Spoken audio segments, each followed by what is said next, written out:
Oh man, guys, how's it going? Yes, we're back and live with Girls Frontline 2, actually. So, their very first anniversary stream just ended not too long ago. I was watching it, and the next upcoming patch is freaking huge. So much. I think the 27th, they said. So, there's a lot to look forward to, and I'm excited for it. But today is all about Lind. We're going to be going through her event story, seeing what she's all about. And of course, going over what she does, her kit, what wise and everything. She's Corrosion. So let's go to her. I haven't tried her out or anything yet. I was waiting for you guys. Let's see. Let me event. There we go. Also, how you guys doing?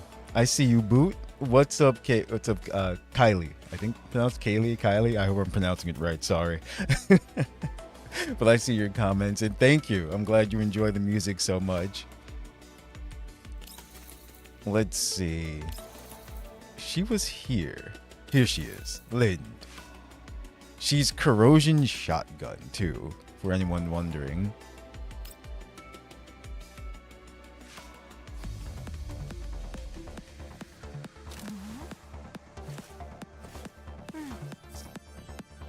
Is this today's preview area? The sun's so bright and so hot. Good thing I made preparations beforehand. What did you prepare? It's nothing. In any case, just look away for now. What'd she do? Lynn be cheating. We know this from the last event. What's up, Boo? Always love being here for your streams. Thank you. It's fun to do them as well, too. Is that how it works? Ah, no. Close your eyes, too. If I find out you were peeping at me, the consequences will be all on you. Okay. I won't peek. Oh, her outfit.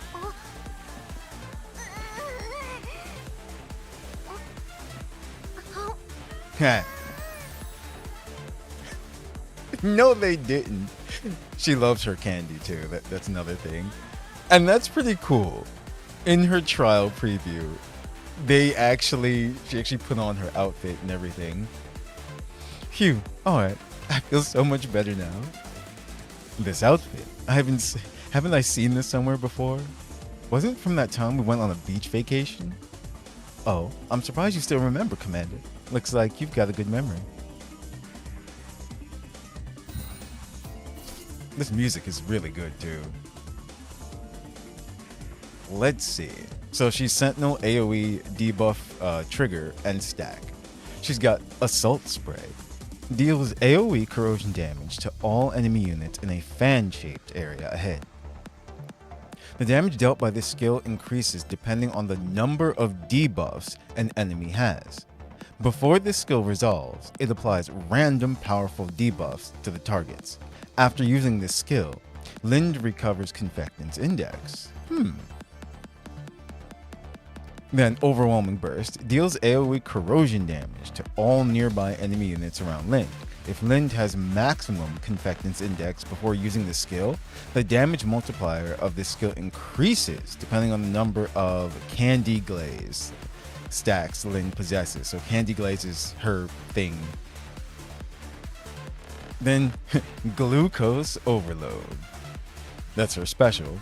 Applies Keto Academia to all nearby enemy units, which causes debuff holders to take increased corrosion damage from Lind. After this skill triggers, all corrosion debuffs on all enemy units within range. And Lind can use the active skill Assault Spray, the active skill Overwhelming Burst, or the basic attack Repulsive Shot. Wait. Oh. Interesting. Then her passive is Sweet Stockpile. Okay, there's a lot here. So, gain Confectant's Index at the end of the turn. At the start of the turn, applies Honey Trap to all enemy units on the battlefield. When enemy units with Honey Trap die or allies deal corrosion damage, Lyn gains Candy Glaze. When Lyn's Candy Glaze are greater than or equal to 5 stacks, she triggers the effect of Honey Trap before her attacks against a target with Honey Trap resolve. After being triggered, Honey Trap disappears. And what is Honey Trap? Honey Trap. When Honey Trap triggers, Lyn applies random powerful debuffs to the effect holder, cleanses their buffs, and performs support action, dealing AoE corrosion damage. Corrosion type debuff cannot be cleansed. Candy Glaze increases corrosion damage dealt. Okay.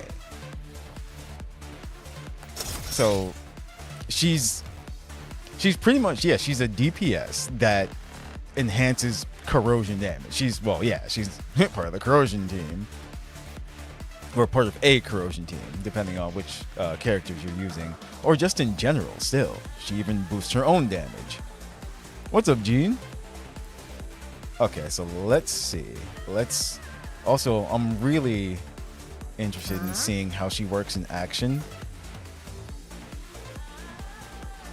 because after her special, she can just do another action.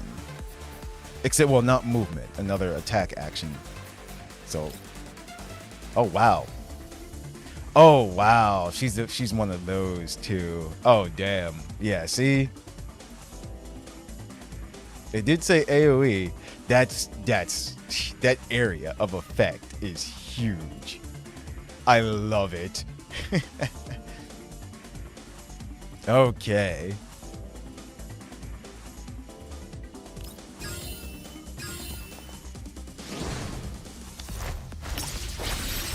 There she goes.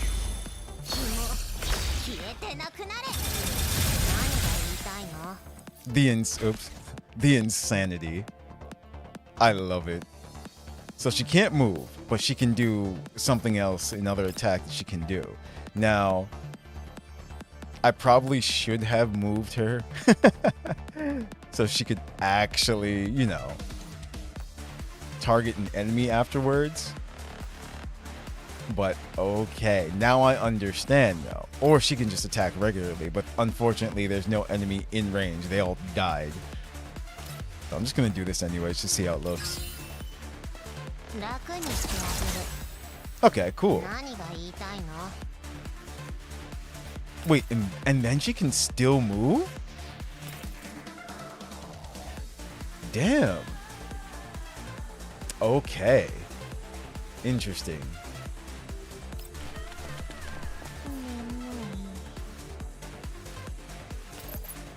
Let's kill this.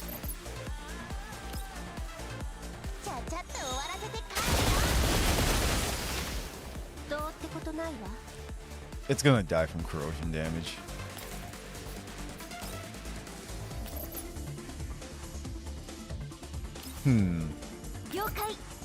Let's do this. Let's move Paritia over here. So she'll kill that one, but that one's out of range. Oh well.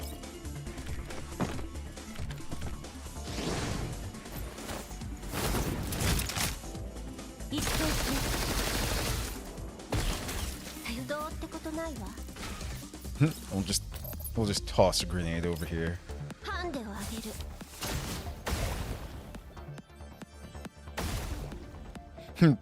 Corrosion team, disgusting in a good way.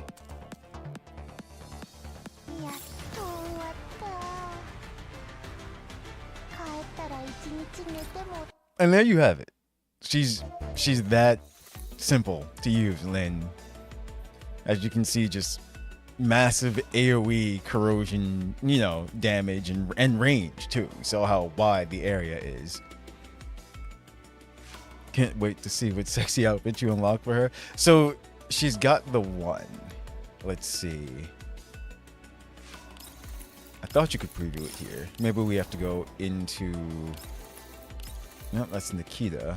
Probably have to go into the store and just see it anyway. But she does have this one. This is hers. The Sun Never Rises. So let's take a look at it real quick. Click purchase. Yeah, there you go. For comparison, like we always do, this is her regular. Let's see. Gun. Leg.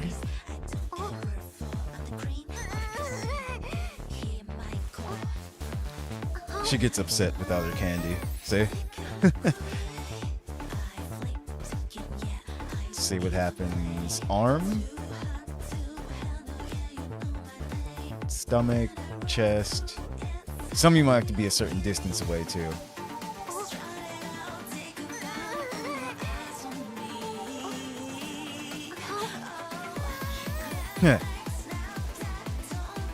Let's see. Let's move in.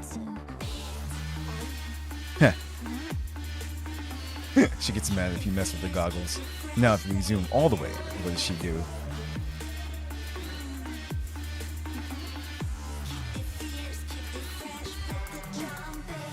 She freshens up a bit. And then let's see. From the back, are there anything? I don't think she does. Sometimes, like I said, I find them randomly just by clicking around. So I don't think she has a back animation. No. I'm surprised she doesn't have a side one then.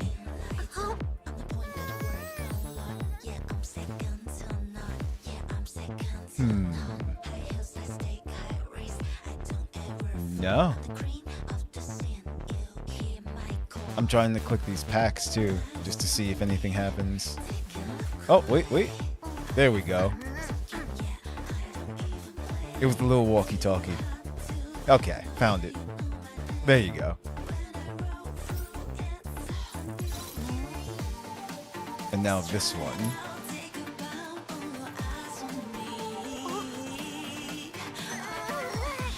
So that's the same.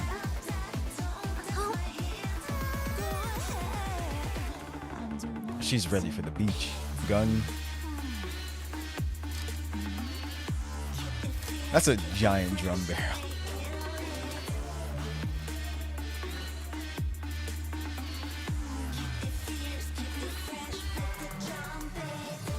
Yeah, so this time around looks like, again, it's just the same, just different outfit.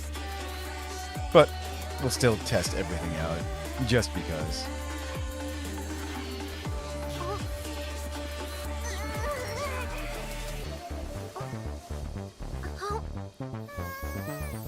And then the pouch one. Now, she doesn't actually have a pouch this time, which is kind of funny. Maybe it's her wrist, but let's see.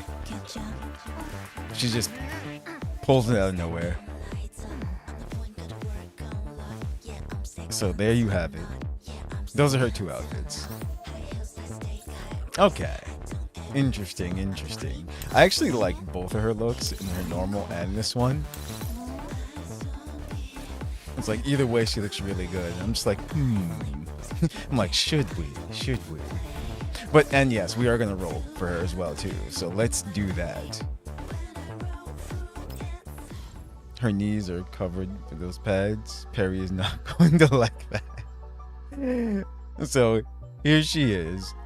Let's also check out what her weapon does. Thorn Criterion. So it's a shotgun. Her imprinted boost is damage dealt to targets with corrosion debuffs is increased by 2.5%. Damage dealt to PMC units is increased by 2.5%. So anxiety recompense. Before attacking, for each debuff on the enemy target, damage dealt is increased by 3% to a maximum of 18%. If corrosion damage is dealt, corrosion damage dealt is increased by 10%. Okay. So the thing there is for each debuff. It doesn't have to be corrosion debuff specifically.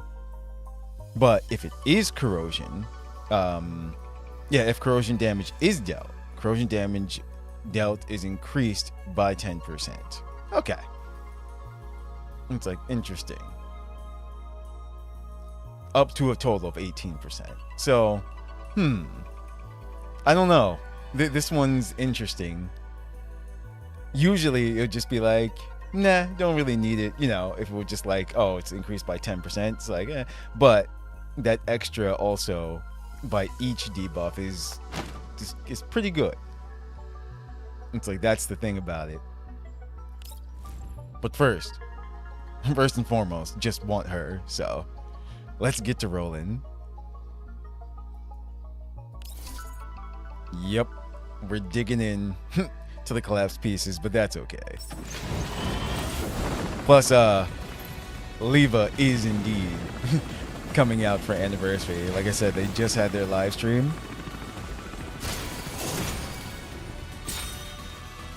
Okay, we got nothing. I can no skip. Both Leva and Lena are actually coming. For the most part, I really just want Leva, so, but either way, it's gonna be a nice anniversary.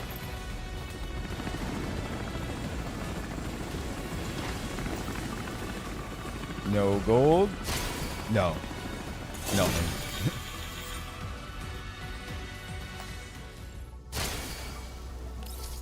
So this is 3 tentacles. Oh.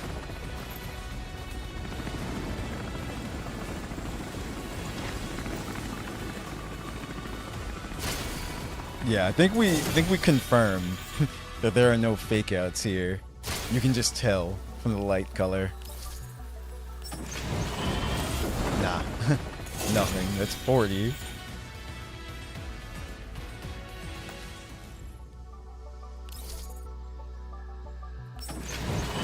Ooh. 50. This is okay. I'm hoping all the luck will come for anniversary. There we go. Now, is it actually going to be her is the question.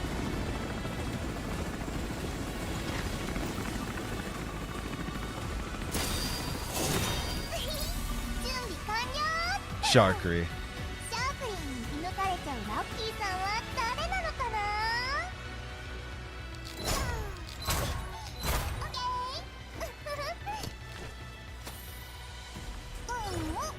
Sharkery's 4-star. So we're okay for now.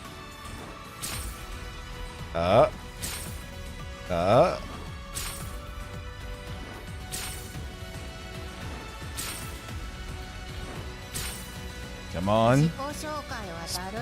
Spare me the overly formal intro, will you? It's not like we just met. My name is just call me Lynn. There we go.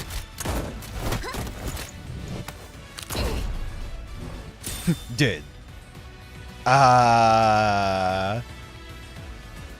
Nice. Okay. We did not lose the 50-50. Very happy with this. And we're just adding to our anniversary fund with the extra withdrawal receipts and redundant pieces. So we are good. Don't worry. I've got plenty of pulls for that too. Okay. Very, very nice. Are we getting her outfit? I mean, we did just get her. Oh, man. And of course, we're going to use her too. As we go through her story. So where is she? Let's get her all set. Let me change. I should have something for her. Something. Let's see.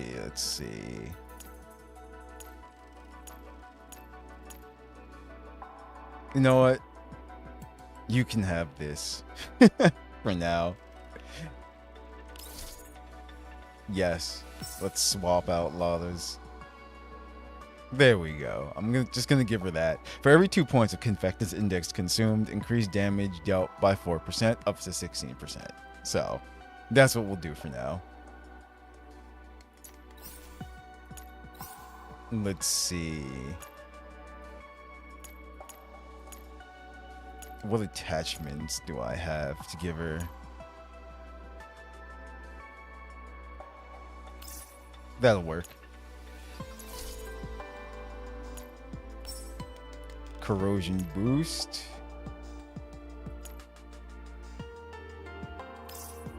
Take that.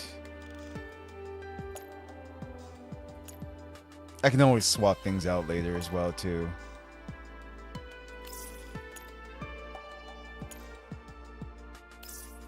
Okay.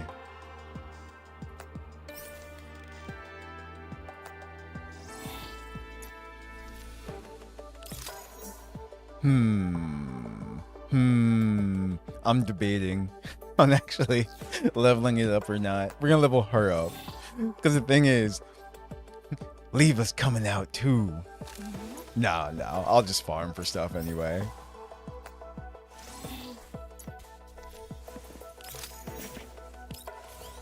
Done. Max level.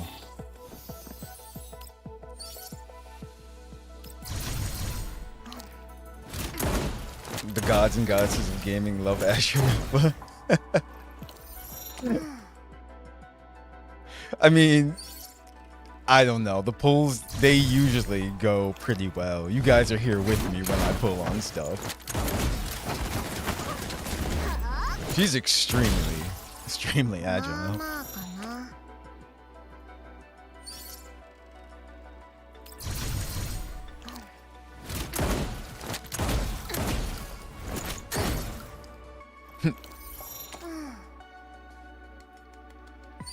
Let's see.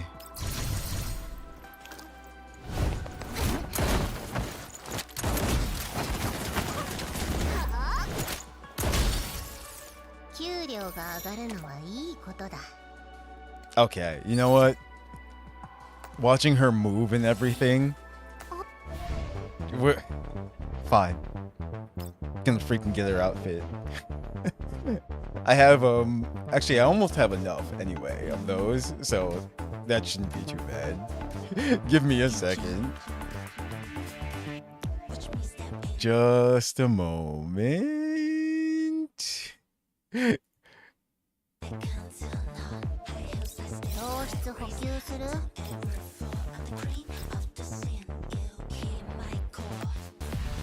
You guys should still be able to hear me though.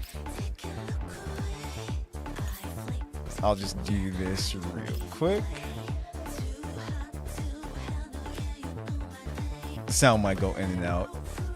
Girls Frontline does that.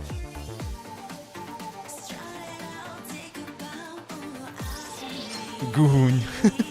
What's up, Mudkips?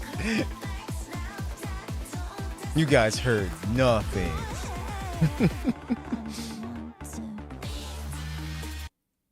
Okay, it's coming back.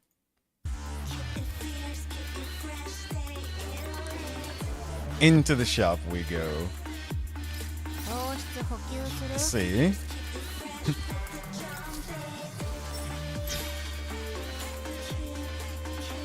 Perfect. Congratulations. Ah, the seaside sun is so bright. It's draining all my stamina. I can't stand it. Despite all her complaints, she still went to the beach, and she hasn't left your side for a single moment.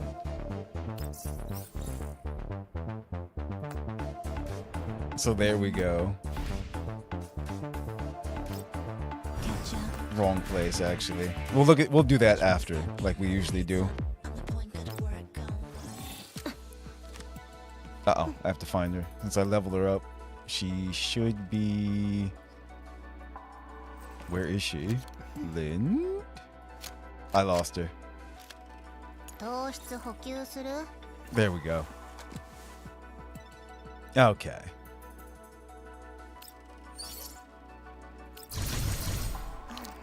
Hell yeah. Yes, we do ruin here. That's right. There's no shame here. Proudly.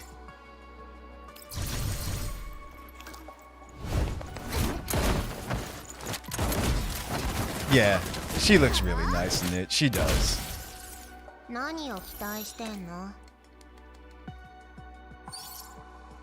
And like I said, it was cool. It's cool how they showed off the other her other outfit in even in her preview. I hope they continue to do that actually.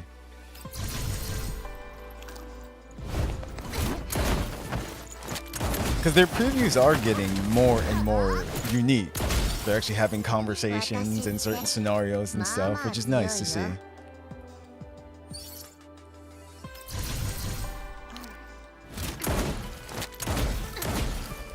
And now she's maxed.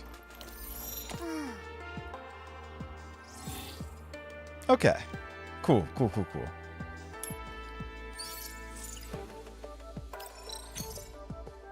I'll read off her nodes and everything as we get there.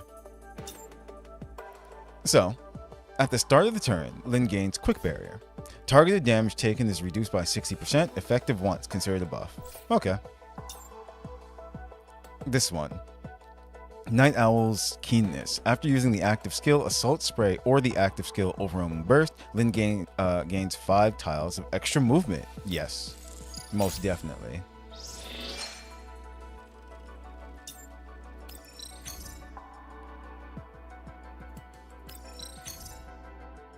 See, I should have enough to unlock all of them. Radio Invitation selects one allied doll on the battlefield. The selected doll will be unable to move or use active skills in the battle, but all enemy units' defense is reduced by 15% until the selected doll dies. Until the selected doll dies, and then Lyn gains extra action. Huh.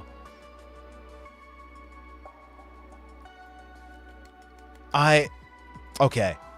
I don't like it, but I do understand why they did it. If you team her up with certain characters, they have skills of their own that say, like, if they don't move or make any movements, they gain this or they do this as well too. Paritya is one, actually, and she's also Corrosion. Civilized Judgment. When the active skill Overwhelming Burst, her special, hits only one enemy target, damage dealt to the enemy target is increased by 30%. Just like, okay.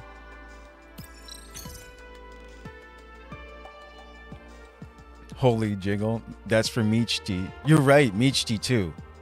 Michti can do that if she doesn't move or something. I don't have Michti, but I think I do remember reading something. Or honestly, or if you just don't move them. Because remember, it's optional. Movement is optional. It can be anybody, basically. But there are certain ones, like I said, that they gain certain buffs if they don't move either. Let's see. I'll have to go back and read Michti's, actually. But again, I don't have her either. So, Dessert Therapy. When Lyn has Candy Glaze, cleanses one debuff from herself before an attack resolves. Okay. She's usually going to have Candy Glaze, so that would always work. So she can cleanse herself. Before the ultimate skill Glucose Overload resolves, Lyn gains Critical Rate boost 2 for 2 turns. Crit rate increased by 20% because they're the buff. That's pretty good. Yeah, and before, every time you use your ultimate. Now you have to unlock all of them anyway to get the last one. So, Endless Night. She gets an attack boost, 5%. When attacking enemy units with debuffs, phase damage dealt is increased by 10%. So just, yeah. They're usually going to have a debuff with Corrosion and everything, and she does that, so, okay. Alright, so let's just go back. Actually, you know what? I'm going to make this easier. I'm just going to put the ones on her that I know I want first. And then we'll go back and get another one.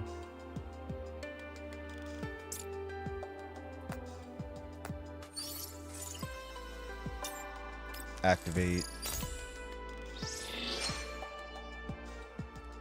Let's see. How much money do I have? 1, 2, 3, 1, 2. Okay, we're good. That's 5 million. Just had to make sure.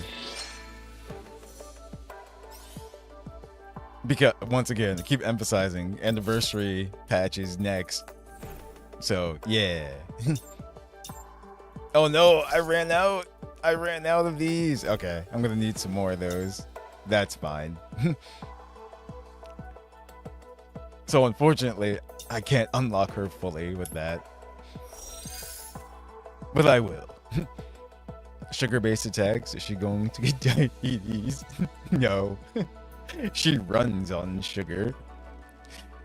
So for her segments, she's got Sweet Stockpile. At the start of battle, for each allied doll on the battlefield, Lynn gains 1 stack of Candy Glaze. The maximum number of Candy Glaze stacks is increased to 30. The effect of Candy Glaze is enhanced. Corrosion damage dealt boost is increased to 2% instead. So that's her S1. Not bad. Glucose Overload. The damage dealt by the next active skill is increased by 15%. The effect of Keto Academia is enhanced. Corrosion damage dealt boost by Lind is increased to 12% to a maximum increase of 72%. Jeez. She's just damage. Sweet Stockpile applies Honey Trap at the start of the turn. It no longer has a cooldown either.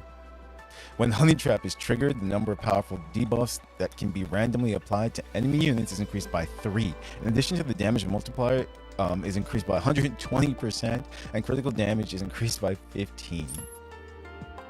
Assault Spray applies 2 stacks of Alleviation Dependence, which was what? Let's see. Debuff effects cannot be cleansed, period. For each cleanse effect blocked by this effect, removes 1 stack of this effect, considered a neutral status effect cannot be cleansed. Okay? But yeah, 2 stacks of Alleviation Dependence to all targets in the effective range. The skill's effective range is increased. For each debuff effect on the target, damage dealt by this skill is increased by 10% to a maximum increase of 60%. Overwhelming Burst, the damage multiplier is increased to 120, and stability damage dealt is increased by 1 point.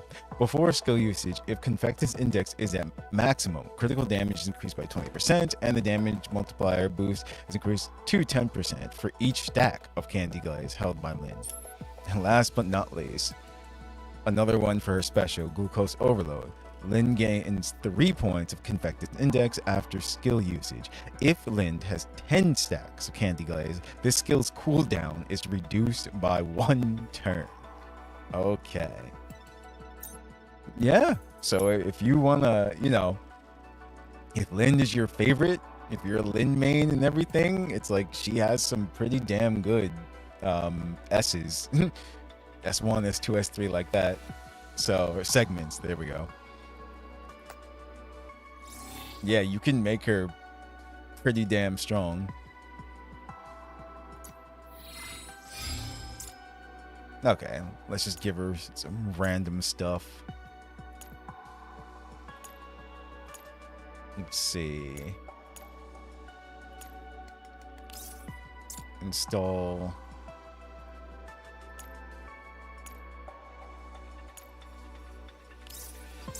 That one. I need more. There we go. There's some more crit rate. I thought I had something else though. That's fine. All right.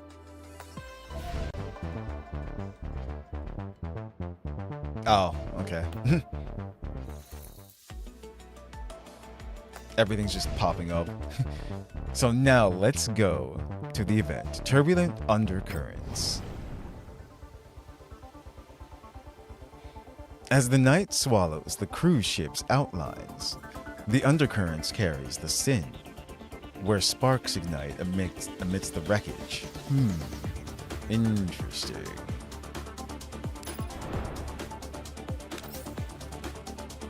Wounds that will not heal. Below a seemingly repaired facade, the rot is silently spreading. Korea, and I use QBZ2.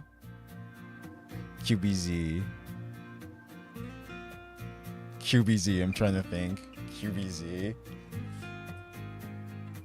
I don't know by heart.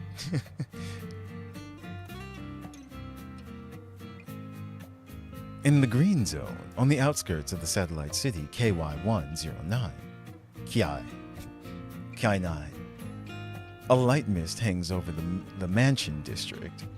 Frostfall Squad is performing a battlefield cleanup under Kyungji's supervision. Their tactical boots crunch on mechanical parts scattered on the grassy lawn. Wow, this place is huge, and it's got a swimming pool too. No wonder they had to buy so many guard robots. Is everyone living in the Mansion District this rich? It doesn't matter how rich they are. It's not like we'll end up making the same kind of money. We finally got a security assignment after so long, and in the end, we're just facing a bunch of domestic robots. I could have cleared them out all by myself.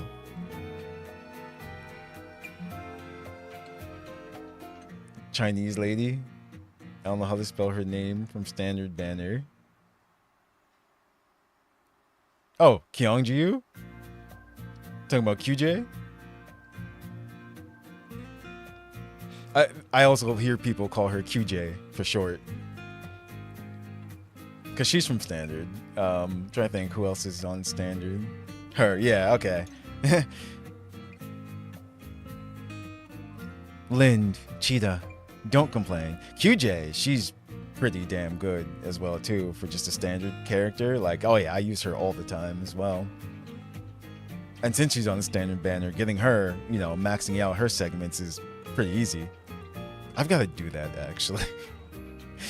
We'll be pulling a lot for the first year anniversary, so look forward to that. It's like we're probably liquidating.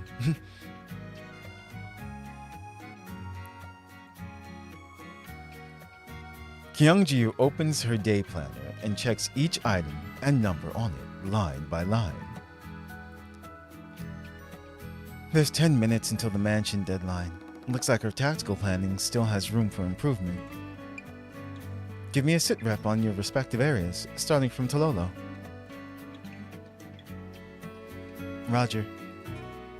6 mechanical units eliminated in Area A. Motive core fragment clearance complete. Area B is all cleaned up. It was nice since this genius was around. No, it was easy, not nice. Area C is fine, of course. But has Griffin really been reduced to doing yard work for rich people now? Feels like we're providing after-sales service or something.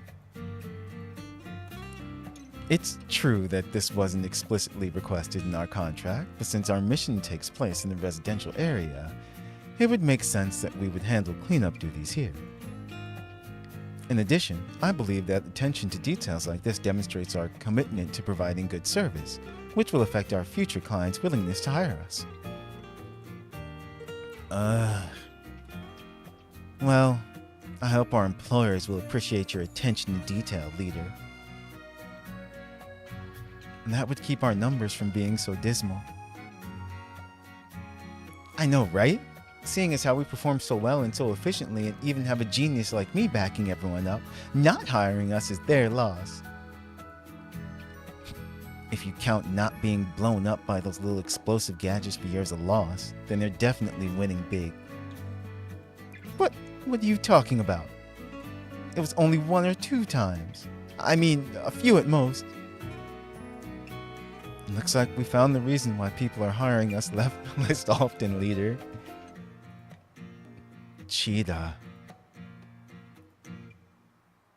Aw, don't listen to Lynn. She doesn't know what she's talking about. My inventions are fairly reliable under most circumstances. Most. Annoyed, Cheetah spreads her arms in protest. Sunlight streams from behind them and reflects faintly off something on the lawn with a golden gleam.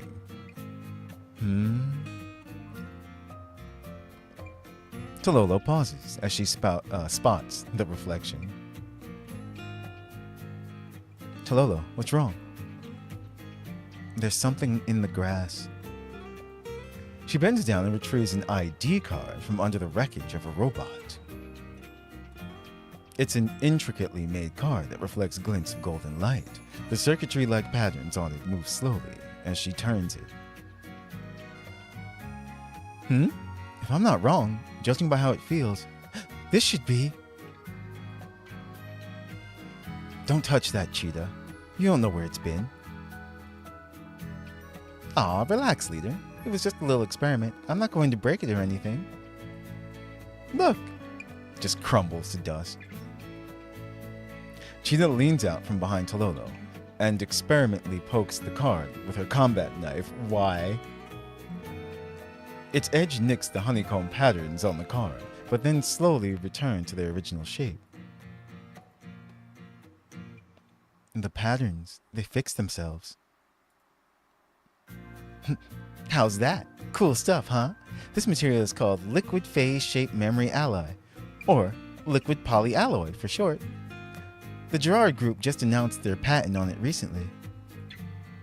It might look small, but you could buy 10 T-doll frames for the price of this much material. We'll be set for a long time with this. I think the valuable part of it isn't the materials that went... I think the valuable part of it isn't the materials that went into making it, but the technology. Still, isn't this the property of the client? It's not like we're authorized to dispose of it, right? That might not be the case. We found it under this toaster, so maybe even the client doesn't know anything about it. Also, leaving valuable stuff like this lying around would make us look really unprofessional. In any case, we should be able to bring it back with us, right, leader?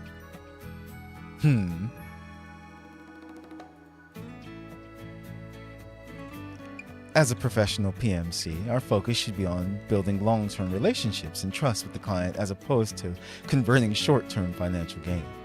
However, it is true that taking care of valuable goods would count as a value-added service. And as it turns out, it's almost time. Kyungju turns away and dials a familiar number. Miss Hellion, this is Kyungju.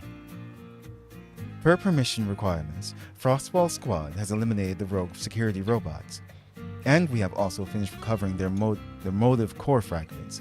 I think the client should be able to move in without worries now.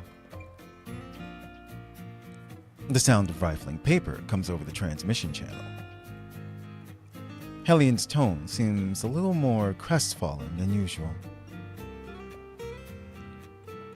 Understood. Also, we recovered an ID card on the premises. Its function is unknown. Since the card is quite valuable, should we hold on to it for the time being before handing it over to the client? Yes, that would be a good way to handle the situation. Kyungju, I have full faith in your decisions because you always take all the relevant factors into consideration. I have also seen the efforts you and Frostfall Squad have made for Griffin. Thank you for all your hard work. Should you consider this upcoming period to be a vacation of sorts, or you should consider a vacation? So you're saying that our upcoming commissions... The sound of pages slipping comes to a halt, and Hellion sighs quietly. Just then, an exclamation from Cheetah drowns out her reply. Leader, this is bad. Those tin cans are getting back up again.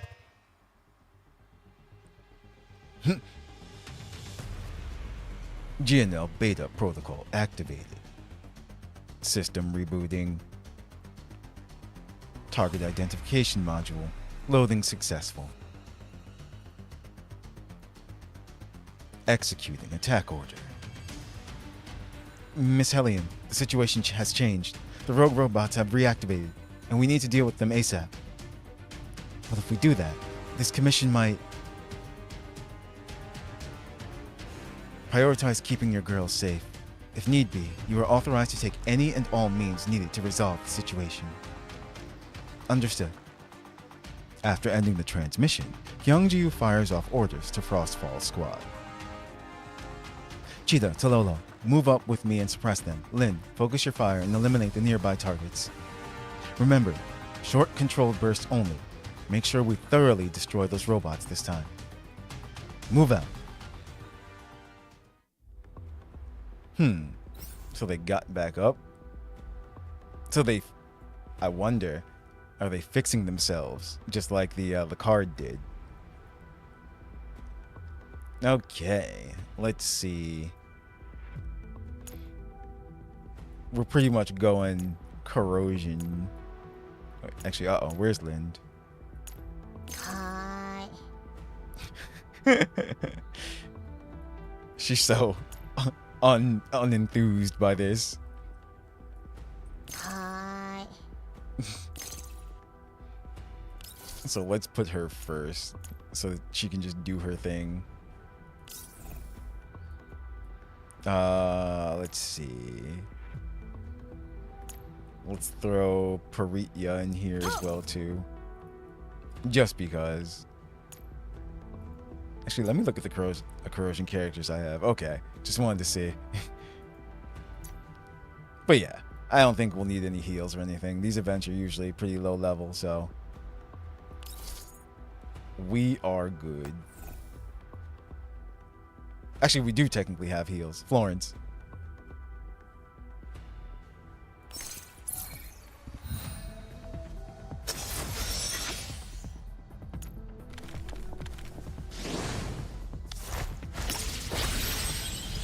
Right away.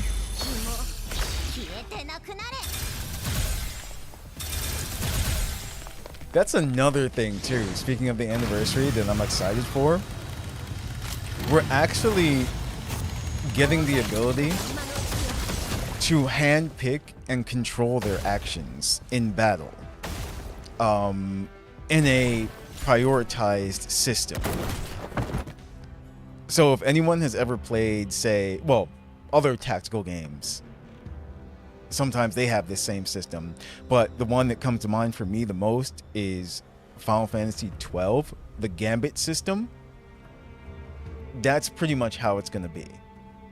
So you can actually choose, when the battle starts, use your special first, or do this action first. I can't wait for that. That's going to be really cool. Bang. As the final gunshot rings out, the last of the defense robots blows up, collapsing into a pile of junked parts. Oh good, I think you put my favorite girl in. Oh, Florence. Yeah.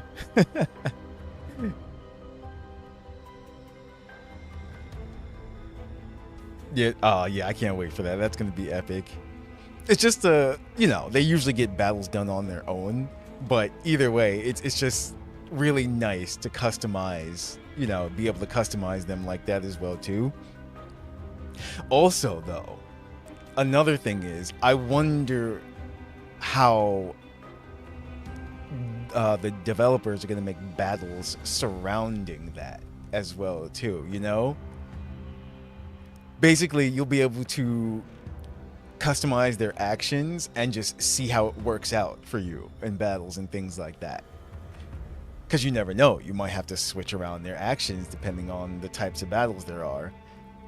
Actually, they added something recently that caught me by surprise. We're still able to beat the level, but they added another layer to difficulty, with your character had to be within a certain amount of spaces to do damage to the enemy.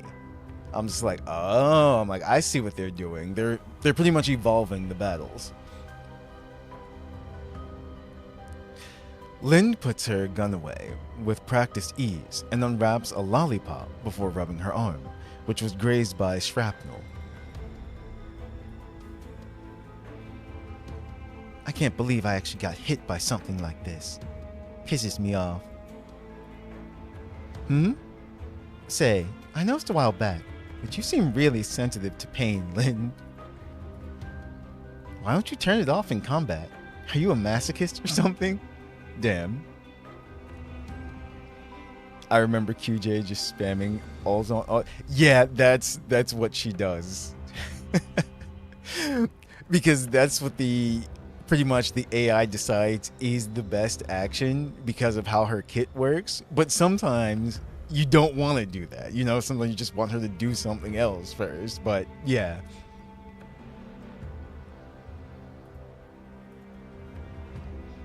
My frame moves slowly when my glucose levels are low, so it's perfectly natural to use pain to boost my reaction times. That's why all the lollipops. Lynn turns aside in a somewhat unnatural way. More importantly, you should be worrying about these robots, right? Why did they flip out all of a sudden? They were making noises, which sounded like commands before they started back up. It seems this outburst was triggered at the programming level. But we shot up their motive cores, didn't we? That's like cutting their power off. There's no way they could start up again, right? Unless their cores could self-repair, like the card. Ah. The four of them seemed to realize something at the same time.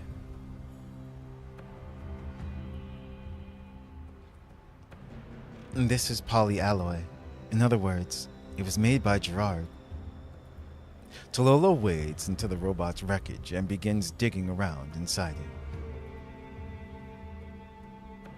it. Frame code prefix reads GNLB, or beta, but yeah, B either way. This isn't a model that they're selling on the open market. I don't see anything like it in their product catalog either. Looks like this frame model isn't one that's commercially available. So, does that mean it's some kind of fancy toy those rich people got through internal connections? That's possible. And it's also perfectly reasonable that these beta models, which aren't publicly available, would have bugs in their programming.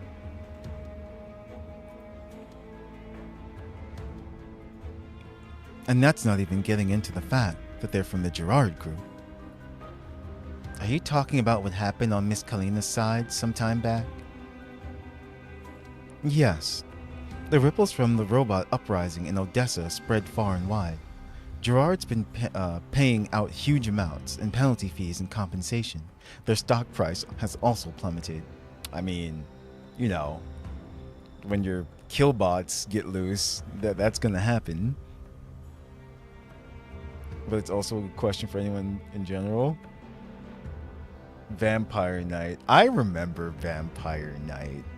I do. I don't think I read the whole thing. But I do remember this series.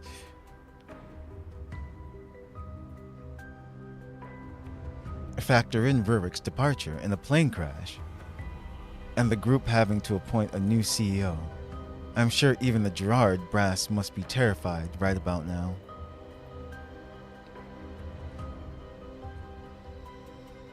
There have been multiple reports of robots going berserk this month already, and there's speculation that it's linked to their broken supply chains and chaotic internal management. 3 reports, 4 if you count ours.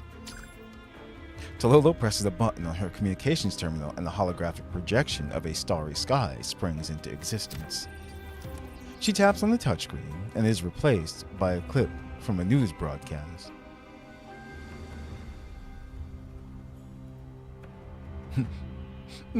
Papa, Mama, my eyes hurt.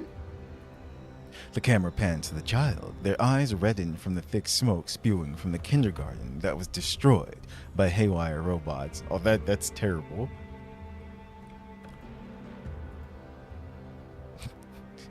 First day at school. Not even first grade. The ruined remains of a wall are visible in the corner of the frame, covered in scattered bullet holes. A neatly dressed Gerard Group spokesperson stands in front of the devastation, addressing the reporter. Yakov.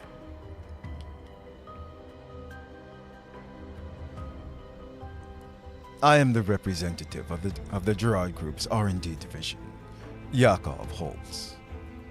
On behalf of the Gerard Group, I would like to extend my sincerest apologies to the people affected by this incident and their families.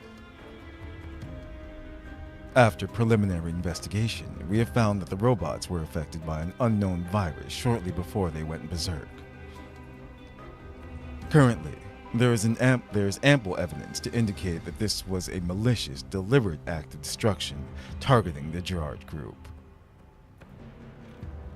As such, I wish to make our position clear to the world. We will be investigating this incident with all the resources at our disposal, and we will not give the culprits any opportunities to cause further mayhem. There is no need to worry. The Gerard Group has always made user safety our #1 priority. We will be holding another press conference later on to address how we intend to handle the situation. Tololo ignores the spokesperson's blaviation and shuts off the clip. Hey! What's up? What's up, Wriggle? The Ultron by also Leva is next. I can finally quit. Yes. Leva is indeed next. I did watch the live stream.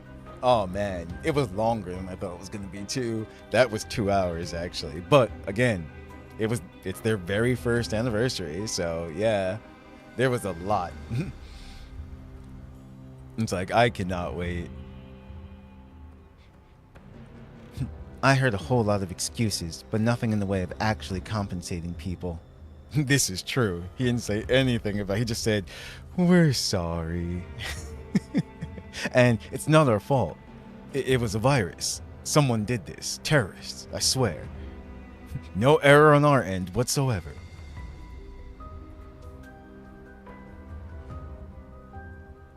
Didn't they blame the previous incidents on a technical loophole or something? Now they're just saying it's an external attack. They're just trying to wash their hands of everything, aren't they? Exactly. But if someone really did infect those robots with the virus, there would probably be more victims. This is true. We don't have enough evidence yet to prove that someone didn't do that either. Leader, should we continue looking into this commission?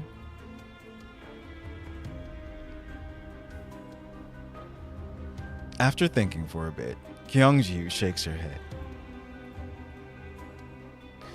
We don't have much ammo left, and getting further involved wouldn't be wise. Also, Kyungju's voice trails off. However, the look on her face tells the rest of her team what she couldn't bring herself to say.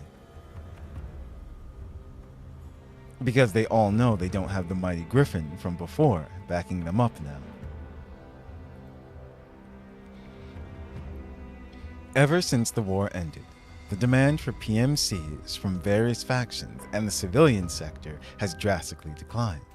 In addition, Griffin was forced to restructure and downsize. They don't know yet, though. All the clients who had formed stable partnerships with Griffin in the past have ended their cooperation with Griffin in one way or another.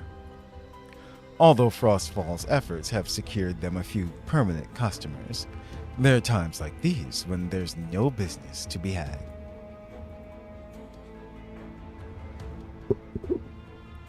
Without their beloved commander and many of the dolls who were once their colleagues, the things they can do now are very limited indeed. Frostfall understands this point very well. Even so, while they might have chosen to walk different paths, at least everyone is still alive, and they still have their shared memories. At the very least, when the commander finally gets tired of wandering the Yellow Zone, he will still have a place that can be called home. For that reason alone, they will do their best to keep Griffin going. Still, there are times when they must face the limitations of their circumstances and accept the knowledge of their powerlessness that accompanies this realization. After sensing the dejection amongst her team, Kyungju softens her tone a little. I'll make a note of the potential risks in our debriefing. Even if we can't do anything about it now, I'm sure it'll be useful in the future. It's not like there's nothing that can be done, right? Frostfall Squad heads back to their vehicle. Lynn lags behind, connecting her data port to one of the robots and downloading some of their data to herself. While I don't know how it might help, let's just make a copy of it for now.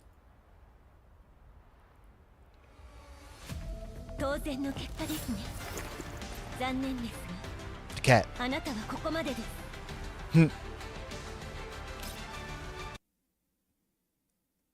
So we got Berserk robots, Jarred group, not taking blame, and a possible terrorist.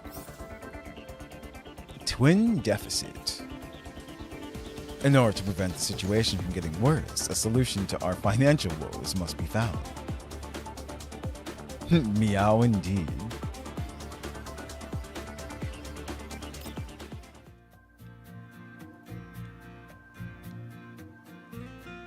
Inside the meeting room of Griffin's main building in the Green Zone, late at night, Frostfall Squad is conducting their usual after-action review.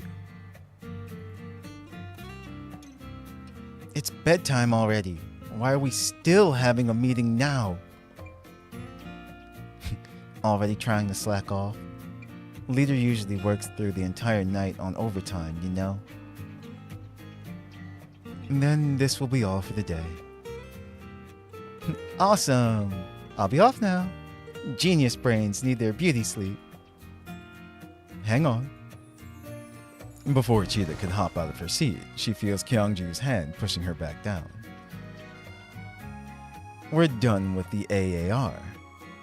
But there are other things that we need to talk about. Saying so, Kyungju flicks Tololo's hairband and brings her mind back from gazing at the stars twinkling outside. While I believe in avoiding unnecessary overtime, there are some things regarding Frostfall Squad's future development that merit discussion. We are broke. Have a look at this. There are probably like expenses and everything. Kyungju's fingers fly across her terminal and the screen displays a spreadsheet checkered in red and green. Yep. Whenever your leader brings out the spreadsheet, it's like, oh no, are we poor? Is this a record of our squad's finances? Yes. The green cells represent our income for the past month, and the red cells show our expenses.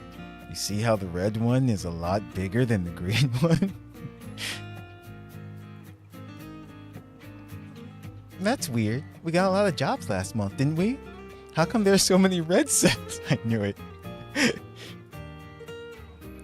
And the most common type of expense is liability compensation? Mission number that. The client's mansion was damaged in the squad's explosion to the extent that a deformed gate forced them to climb through a window to get home. The compensation was 4 times the payment received. Mission number that no RD040100072. The client's car window was shattered by gunfire from the squad, leading to the client's right arm being gashed by glass fragments. I'd be like, prove it. Can you prove this? Where are the cameras? The compensation was 3 times the payment received. Mission number 11745. The client demanded double the value of furniture destroyed by an explosion created by the squad.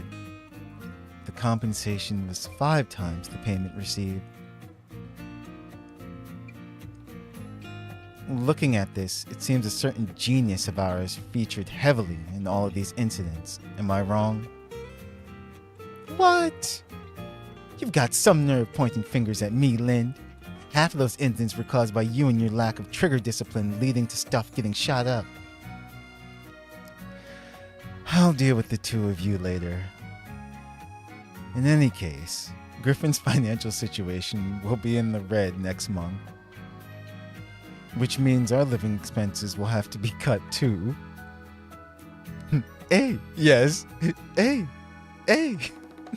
every time.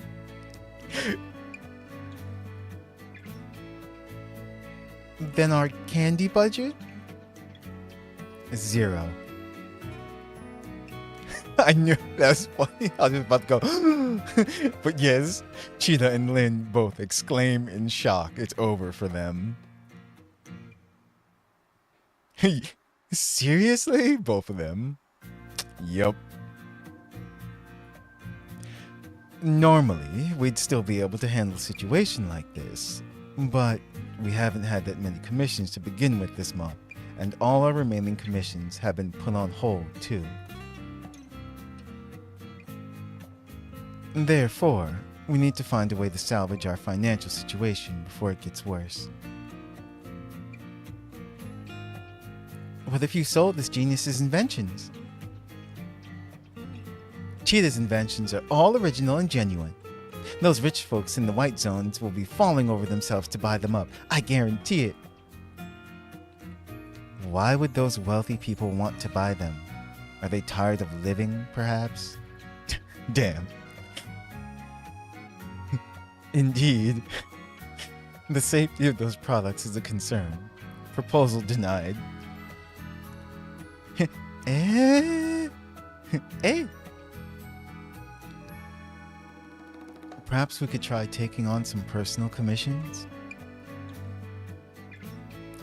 The legality and safety of those commissions are questionable and cannot be verified. Proposal denied.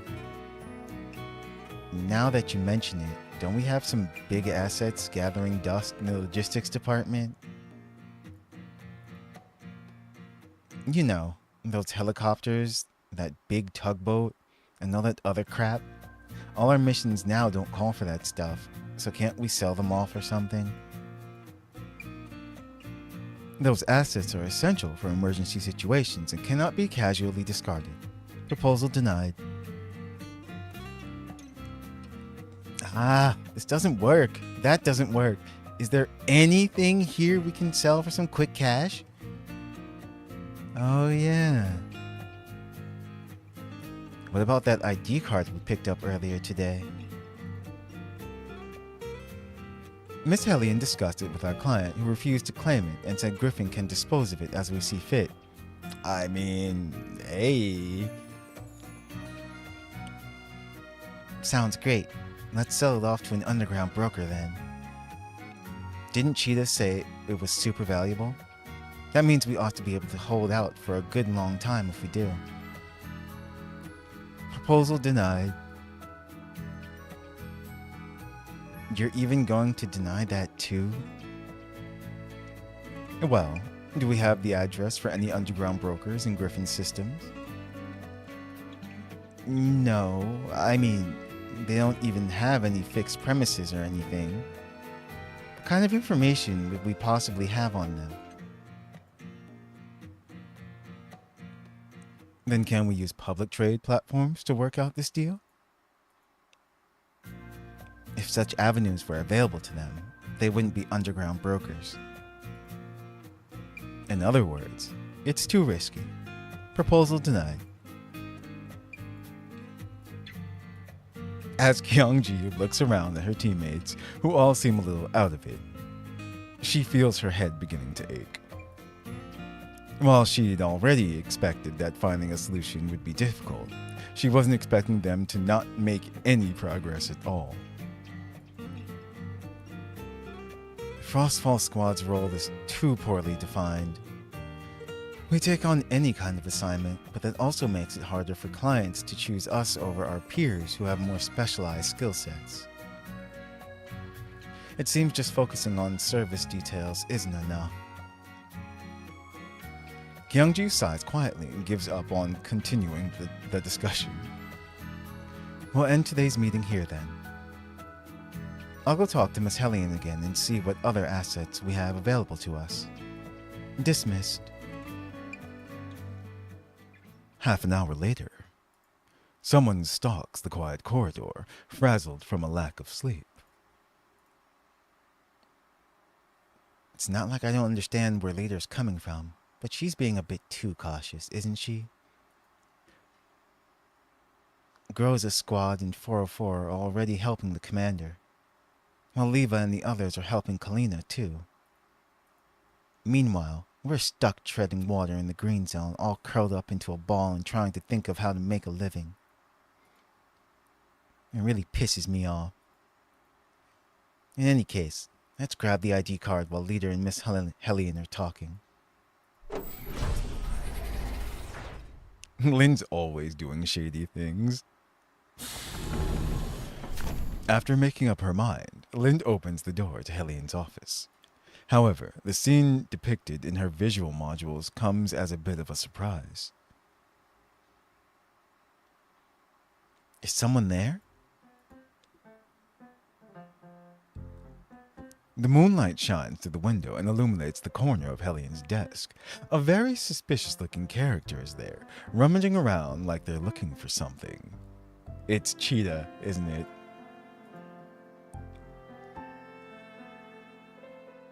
That office looks like it's run by Cyberdyne. The wallway outside of it also.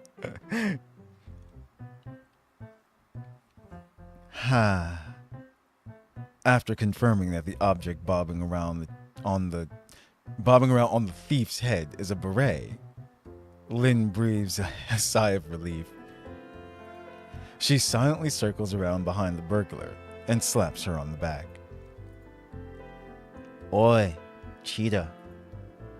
Yup. I wish this were voice so they could make noises and everything. She scared her. Aye! The sudden smack startles Cheetah so badly that she curls up into the fetal position and grabs her head.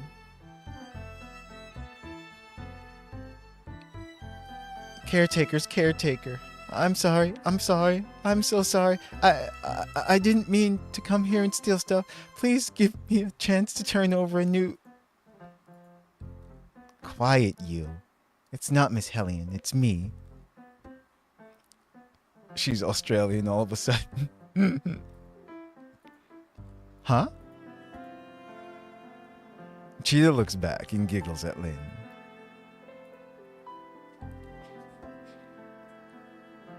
Oh, so it was you, Lynn. You scared the hell out of me. What are you doing here? I'm pretty sure you already know. Oh, so you had the same idea as me, namely, to sell off the ID card. Am I right? Congratulations on arriving at the same conclusion as this genius brain. Wasn't I the one who suggested that? Also, if you're searching for the ID card, you should be looking over there, right? Lynn points to the code lock safe behind the door. What? When did caretaker's caretaker move it there?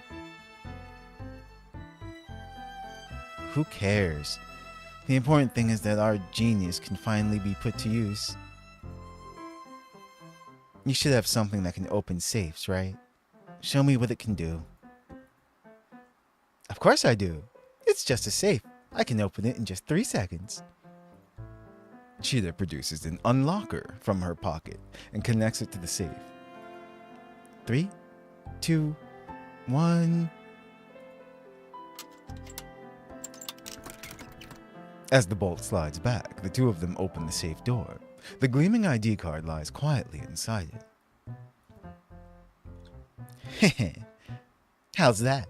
Are you in awe of this genius's invention? Isn't it amazing? Yeah, it is. Lynn nods, then slips the card into a waistband pocket before heading out the door, leaving Cheetah staring dumbfoundedly at where the card used to be. Huh? Walking off just like that is really rude, you know. Aren't you going to discuss your next move with this genius? Also, shouldn't you show some respect? I mean, I'm the one who opened the lock, you know. Hey, are you pretending not to hear me? You should be singing praises of my genius. Shh. Lynn raises a finger and signals Cheetah to shush. Then she beckons behind her, indicating that Cheetah should follow. Well, we're the ones who caused most of the trouble anyway, so we might as well go settle it together. Settle what? The money problem. The whole point of getting this was to sell it for money, right? I know an underground broker, and he just so happens to be at one of his old hangouts today. Come with me.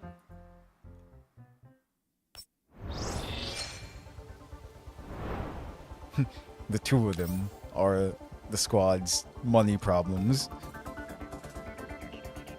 Lightless Alley. It's not only terror that thrives in the darkness, but profit. There's money to be made in war. Sadly, that's just how it is.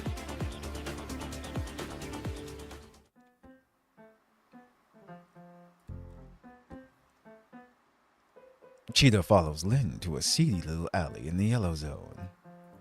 The nearby street lamps crackle and blink every now and then.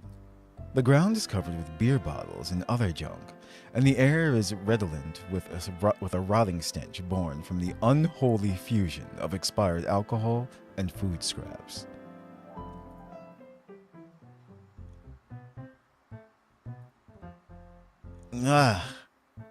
Is this the old hangout you were talking about? Can anyone who lives here really afford to buy that polyalloy card? You can find underground brokers anywhere. Why make a big deal out of it?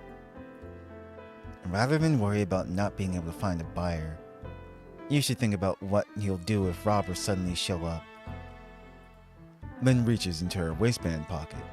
The hard sensation there helps calm her neural cloud down a little. Relax. We're both super strong tactical dolls, aren't we? Who would be dumb enough to try and mug us? Oh yeah. How did you meet that broker anyway? You know how you keep asking for materials for your inventions? Especially the stuff with the really weird names?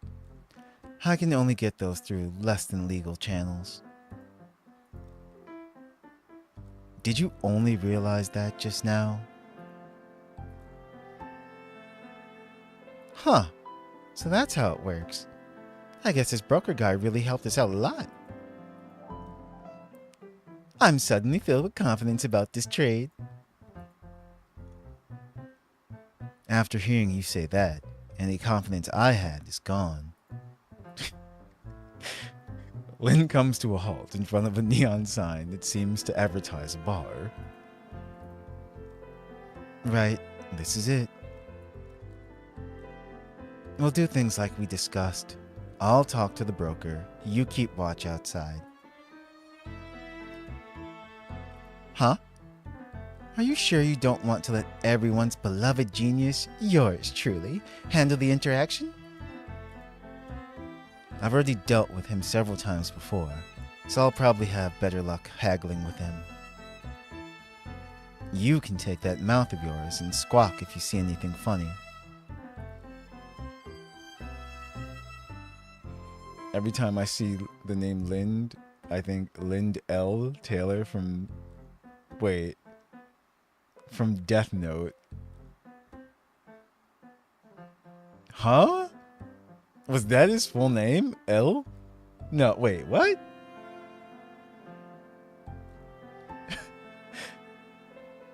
Huh.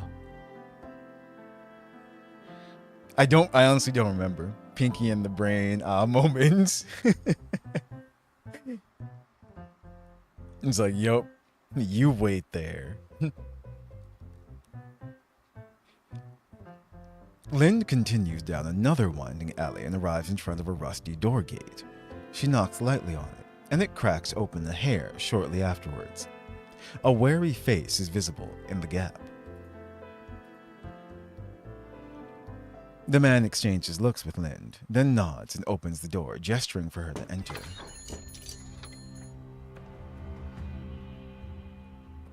Here.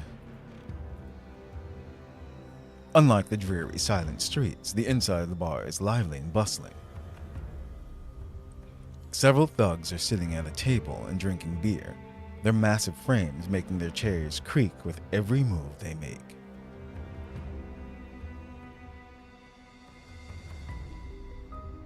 No, Lind L. Taylor was the real L used to fool Light to intervene that he was nearby.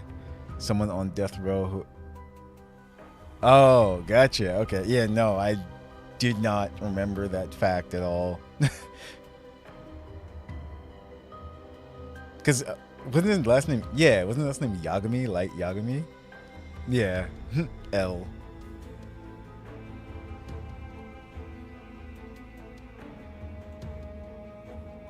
Lynn seems to have anticipated all this. She heads over to the counter and sits down next to a man in a ball cap. It's been a while. Despite the fact that she's talking to the broker, Lynn doesn't turn to look at him. Instead, her eyes casually roam the drinks rack in front of her. It's easy to pick you out of a crowd, at least. This guy. I don't know. He's just a random underground broker. But he's got that shady look.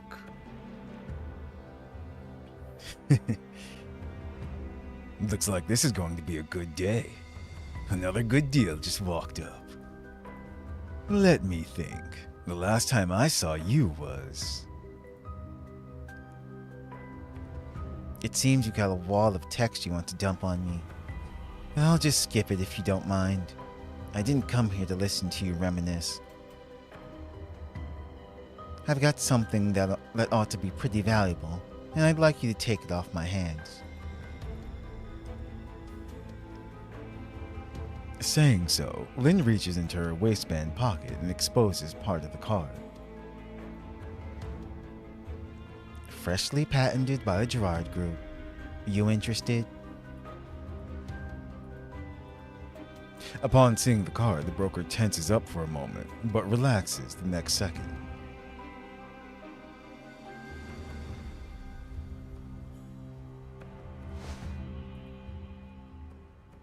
Elle's real last name is Lawlet? A bit on the nose, but I'll allow it. Wait, what?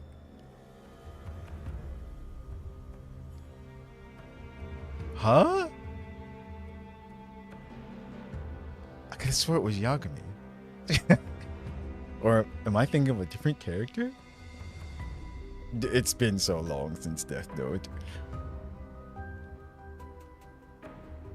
The best part about Death Note was Misa. As long as you remember that. Then nothing else matters now. He takes Lind over to a table in the corner, then removes his hat, revealing a gloomy face. No.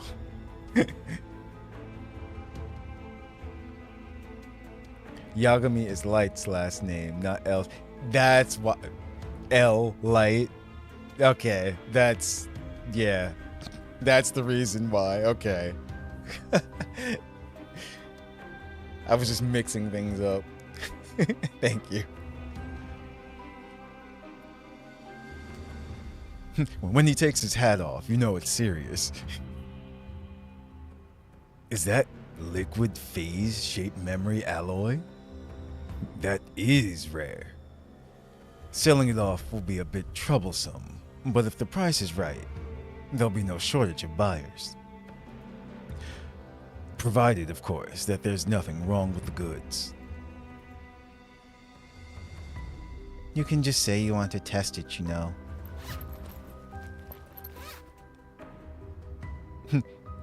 Lind humphs quietly.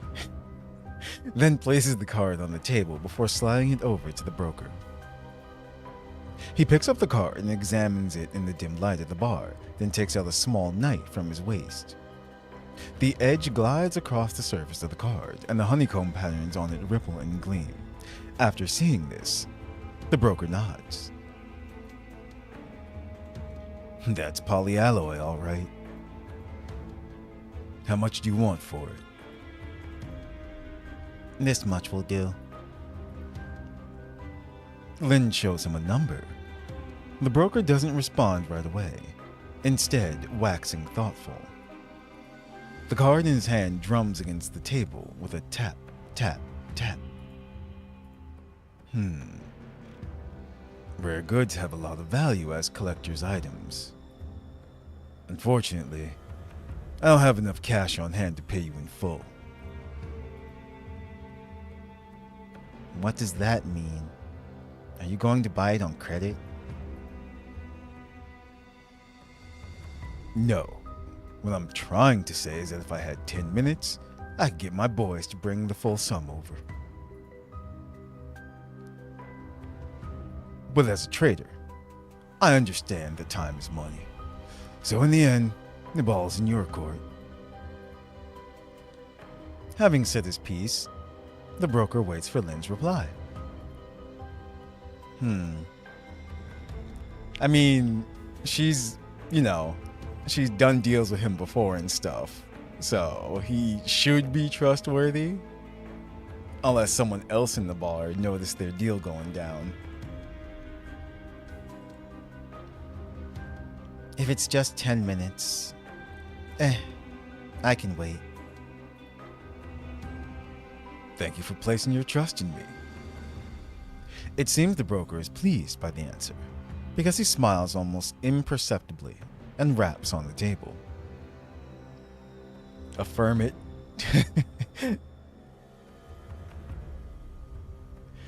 The thugs seated by the entrance get up and squeeze their bulky frames out of the door. The folding metal gate creaks mournfully. After that, the broker snaps his fingers and someone places a steaming cup of coffee in front of Lind. The sweetness of the double-sugared beverage allows her frazzled nerves to relax a little.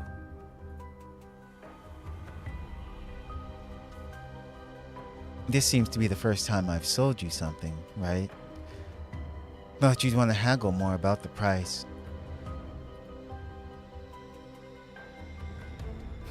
I've never skimped on the money as long as the goods were worth it. That's my principle as a businessman. So, if I'm not wrong, the last time I saw you, you were alone. Turns out you got yourself a crew pretty fast. Is this the secret to making it big in business? Well, I've been slumming it all over yellow zones for so many years. Makes sense to get a few buddies, right? Strictly speaking, though, that isn't the secret to making it big in business. That would be profit above all. The sound of scattered footsteps echoes down the alleyway, heading for the bar. Lynn glances through the window and sees several Varjägers walk past. Uh-oh.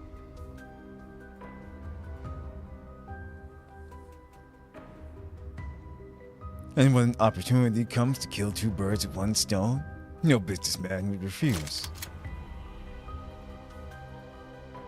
No, he sold her out. That's some bull. Lind hears the crisp sound of a chambering round from behind her. She turns and sees the broker's mouth twisted into a savage grin, the muzzle of his gun pointed between her eyes. That's some bull.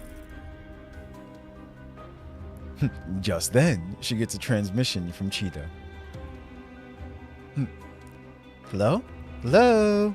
Can you hear me? I saw a bunch of armed Varjägers heading towards the bar just now. Better keep your... really, Cheetah?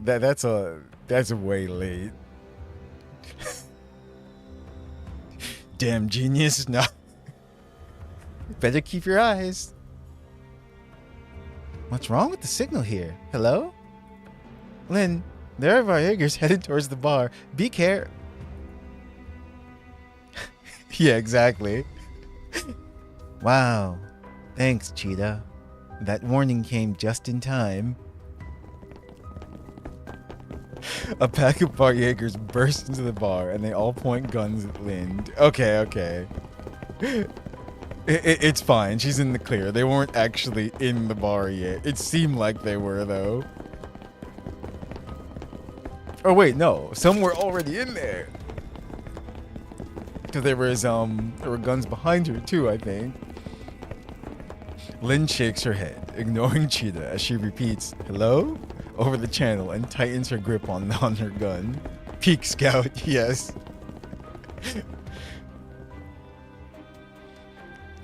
I was hoping we could settle this in a civilized way. It looks like that's not an option anymore. Peace was never an option. Fine then. I've been pissed off all night. Time to take it out on you.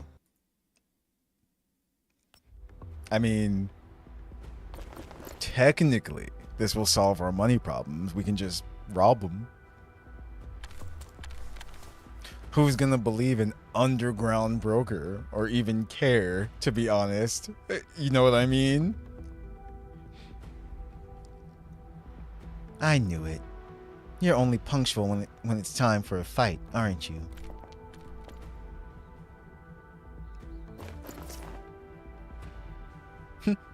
Well, Lynn, how did things end up like this? Did negotiations break down or something? Yeah.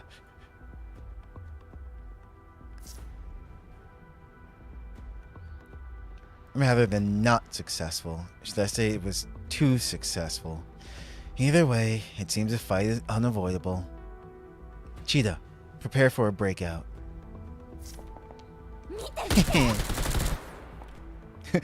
Time for this genius to show off her brilliance.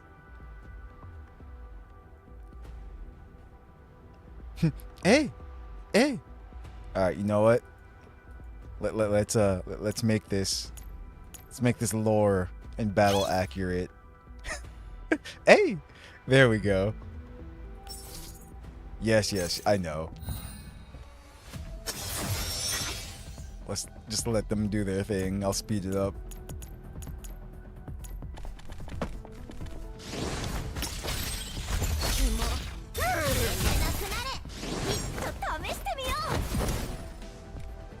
Hey. Come on. I know she didn't do it yet. They might kill them all first, though. Let's see.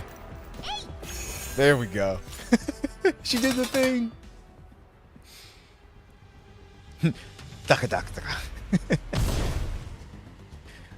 Bullet noises. Tongues of fire spit from gun muzzles, riddling the door with sparks. Unable to hold up its own weight, it collapses with a loud crash, and Lind and Cheetah take the opportunity to escape the bar. The sounds of gunfire, the Jaegers yelling, and the girls' frantic footsteps blend together in the pitch-black alleyway. Savages, all of them. Lind shoots an exasperated look at Cheetah. What are you looking at me for? If not for this genius's heroic intervention, you'd be in even bigger trouble now, right? She said, yeah. If you hadn't started chucking smoke bombs around all of a sudden, I could have gotten the ID card back. You mean shaking off the guys chasing us isn't important at all? Just as Cheetah finishes, several more Jaegers show up at the entrance to the alley and point their guns at the duo. Sorry, I just remember during the live stream, Mo kept saying, she kept pronouncing Jaegers as Varjorgers. I was just like, huh?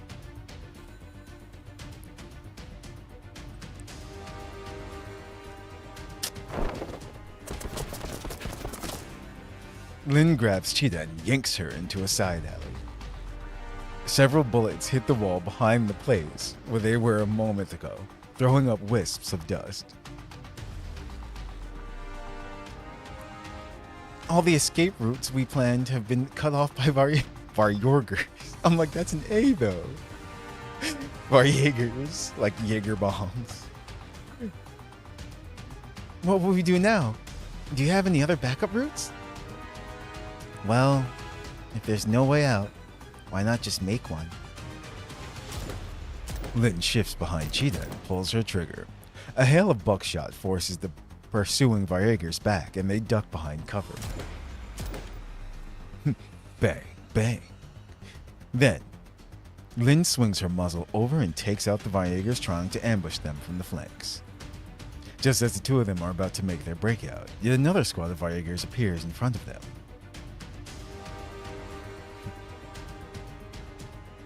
There they are. Don't let them get away. Over here, Lind. On your 3. The two of them hurry deeper into the alley, but find that it leads to a forbiddingly high wall. The shouts of the Varjagers grow louder behind them. We got them cornered, boss. They're in a dead alley. Or dead end. Get the boys over here. They're not getting away this time. Damn it. Is there no end to them? These goddamn cockroaches. After checking her ammo and discovering that she's running out, Lynn looks at Cheetah. How many more of those bombs do you have? Let me see. Oops, I think I just threw the last one. Lynn looks at the wall. It doesn't seem surmountable by effort alone. The sound of footsteps growing increasingly louder reminds her of the reality that the Varjagers are going to reach them any minute now. They're out of time. Cheetah, climb onto my shoulders and get out of here. What? I said, climb on my shoulders and get out of here. I'll stay behind to cover you. Hurry.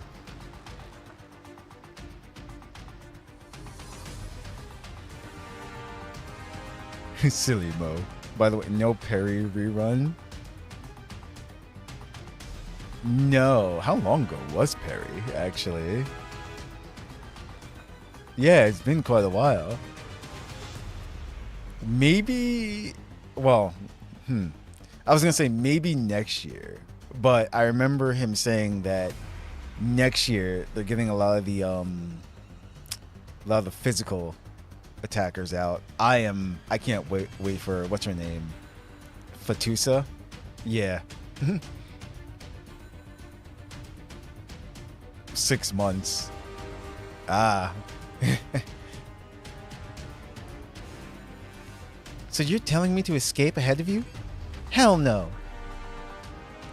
If someone's going to be covering someone else, I can do it for you too. Your frame is smaller and you're more mobile than me. Your chances of escape are higher than mine. But... No buts. One person escaping is better than none at all, right?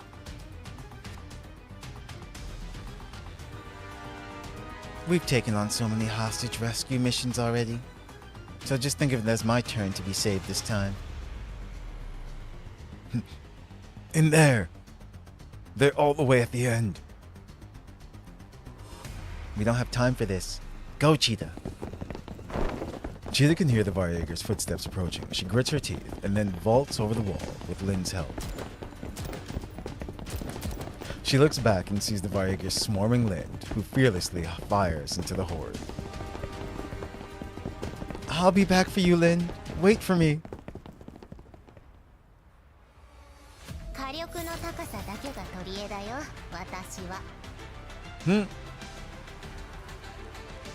And that was that. And she was never seen or heard from again.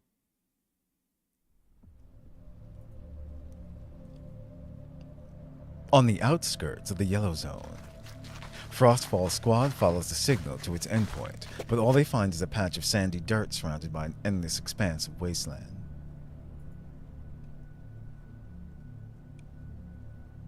Over here, over here. Lynn's signal is close by. Here, here, here. This is where the trail ends. They must have jammed it starting from this point. Tololo, can you make any contact by radio? Connection failed. Lynn's communicator is probably not in range.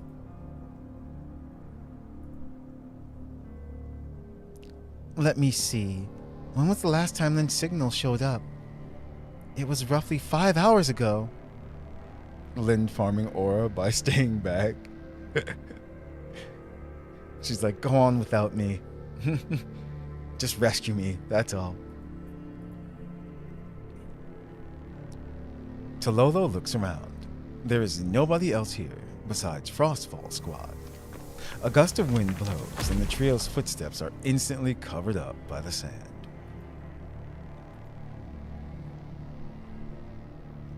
Even our tracks from 5 minutes ago would be hard to find, let alone 5 hours. Cheetah, you're the one with all the clues now. Think carefully. Did you see anything noteworthy during the battle? If you're talking about noteworthy stuff...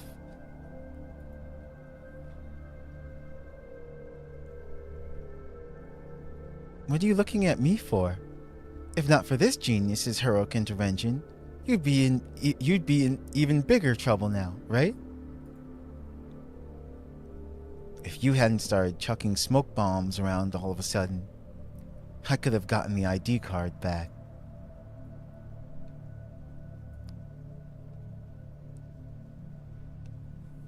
Come to think of it, those Viagers were acting really weird. They'd already gotten the polyalloy card, so why would they need to pursue us so hard? What? So this wasn't just a robbery, but a deliberate doll kidnapping. Doll-napped. Also, there were tons of Viagers, and they blocked off all the escape routes we planned beforehand. How many of them were there? About 6 or 7 squads worth, at the very least. That is strange indeed. The Viagers usually think of underground brokers as easy targets due to the difference in fighting strength, so both sides tend to think poorly of each other. While there are some less moral brokers who slum it with the Viagers, an operation like this is far beyond the ability of a single broker to control. In other words, it's not so much that the broker was in league with the Viagers, but there was someone with troops of their own running the whole show from behind the scenes. Kyungju ponders the issue. Was there anything special about these Viagers? Something special. Let me think. Ah, I've got it. They were wearing badges with something that looked like a dagger on them. It was like... just like...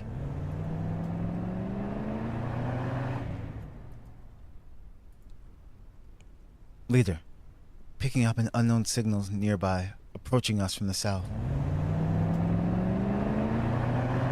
The roar of an engine precedes the sight of a gray jeep cresting a sand dune. Thick black smoke spews from behind it as the noise shatters the peaceful silence of the desert. Just like the insignia on that jeep. They were the ones chasing me and Lynn last night. Upon realizing that Lynn might be on that vehicle, Frostfall Squad subconsciously tightens their grip on their guns. Frostfall Squad, prepare for battle. Intercept that vehicle.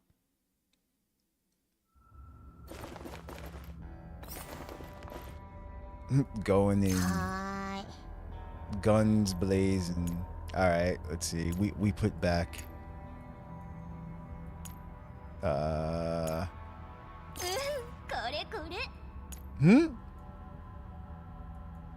Who else were we using? Actually, you know what? Let's just do this. Yo. There she is.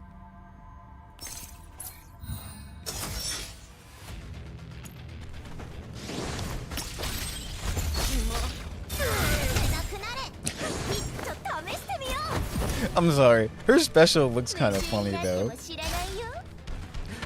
Just because she does her motion, you don't see any bullets, she just kind of points her guns and then everything just explodes.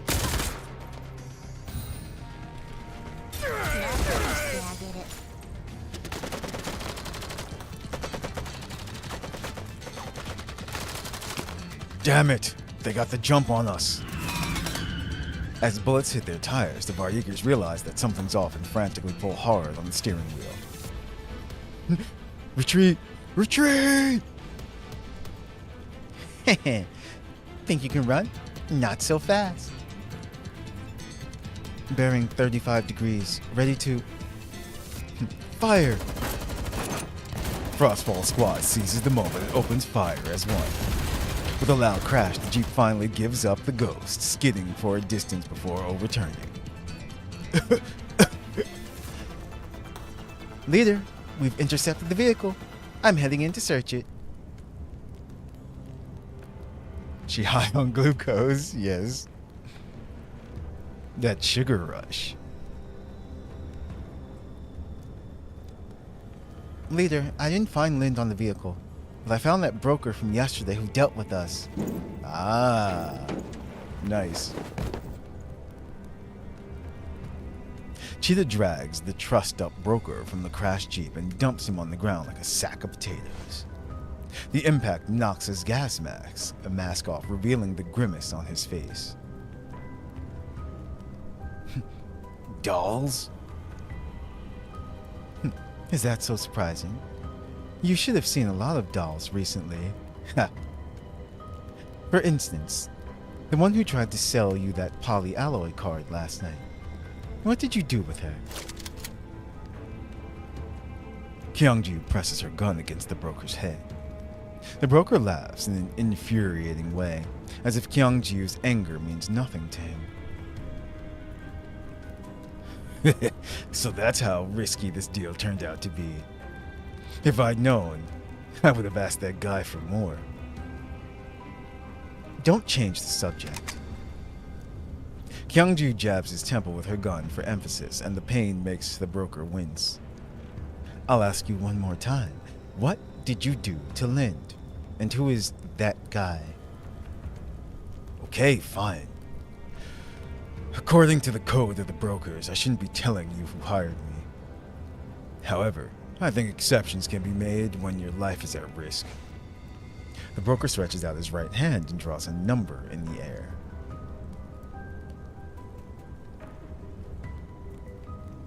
He called himself Holtz. He showed me a picture of the doll to bring in and made me an offer I couldn't refuse. Wait. Holtz. Isn't that the name of the Gerard Group's guy? Publicity guy? Or PR guy. There we go.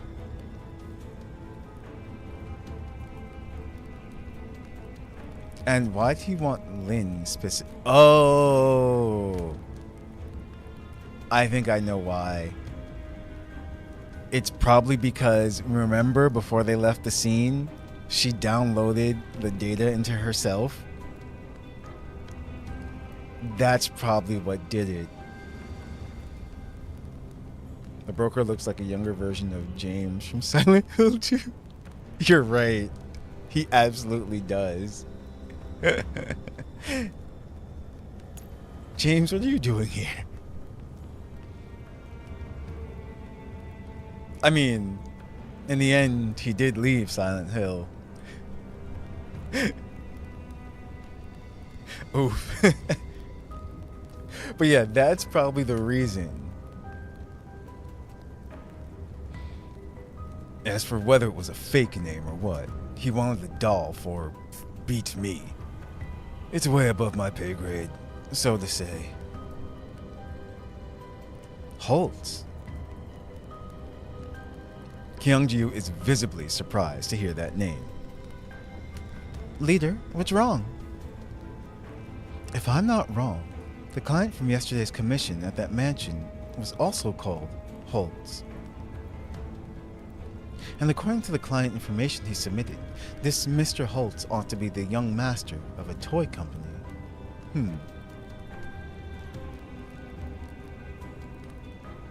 Wait, seriously? What would some little prince from a toy company even want with Lind?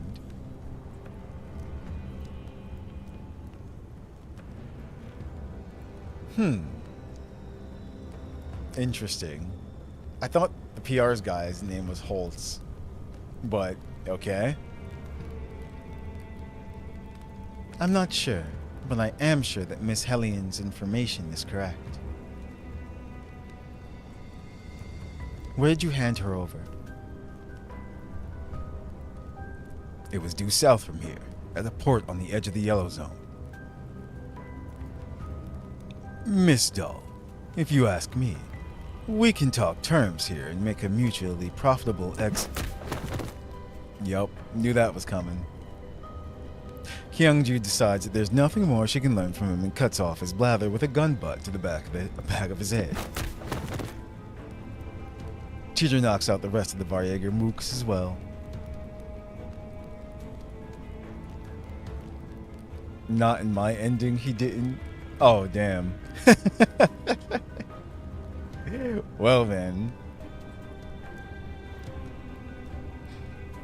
Deserved, yes. Leader, since we know where Lind is, we should head out right away. Tololo emerges from the jeep, waving to Kyungju with the ID card in hand. Search complete. I've recovered the polyalloy card. Yes, Lind might be in danger, so we should move quickly. Frostfall squad, head towards the port at maximum speed.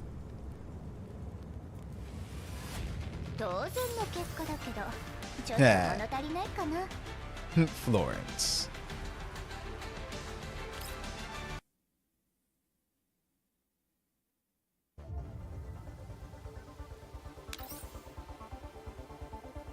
Banquets, wine, and VIP guests. The shadow below the crystal goblet is harder to clean away than wine stains. Went for a certain ending that will get your channel demonetized if you mention it? Huh? So I do not want to post it and have you read it. So I will change it to sewer slide. Oh, no. Gotcha. He committed suicide. That's all. It's like, yeah. It's like, gotcha. I forgot how many endings there were to Silent Hill. But I know, like, yeah, the true ending is the, I guess, the acceptance ending, one where he leaves. No. It's fine.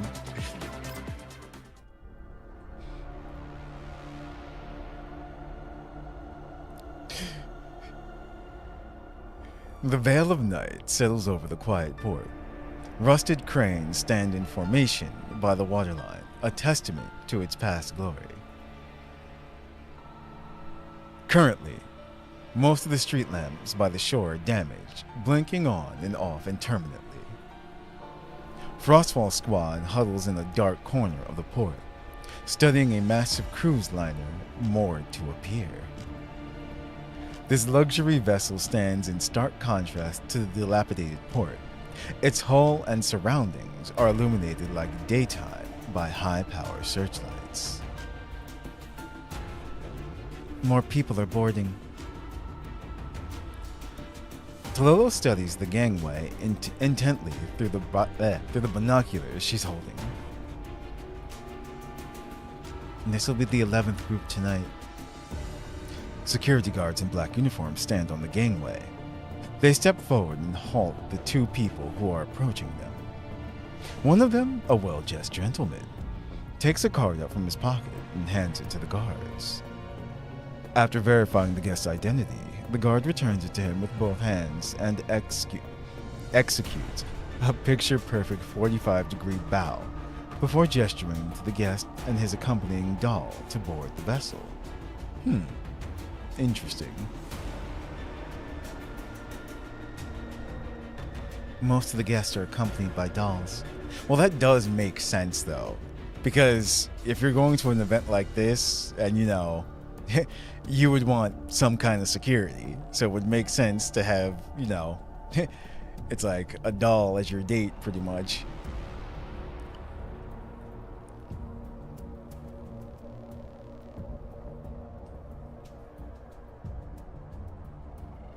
I surmise that after this, Holtz kidnapped Lind. He might have brought her aboard as his companion doll.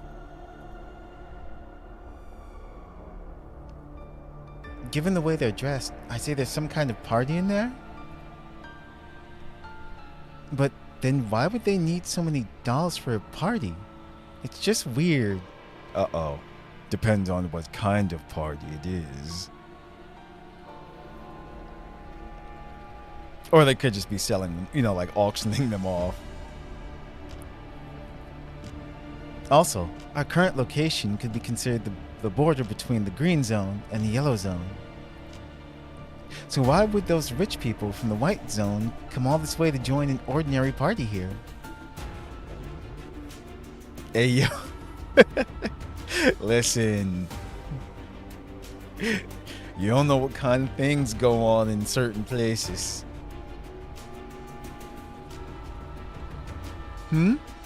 Tololo, why are you looking at me? I was just surprised. It turns out even you can say something useful at times, Cheetah. Damn. Ah, so you're taking shots at me now that Linda's gone, Tololo. Seeing that Cheetah's about to flip out, Kyungju strategically clears her throat to get the conversation back on track.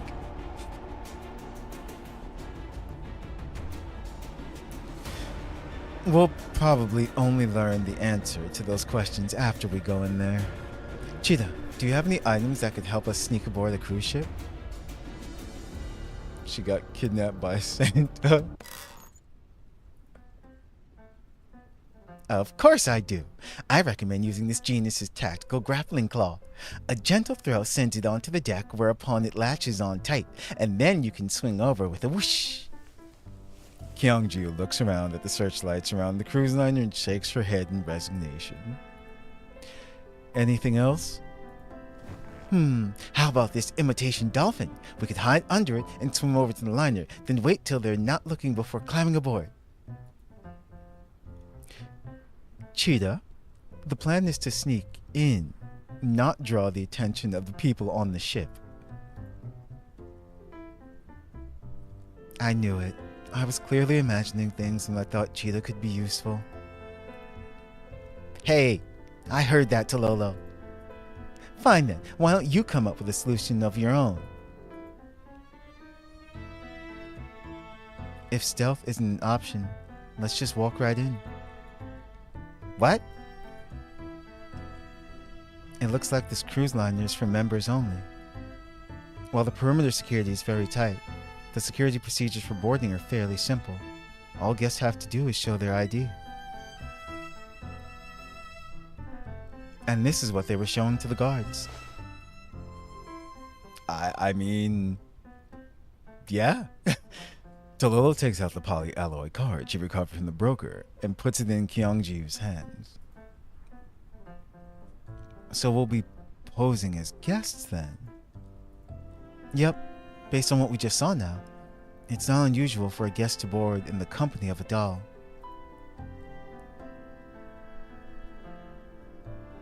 So we should be able to get 2 people in there. That's true, because when you look at them, you don't automatically know they're a doll most of the time.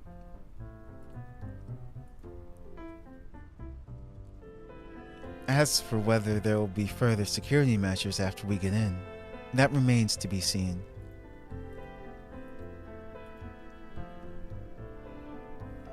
This is the only plan they have which seems even the slightest bit workable, and every moment wasted only increases the chances of Lin meeting with danger.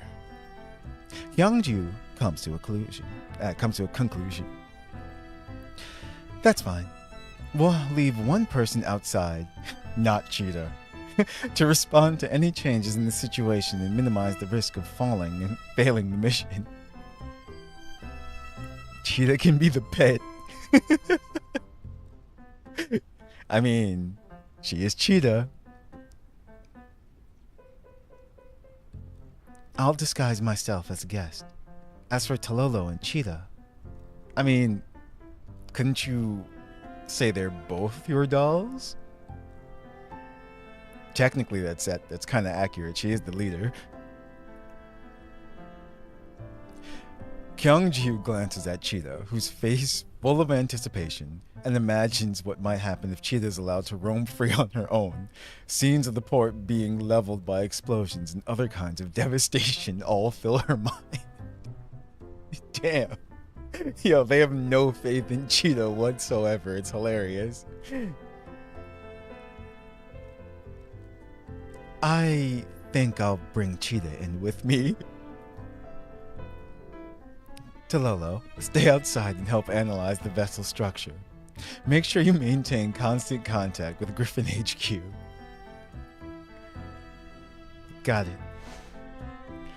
Tololo nods and raises the monocular skin.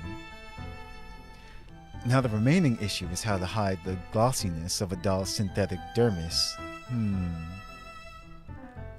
Basically, their bodies. Heh, that's easy, leader. Leave it to me. At last, it's time for my genius invention, Skinwalker Spray, to shine.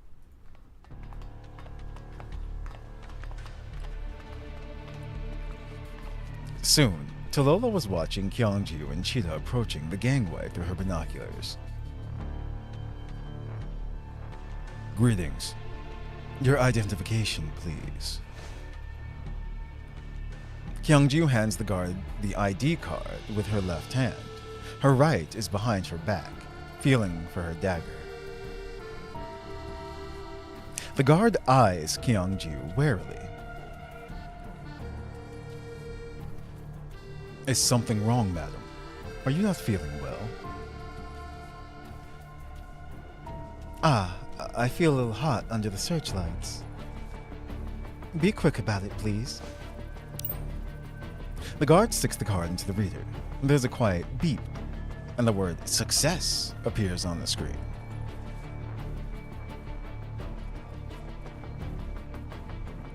We apologize for your discomfort, madam. Welcome aboard the MV Nova Novalis. Welcome aboard the MV Novalis, madam. We hope you have a wonderful night. Thank you. Kyungju nods and collects the ID card. Then she gently drags Cheetah along into the depths of the cruise liner.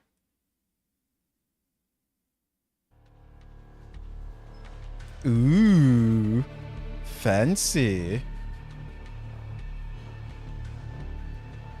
Very fancy.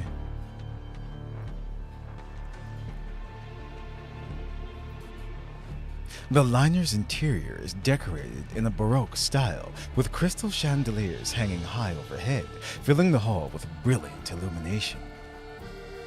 Guests in fancy clothing hold flutes of champagne as they converse in small groups. The sound of laughter and clinking glasses fills the air. And fancy cheese. Kyungju and Cheetah only draw a few aside glances. Wait, what? I think that's a typo. A few side glances as they enter the hall.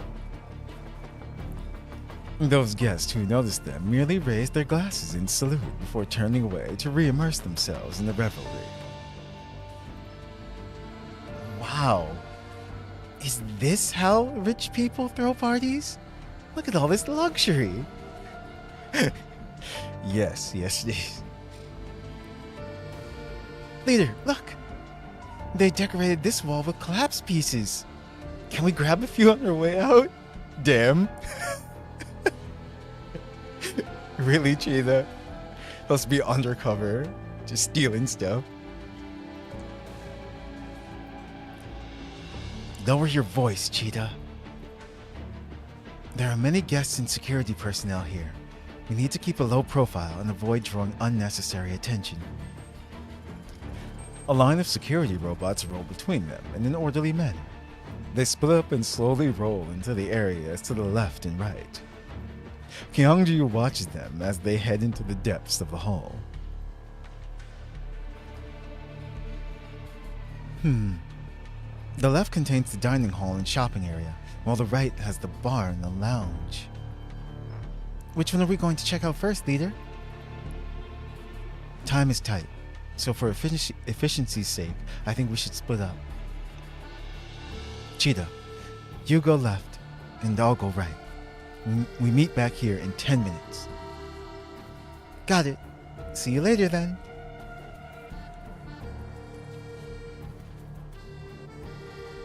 The bar that adjoins the casino is livelier than the main party hall. The guests gather in small groups and occasional laughs escape them. Some of the guests are red-faced with anger, loudly bemoaning their luck, or lack thereof. Apple juice, please. Kyungju takes a drink from a passing waiter's tray and leans on the bar, quietly listening to the conversation between the guests. Soon, her attention is drawn by a nearby commotion.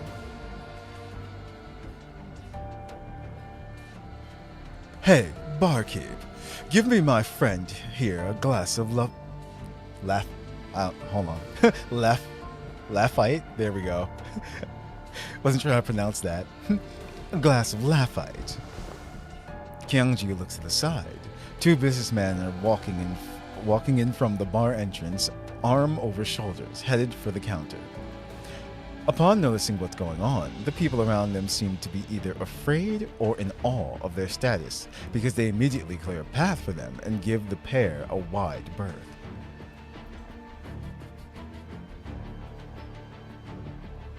I haven't seen you here in so long. Where have you been recently? I had some business on my family side, so I had to attend a whole bunch of gatherings and parties. Took a lot of doing to get free, let me tell you that.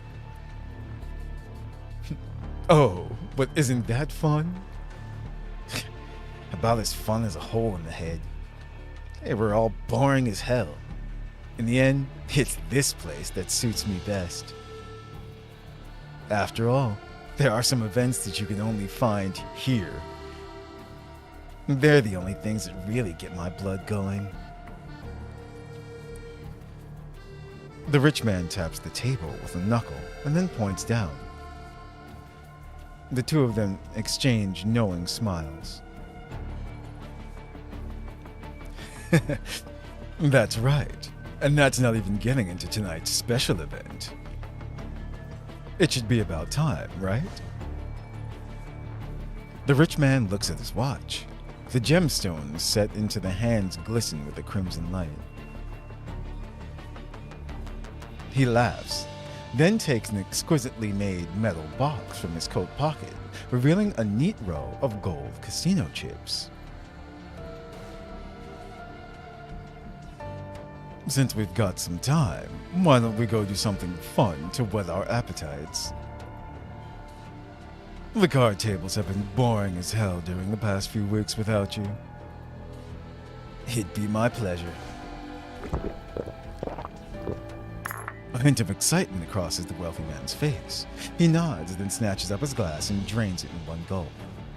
He then adjusts his suit while the other man pats his shoulder. The two of them get up and head towards the casino. Before long, they're lost in the flow of humanity.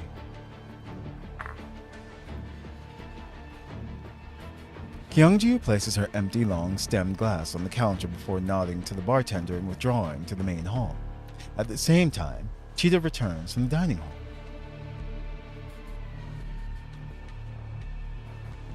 Leader, listen to me. I found two really weird things. Kyungju nods, indicating that Cheetah should continue. Remember what Tololo said about seeing humans with doll partners at the port? But I didn't see any dolls in the main hall. Where'd they all go? Now that you mention it, I've only seen humans here too. See?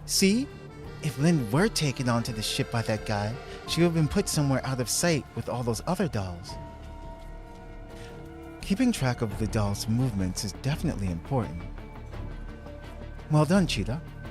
That was a very important clue. I've got more awesome stuff in store. Take a look at the pictures I managed to secretly take with my microcam. The picture shows the security robot's back access port. After magnification, they can clearly make out the serial number on it. G&L Beta. That's the model we saw at the mansion on those robots Mr. Holt ordered from the Gerard Group. Oh yeah, didn't Tololo say these models weren't being marketed by the Gerard Group? Don't tell me this entire ship is Gerard Group property. That's definitely possible. However, it's also possible that the Gerard Group merely lent technical assistance to the ship operators. Regardless of which case turns out to be true, the one thing that we know for sure is that the ship is firmly linked to the Gerard Group.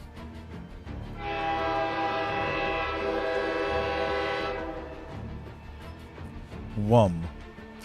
Yes, because that was that sound. Wum. Suddenly, a long hum fills the air. It seems to be coming from overhead. What's going on?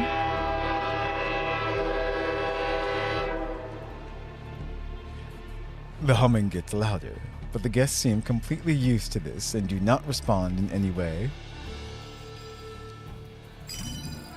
Just then, Kyungji's communicator beeps. She picks up the call and hears Tololo's voice. Tololo's just like, guys?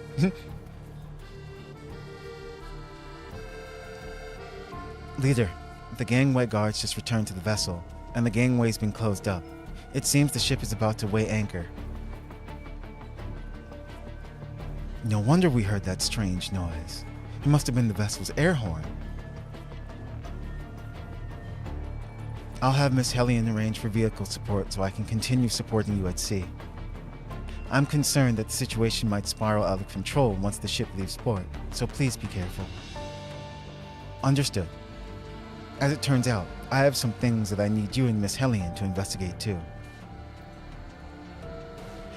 Kyungju briefs Tololo on everything she's learned so far. So you want to look into the link between the Novalis, Mr. Holtz, and the Gerard Group? Yes, I've got it. Also, I have some input on the potential location of the dolls that I'd like to share with you. In the next moment, Kyungju receives a quick sketch of the liner's structure. Observations of the exterior suggest that the liner is divided into 3 main decks marked first floor, second floor, and B1. Passengers can only board the vessel via one route. In other words, via the first floor deck, where you are now. Then what about 2F, or second floor? What are they doing up there? Thermal scans indicate that 2F contains servers, so my guess is that it has a functional purpose similar to a server room, a command center, and other such facilities.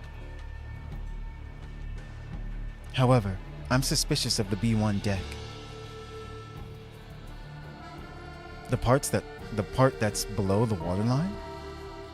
Yes, there's a hidden passage on the first floor. 1F, there we go. Which appears to lead to B1. It's very heavily guarded, and there's lots of worker traffic moving through it.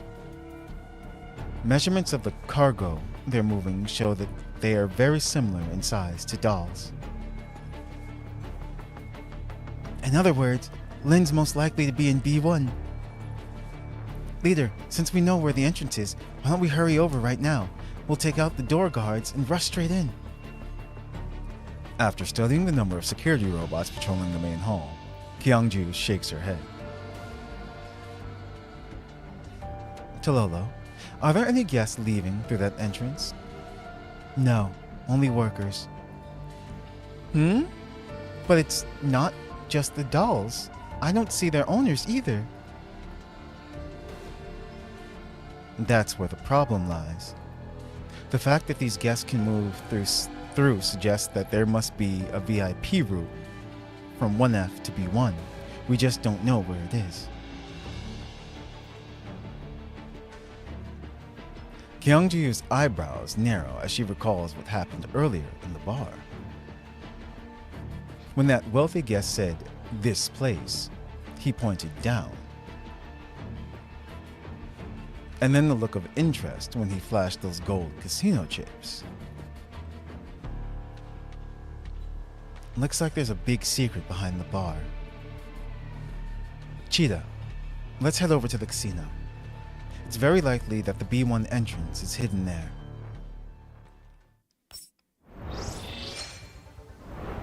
You have to say you have to say the passcode at the bar. Or maybe you have to order a certain drink. That's what it is.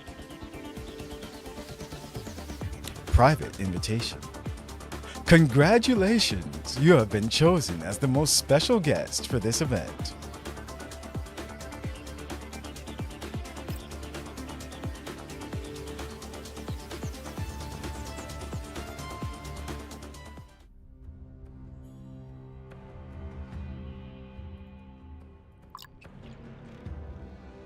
The humming of fans, the beeping of machinery, the rush of liquids through pipes. The password is password. That would be hilarious.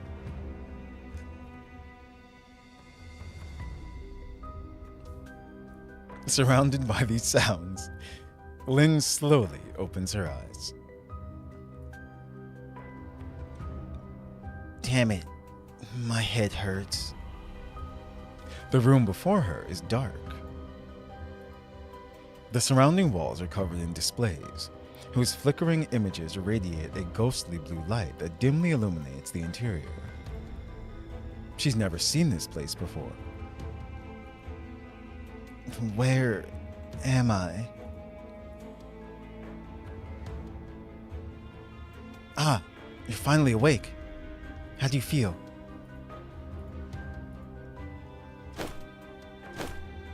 Lynn shudders as she hears an unfamiliar voice speaking directly into her ear and reflexively reaches for her gun, only to find that she is securely bound to the chair she's in.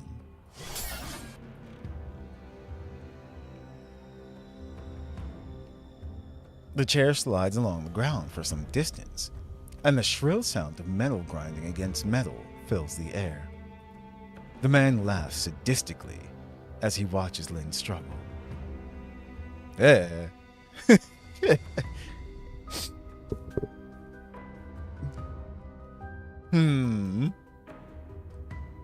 I'm looking at his appearance and everything, and like choosing a voice for him.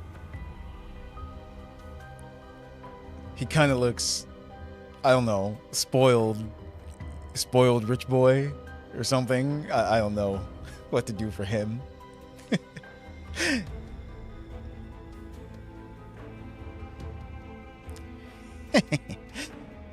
No need to be so anxious. The Joker. I'll give back your gun later. Lynn looks to the side and sees a man in fancy clothes leaning against a control console, a mocking smile on his face. Yeah, see? Kind of arrogant and everything. He has one hand in a pants pocket and holds a long-stemmed glass in the other, blissfully savoring the fragrance of the wine within.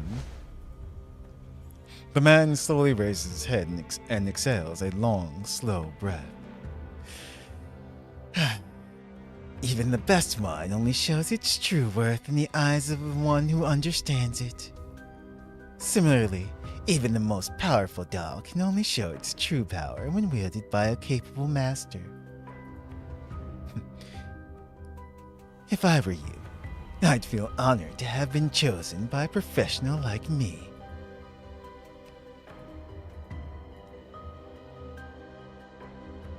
Cat got your tongue? Are you in such awe of my presence that you cannot muster up the ability to speak? Punchable face, yes. He's got the punchable face.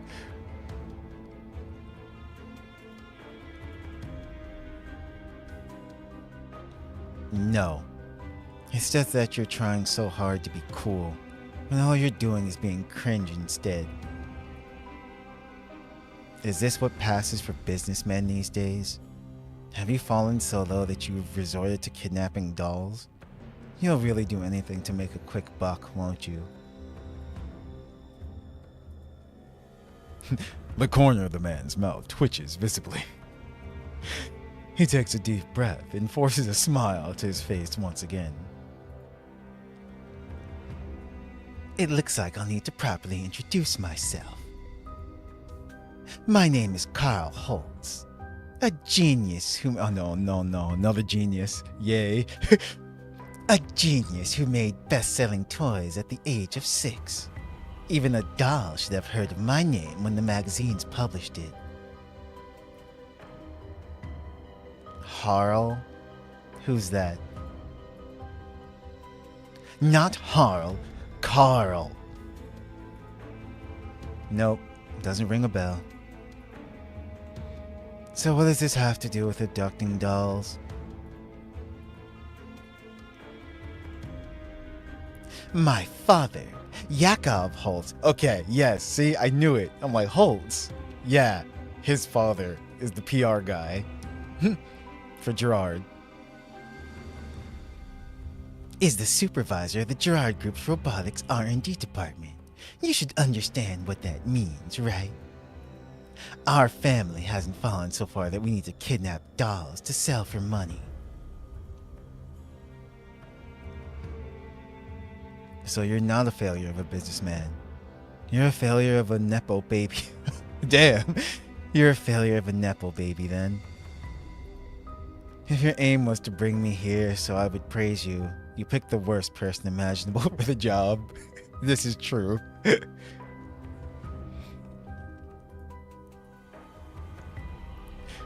Carl's mouth twitches even more intensely now. He takes 3 deep breaths before he speaks again.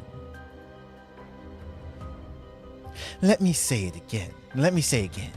I'm not going to sell you off, so stop calling me a failure. I simply want you to do me a favor, Miss Lind. Tonight, there's going to be an arena match in the depths of the cruise liner. I want you to help me win the match so I can make a point to my father. The confusion in Lind's eyes grows, but Carl gets more and more excited. He begins a long spiel without bothering to ask Lind if she wants to hear it. Roast him, Lind. Right? The cruise liner you're on is actually a cathedral of entertainment for those in our rarefied social class. In here, money, power, position, everything can be wagered. And the most exciting bets are placed on the arena match that you will soon participate in. I don't believe anyone can resist that temptation. What do you mean by arena match? Does it involve fighting? I have no idea why people are so captivated by these primitive displays of violence. And I have even less idea where you're getting your confidence from, thinking that everything's going to come up roses just because you kidnapped a doll. You don't get it. A genius like me only makes a move after crafting a 100% foolproof plan. Since the arena match is a contest of strength, there's no question that tactical dolls have an advantage over civilian dolls. Unfortunately, most tactical dolls are employed by the military or government organizations, and I have no desire to antagonize the government. Neither do I possess the strength to face off against the military. Therefore, Carl's eyes gleam with madness as he slowly walks around to the rear of the chair and plants his hands on Lynn's shoulders. It'll be funny if Lynn was just like, ew, ew, ew, ew, ew. She's like, don't get my frame dirty. my best choice was a small PMC like yours with no funding or official backing, which won't make waves even if an incident occurs. Those robots I stationed at the mansion were part of a test I arranged. Congratulations, Miss Lind. Your combat performance has won my highest approval. Your new picture threw me off. Oh. Did you change your name again? Also, P the Nobody is what I see. And I see Mudkips. It might be because I'm using a different browser this time as well too. But that's how I see your names today. Unless you guys changed them.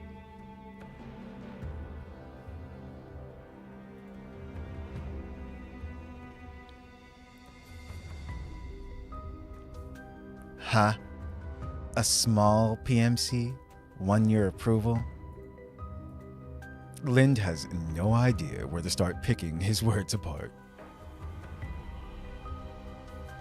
You're an adult, right? Did you not even know about Griffin and Kruger? Kruger, yeah. And Kruger. 10 years ago, Griffin was the premier PMC in the country. And you were still probably playing with literal dolls somewhere. Damn. Yeah. Oof. He picked the wrong doll to kidnap. Or one of the most wrong dolls to kidnap. And this plan of yours is so full of holes, it's more like a fishing net. 100% foolproof, my ass. For example, if I hadn't gone to sell off that card, wouldn't your plan have derailed right from the start? Yeah, exactly. I'm a first-time viewer? I could have swore I've seen you before, Mudkips. Are you sure? I thought you... Yeah, I thought you were in another stream one time. But if so, of course, welcome. It's felt like you've always been here. Alright, Boot. Hope you enjoyed while you were here. Rest well. See you later.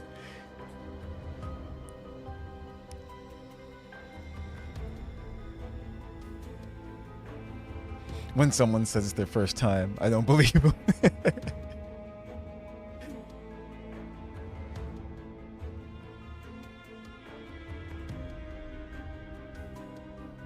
But in the end, you went out and tried to sell it, right?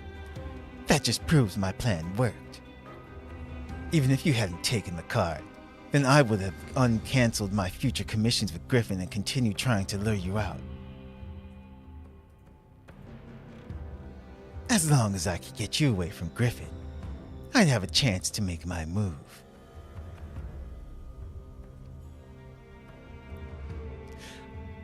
Carl begins rambling to himself. The mania in his eyes gradually fades, replaced by gloominess. Lynn picked him apart a bit. Just saw Girls Frontline 2 live stream and clicked. Nice. The Viegers were useful for that, at least. Offer enough, and they'll shove any kind of problems for you. Solve, not shove, wow. Huh. If you hadn't mentioned Gerard Group just now, I'd probably have mistaken you for some stupid playboy. Do you actually think those Varieger thugs can be trusted? Are you retarded? How the hell did the Gerard Group manage to produce a failure like you? Damn. Yo. Yeah. I love it. When all else fails. Shut up. Yeah, that's it. Shut up.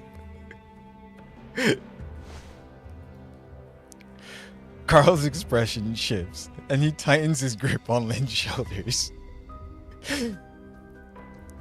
The sudden pain forces Lynn to frown. Yeah, see? Now he's angry. Shut up, shut up, shut up. Stop calling me a failure. That's probably what his dad calls him too. Oh, no. You're the same as all those people from the Gerard Group. All you do is piss me off. See?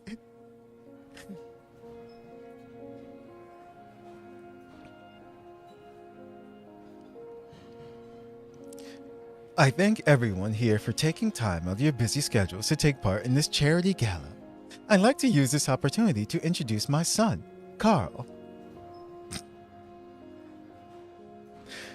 The toy he developed is a bestseller on the market, and all proceeds from the sales will be donated in full to our charity foundation.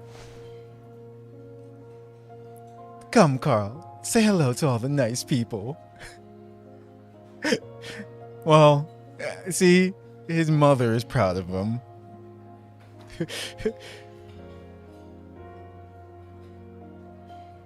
Ah, this is a flashback. I see.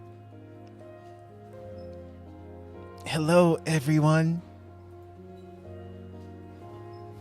I expected nothing less of Madam Holtz's boy. He's clearly extraordinary. Even at the tender age of 6, I'm sure he'll be running a corporation of his own by the time he turns 26. How blessed you are, madam. But of course, it's only natural that Madam Holtz's son would be a rare genius. Why don't you say a few words, young Carl? We'd like to bask in your genius.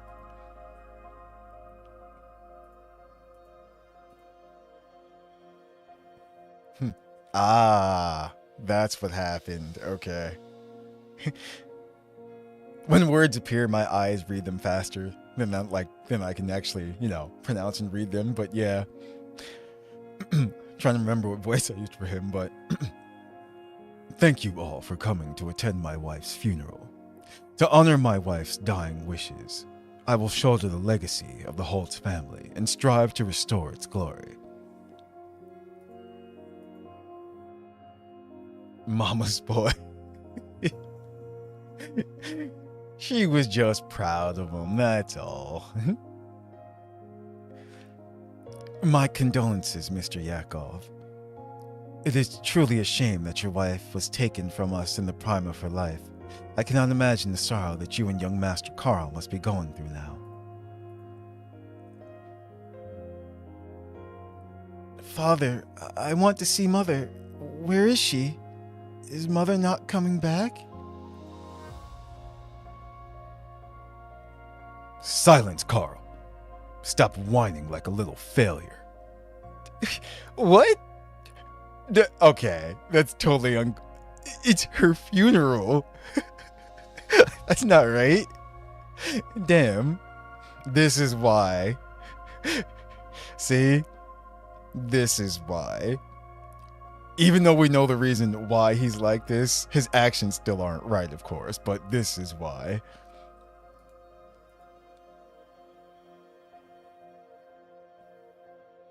My apologies. It seems we have shown you an unseemly side of ourselves.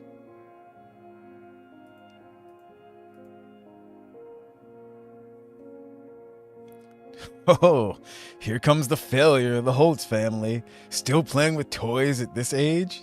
Damn. What do you mean? He was freaking successful. The Holtz boy never really grew up, did he? Why don't you say a few words, Carl? Teach us how to be a spotlight failure who doesn't even care about how pathetic he is. Yo, what the hell? This is fucked up. Villain arc. Is that Dimitri's dad? No, Wriggle.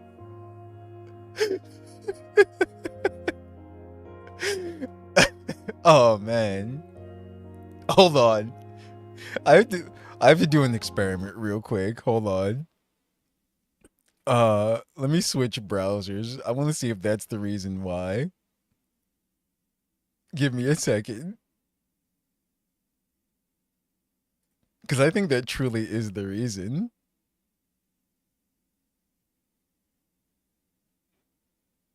No, it's not. Okay. I'm just looking at your names and everything. I guess YouTube did something again. Cause I see everyone as their at names. I see iCal, P the Nobody, and Mudkips.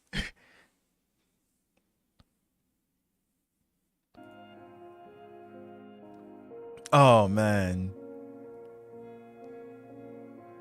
I just came back. Yeah, it says I that's what I'm saying.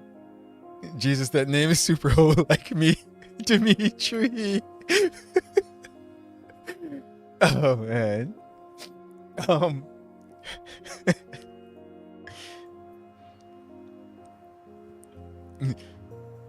The experimental funds I gave you were so you could develop mechanical products that would contribute to the Gerard Group, not waste on playing house. I wasn't expecting you to make a decent copy of that doll.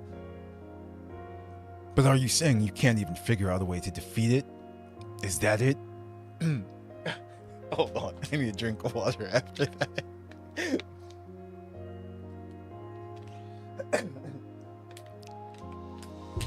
How do you make fun of someone who was successful at 6?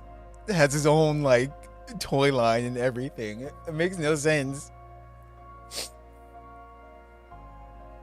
And then when he grows up, they call him a failure. It's like, what?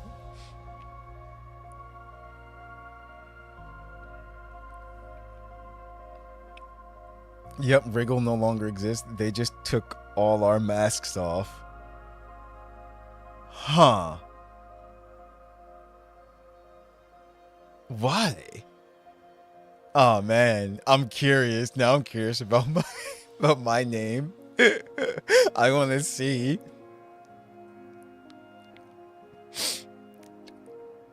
Let me see something. Hold on before we continue. Here, I know what to do.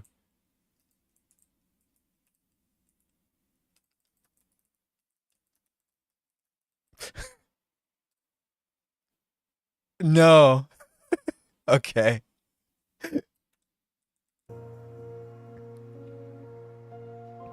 Mine's still, well, at least on my screen, it still says Azure Nova to me. Phew.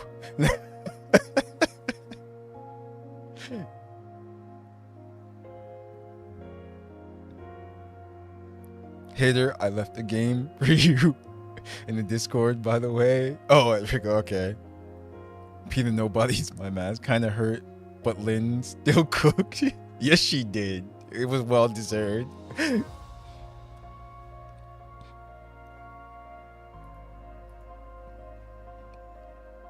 How did Celia give birth to a failure like you? Aw, damn. Yo, okay, listen. This poor guy. Like, what the hell? Oh, man. I didn't ruin this family. He did, okay?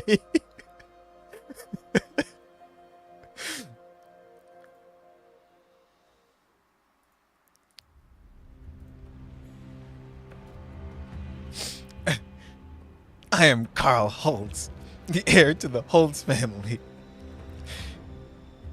It's one thing if father looks down on me, but for a mere doll to do the same, what right do you have to criticize me? The hands gripping Lynn's shoulders suddenly let go, and then a fist whistles through the air before slamming into the side of Lynn's head. The impact of the fist and her head hitting the back of the chair briefly dazes her. Lynn turns and looks Carl straight in his angry, bloodshot eyes. No, Lynn! No! You mad, bro?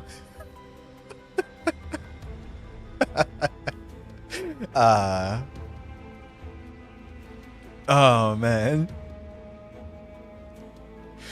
It took 10 years to come up with Wriggle, give it back, right?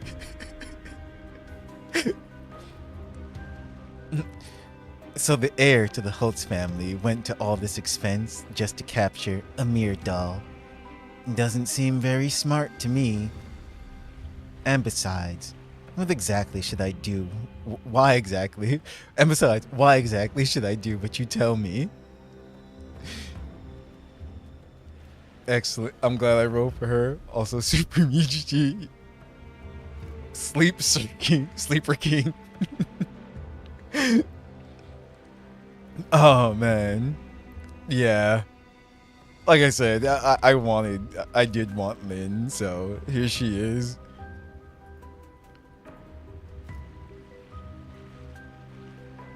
I can control those berserk robots.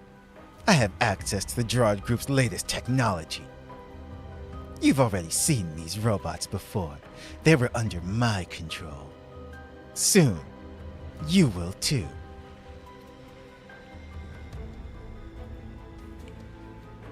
Carl kicks a button on the back of Lynn's chair. The surface of the armrest and the back of the chair slides open, revealing a dense network of cables within. They coil and wrap around Lynn until she is tightly bound. Right after that, a powerful electrical current pours into her frame. Pain fills Lynn's neural cloud, and she can't help the grunt that escapes her. Carl slowly walks around Lynn until he stops in front of her. You're right. I didn't need to capture an ordinary PMC doll. After all, an ordinary doll wouldn't have given me such an amusing reaction. You, on the other hand, are a different story. After all, you're a ULSD test type with sensory feedback comparable to that of a human being's. Isn't that right, SIC-012? Or SIC-12?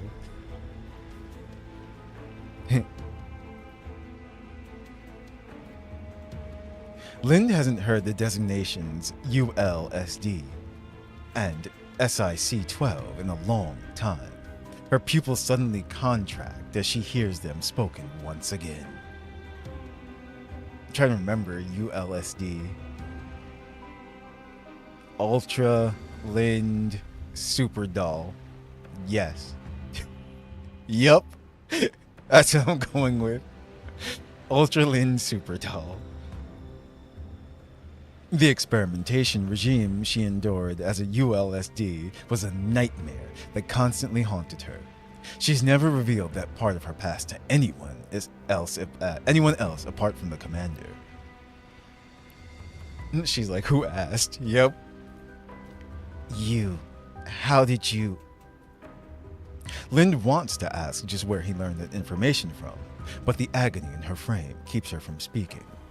All she can do is watch as he takes the remote control and see him smile coldly as he presses the button on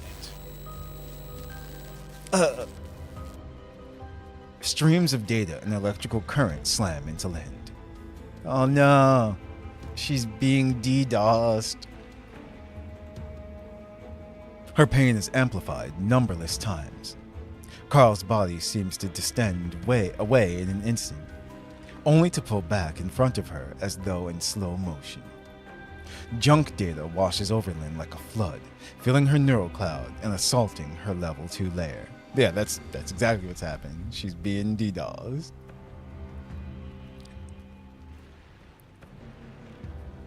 The tearing pain of the forced overwrite overwrite process pours into every corner of her frame. Her visual modules shut down amidst the pain, and her vision fills with a cold white light. Lynn struggles to see amidst the radiance, but all that greets her is an endless void. Countless elids appear out of the virtual nothingness, slowly creeping towards her. Things are looking very bad for her indeed. Damn it. The only good thing about all this is that she has her trusty Auto 12 in hand. And with it, her confidence returns to her.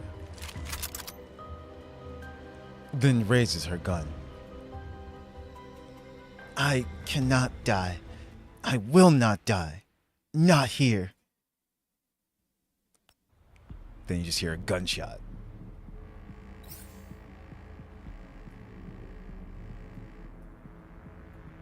Alright. Let's see.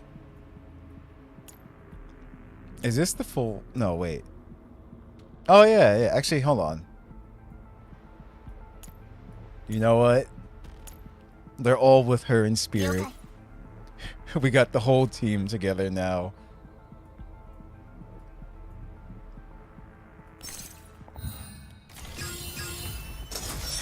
Frostfall Squad, go.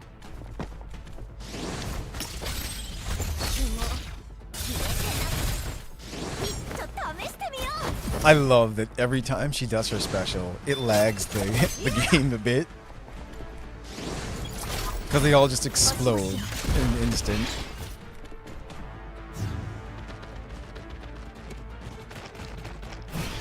What are those little floaty orbs?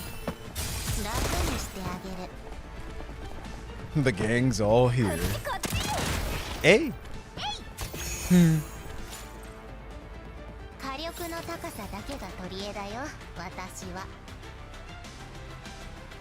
Squad up.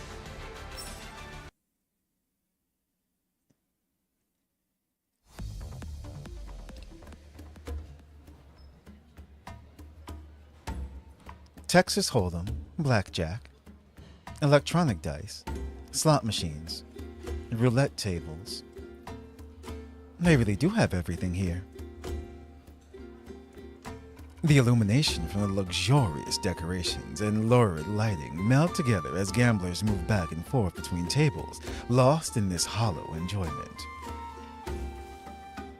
Kyungju and Cheetah dart between the crowd, searching for a clue about how to get to the B1 deck. Those two rich patrons I saw at the bar earlier are gone. Leader, look! Do you think they went there? Kyungju looks where Cheetah is pointing. A pair of black-suited guards are standing in front of a grand-looking door. Let's go gambling.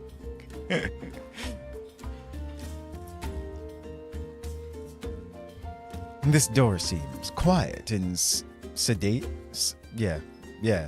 Sedate compared to the liveliness of the rest of the casino.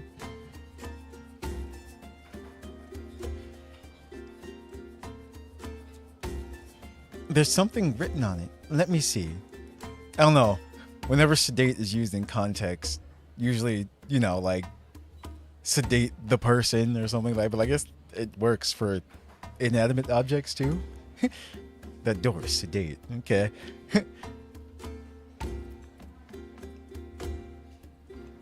VIP area only for guests with gold chips.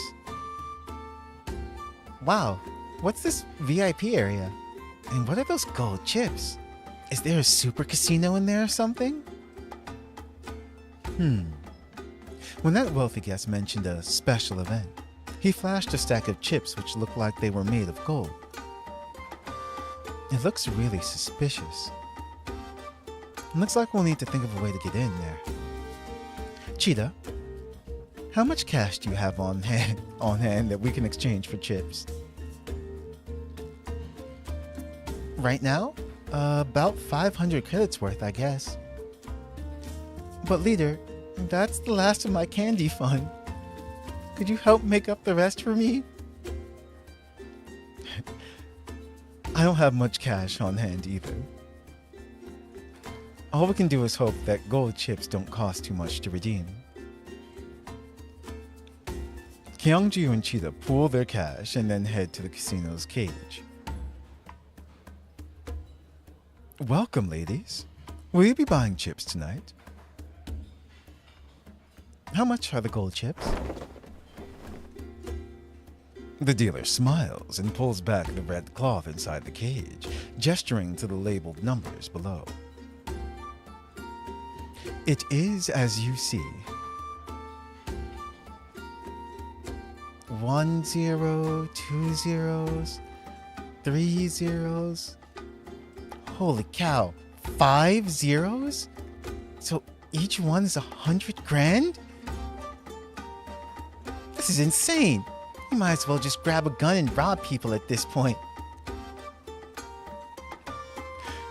Kyungju ignores Cheetah's protest. Her expression is one of serenity. Understood. I'll buy 2,000 credits worth of chips for now. Thank you.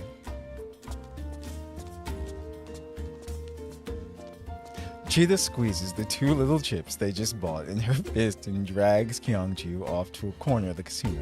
Clearly, she has something to say.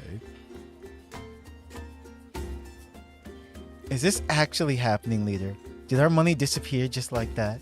And even after all that, we only got these 2 measly little chips. Are you seriously planning to win 100,000 credits with a stake of 2,000? I was actually. Huh? Are you for real? Then we should just hold up everyone here. It would be faster that way. I mean, when it comes to gambling, we'll be totally screwed if we lose just once, right? Cheetah, you've forgotten the most important thing. What's that? You mean like how we can claim anything we lose from caretaker's caretaker as a business expense? No, that they're there to find Lind. No. What's important is that we won't lose. Saying so, Kyungju takes the chips from Cheetah before flipping them up in the air and neatly catching them. We are dolls, and that's why we will not lose. Damn, the calculations, the accuracy.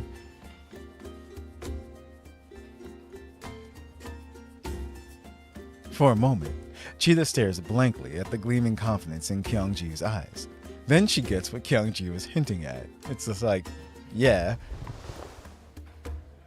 A wicked grin spreads across Cheetah's face as she rubs up against Kyungju. She likes this plan now. I get it. So you're going to cheat then? Is that it, leader? I was gonna say, yeah, it's called cheating.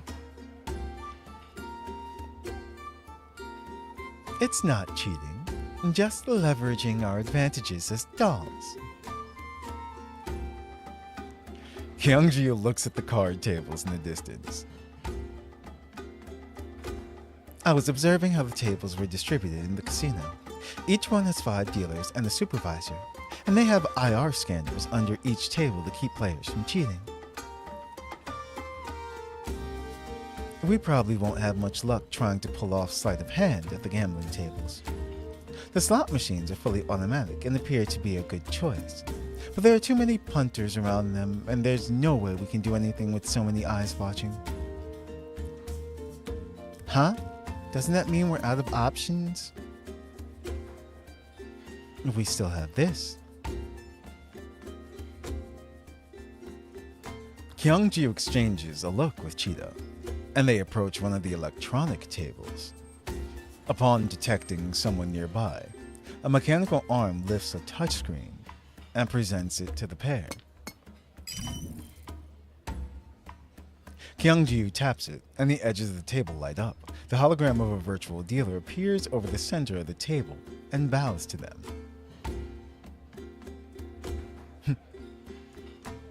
Esteemed guest number 03425, welcome to the Carnival Cubic DB01 online entertainment system.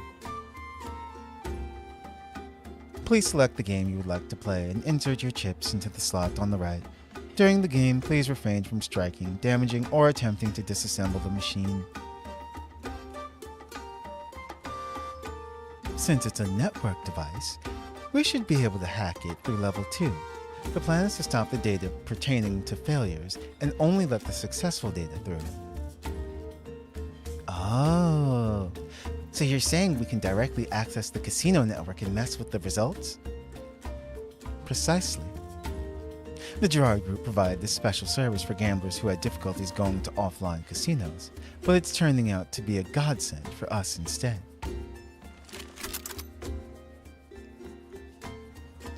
Kyungju smiles and slips her chips into the machine. The dice on the screen begin spinning at high speed. Let's go for the mode with the simplest rules, high and low. I estimate 6 rounds should be enough for us to go from 2,000 to 100,000 credits. Why don't we maintain the signal spoofing for longer? Wouldn't that be better? We'll trigger system alerts if we do it for too long. It's less risky this way. All we need to do is work fast in level 2. Are you ready, Cheetah? The game is about to begin. Come on, this genius has been waiting for this. The cube.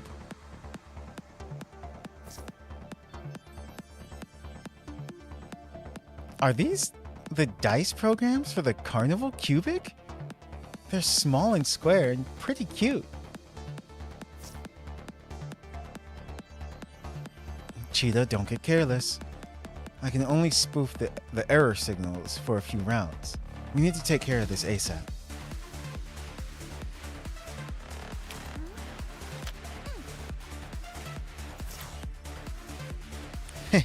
So that means we can gain points, but not lose them?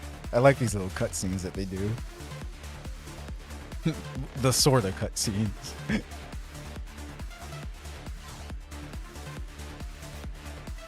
So that means we can gain points but not lose them? Relax, leader. I won't hold you back. Playing games is serious business for me. Ah, and it is a scenario. It is scenario based. It's just these two. Cool. I mean, I'm interested in what they can actually do, though. Do they not do anything? Counter roll. After being attacked, randomly roll a number between 1 to 6. Oh, that's all they do.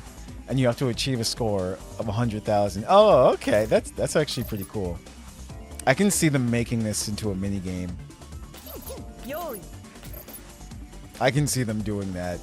And or adding these things into regular battles. And it being one of the achievements that you have to get to clear the battle or something like that.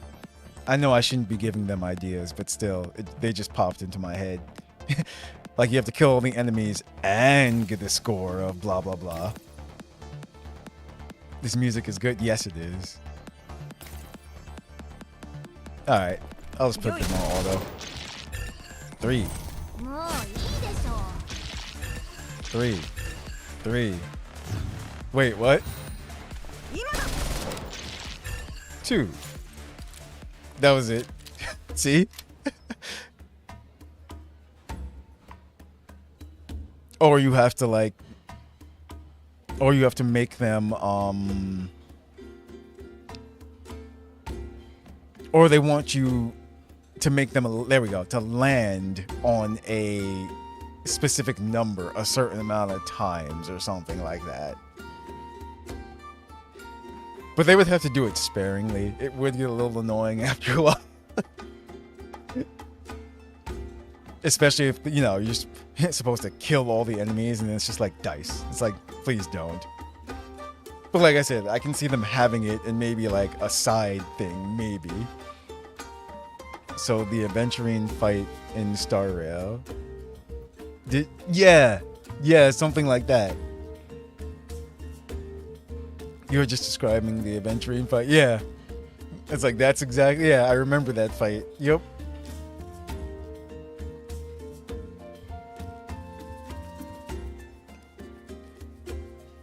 The spinning die gradually slows down and eventually comes to a halt with the 6 facing up. The Carnival Cubic machine plays upbeat music.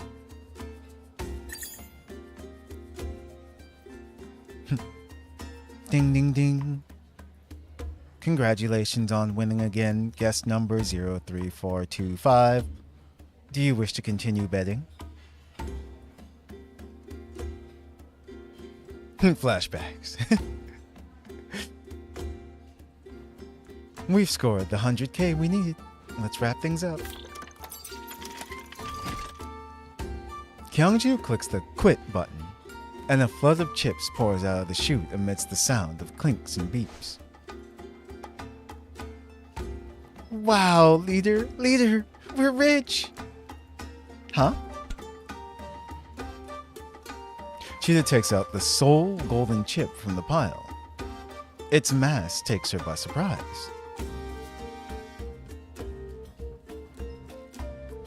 Wait a minute. I think this chip is made from actual gold. Is the Gerard Group giving these out just like that?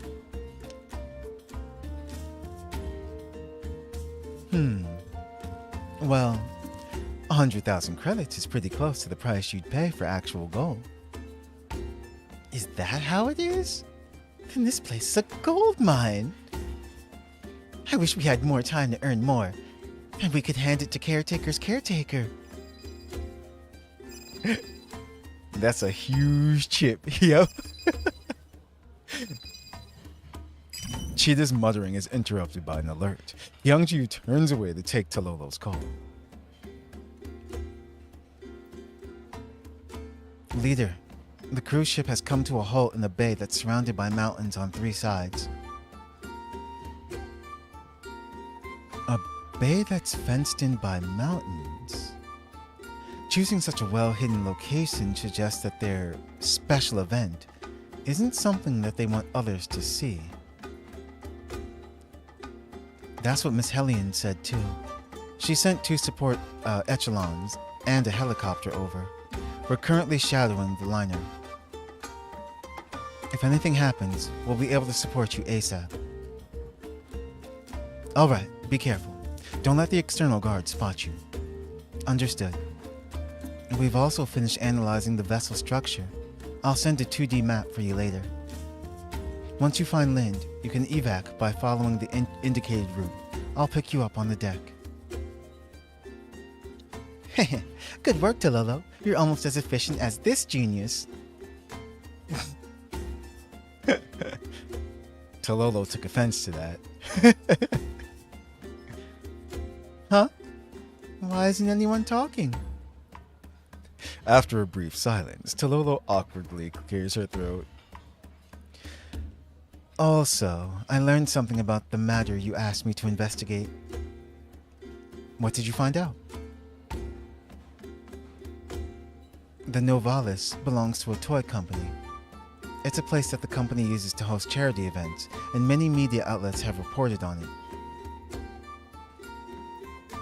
Its CEO, Madame Celia, would often bring her son Carl to these events. The toys Carl created have also made the news. The heir to a toy company. In other words, that Mr. Holtz. That's right. Carl's full name is Carl Holtz. The contact information he gave to Griffin was correct. But why would someone who runs a charity want to kidnap Lind? Also, the inside of the boat is about as far from non-profit as you can get. You're right. It isn't connected to charity at all, because Madame Celia passed away from an illness 6 years ago, and her toy company went down with her. Currently, the ownership of the liner has been transferred to Carl's father, Yakov. Oh, I remember that name. He was that jerk who was building robots for the Gerard Group. So you're saying this kidnapping was masterminded by a father and son duo? Something's not quite right. After putting together all the information Tololo has given, Kyungju falls silent for a while.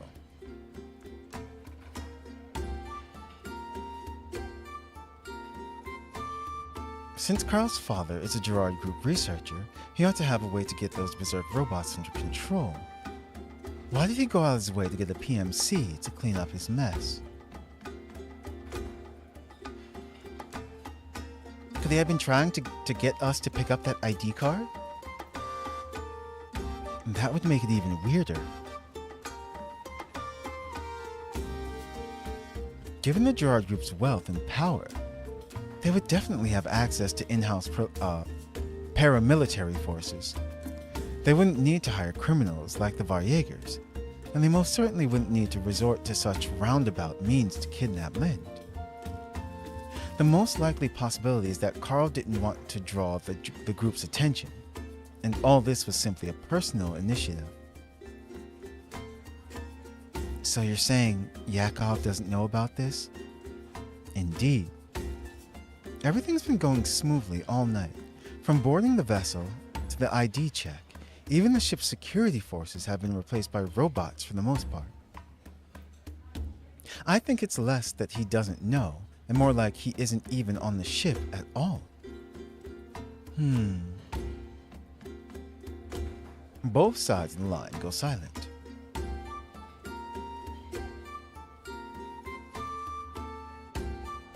Well, even if we know all this, we still don't know what the kidnappers are trying to accomplish. There's still too much that we don't know. All we can do is head down to the B1 deck and see if we can find more clues there. Yup, seeing is believing after all. Let's go, go, go. Or let's go, go, go. After ending the transmission with Tololo, Kyungju and Cheetah arrive at the door marked VIP area. Can we go in? One moment, please. The security guard takes the gold chip and presses it to a sensor on the door. There is a beep, and then the door slowly slides open, revealing a lavishly decorated elevator.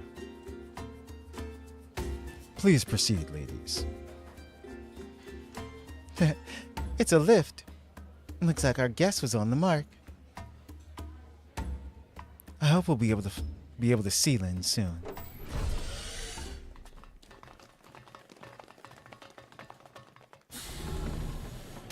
The pair enter the elevator while holding these thoughts in their hearts. The heavy doors separate the inside and the outside like a wall. There's a muffled commotion from behind the door, as though the sound is being muffled by some invisible membrane. As the feeling of weightlessness from the elevator's descent grows, this noise becomes clearer.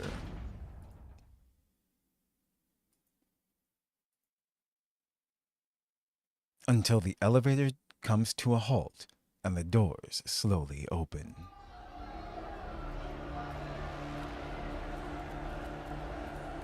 Shouts and screaming fill the air, and a mix of sweat, blood, and stimulants hits them in the face like a physical blow. What on earth is this place?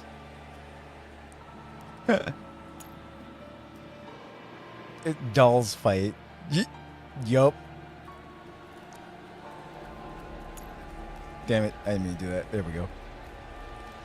Unlike the brightly lit first floor, or 1F, B1 is dim with blood-red lighting. In the center is a huge circular arena surrounded by manacled fans.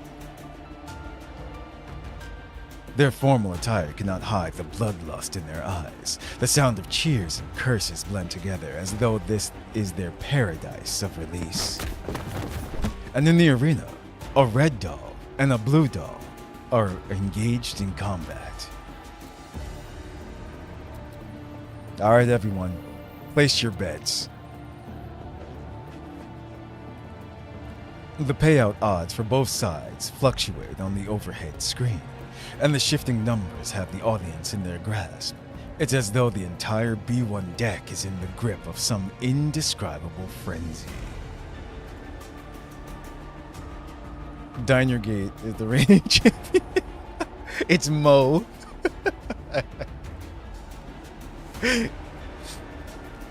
I actually, speaking on that subject, I loved during the stream how pretty much the hints, everyone, you know, like every time you look at comments and everything, everyone's just like, playable Mo when in the comment section in videos and stuff. And also, I forgot her name. The doll that's coming next month, actually, still during the anniversary patch, but it's not a spoiler or anything. They said so during the stream too and stuff. She used to be a Diner Gate, but they turned her into a doll. So I'm wondering if one day we'll actually do it for like April Fools or something.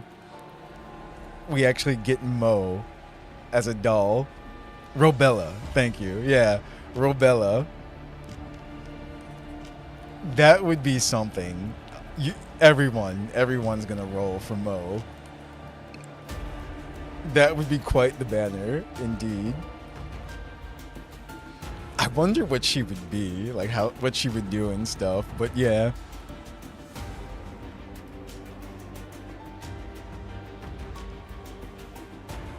V6 Mo. Oh yeah, I can see people. I guarantee you, there's someone out there, or maybe some people, just holding on to polls for the possibility that one day, especially after like this Robella announcement, that Mo will become a playable character.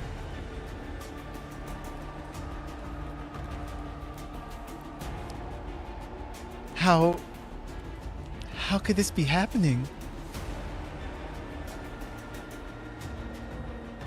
Listen, what happens at Doll's Fight stays at Doll's Fight, okay? Don't tell me they kidnapped Lynn to... Oh! Suddenly, an ear-splitting cheer comes from the crowd. Kyungju and Cheetah look towards the arena. The red doll has her foot firmly planted on the blue doll's head, and the shiny floorboards reflect her crushed and distorted face. The red doll raises her sword high, aims for her opponent's shoulder joint, and forcefully drives her weapon home. Ah! The blue doll's right arm is parted from the rest of her body, and she rolls several meters away, coming to a halt at the edge of the arena. The disarmed blue doll curls up on the ground, moaning in pain. The doll's pitiful cries are immediately drowned out by the cheers of the audience. In the very next moment, the big screen above the ring zooms in on the red doll's cold eyes. Oh no! Yeah, that makes sense.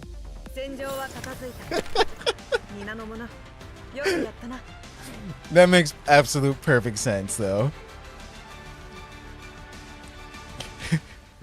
Good.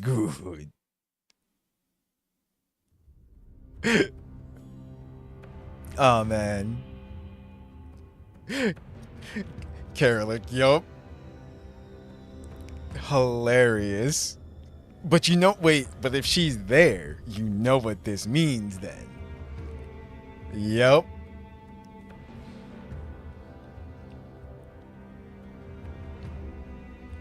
I'm trying to remember the voice I used for him. Oi. You awake?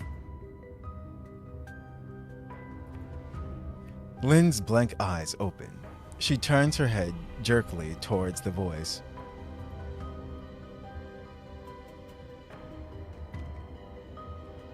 Protocol activated. Target identification module successfully loaded. Awake then, are you? Carl presses the button on his remote. There is a crisp click, and the bindings on the electric chair disengage. Let's see. Is she really being controlled, or is she just playing along to get free? Stand up and walk around.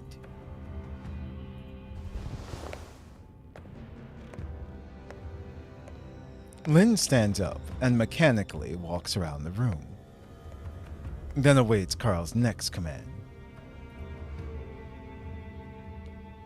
Turn in place, and then sit back down. After seeing Lynn execute his commands to the letter, Carl claps his hands in delight. Huh. I didn't think the beta virus would be so effective. Even a rushed copy of 45% of the code segments is still enough to control a doll's neural cloud. No wonder those defects in the arena all fight like they're possessed once they get infected by it. Why did Dad sit on such good stuff like this instead of giving it to me? Okay, yeah, that's what I figured. Because remember, she did successfully prevent them from taking over her level 2. Good stuff. I was just pretending to space out, and he totally fell for it. Seems a bit too easy, doesn't it? Talk about a stupid moron of a Nepo baby. Once again, Lynn lambasts Carl's intelligence in the confines of her mind. Forget it. This actually helps bypass all kinds of problems. I might be able to get him to spill the beans on something too. That data assault on my level 2 just now was massive. If I hadn't fought back in time, my neural cloud would really have been overwritten. Was it because the virus code was incomplete? Still, wasn't this virus targeted towards Gerard dolls? I was built by... You guys have no idea how bad I wanted to say IHOP just now. I know it's IOP, but still. I was built by IOP. So why was it effective against me? If she's not careful, she's gonna get shocked. Like, what? Certain Nepo baby dog. Oh! I just got that. No, Wriggle, no. Oh, man. I was built by IHOP. Many people were built by IHOP. Everyone's just like pancakes. Could it be that Gerard dolls use the same base layer technology as IOP dolls?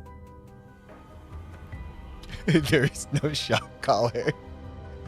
You know, I have yet to actually see the video. I don't really pay attention to... I know what you're talking about, of course. Hassan and all that and everything, but I have yet to actually see the video. I just saw all the commotion, everyone making fun of it.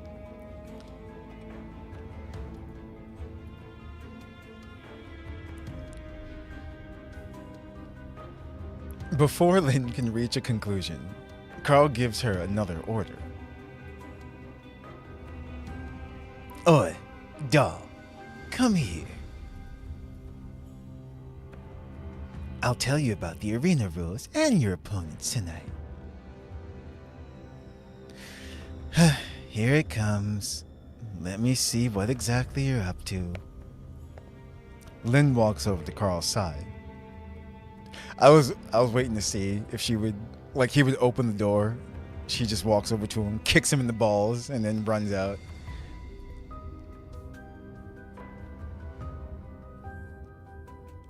While Lind was mentally prepared for what she might see in an arena, the sight before her still hits her hard. She just sees Karalik there, killing another doll, basically. Yeah, see? The screen shows a camera feed. In it, a red-colored doll with bunny ears is viciously chopping a doll on the ground to bits. It exemplifies cruelty, violence, and savagery. Karalik, just about every frame of the video maxes out Lynn's tolerance for disgust.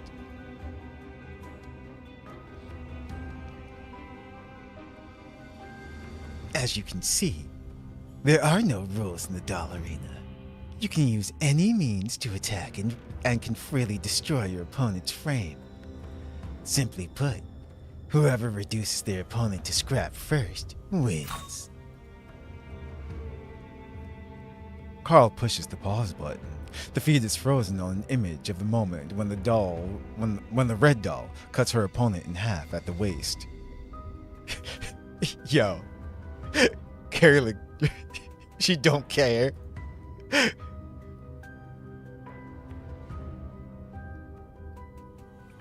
Wait, PGR gave us models for the Commandant. Yes, I did see that. It's like, yeah, they're doing lots of stuff over in PGR as well, too.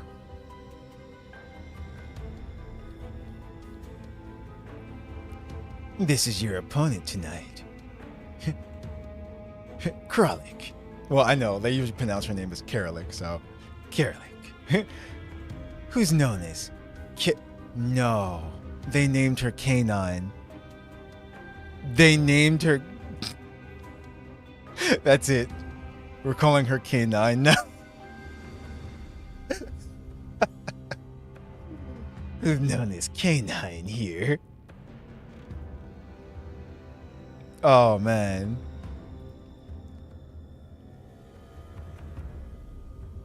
When a certain underground doll arena was all the rage in the green zones, she was one of the 2 most popular fighters there.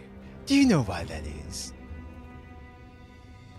Melee combat dolls are rare enough for starters. No, melee combat doll slander. And her brutal fighting style was most entertaining. And of course, the more thrilling the show, the more the audience loved it.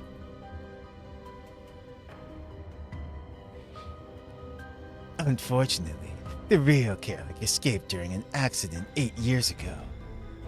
And it was her partner, the other most popular fighter there, who helped her flee.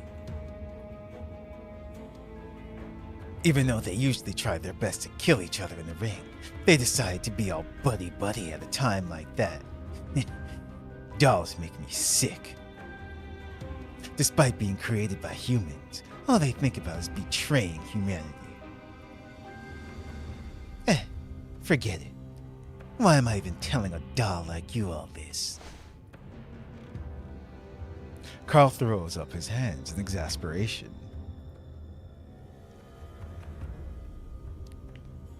Non-skippable cuts. Leave my bunny alone. Exactly. Leave the bunny alone. Like I said, I can't wait for Fatusa. It's like definitely rolling for her. The organization's finances haven't been doing too well recently, so in order to whet the investors' appetite, Dad modified one of Karalik's replica frames into the K9 unit. Oh, so it's not actually her. Sneaky, sneaky writers.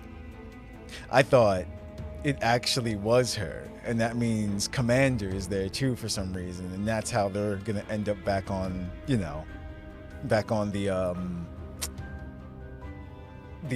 wow, I forgot the name of it now.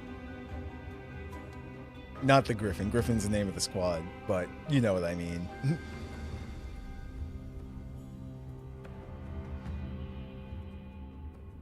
It preserves the original Karalik's fighting style to the maximum extent. Even her swing force is a 1-1 match. Unsurprisingly, K9 is undefeated in the arena. It's won 22 consecutive matches so far, and its total winnings are a jaw-dropping amount. This is why I brought you here.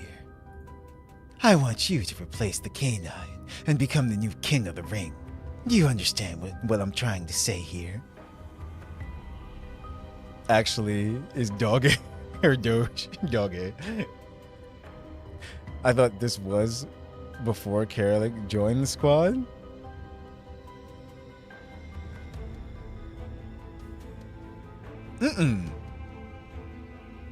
No, wait. Huh. No. He just said this is a replica of her. She escaped. That he said that was what, 8 years ago or something like that? So yeah, no. It's like, nope, this is all after. This is all present time and everything. Because remember, the, what was it called? Forgot what it was called. But it was lifted. And now they can all pretty much... The Elmo, there we go. Now they can all rejoin on the Elmo. And Griffin can come together again. This is pretty much what all these events are. We're learning about the different dolls and what they've been doing since... I forgot the name of the bill that was passed, where they had to disband, but yeah, this is what they were all doing since, and pretty much their stories of how they're making their ways back to the Elmo and learning that the bill was pretty much discarded now. So that's what's going on.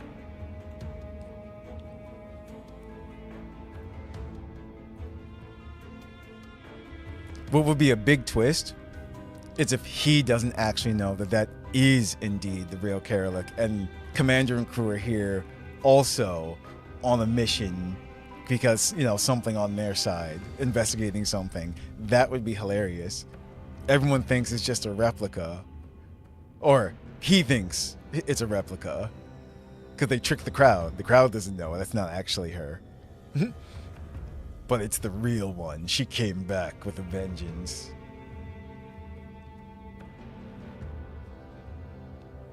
What? So it was for such a stupid reason? Tololo sent them.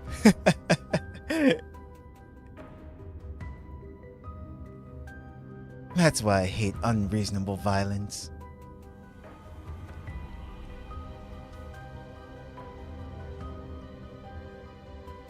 It takes great effort for Lynn to suppress her desire to throw up. No, now's not the time to fight back.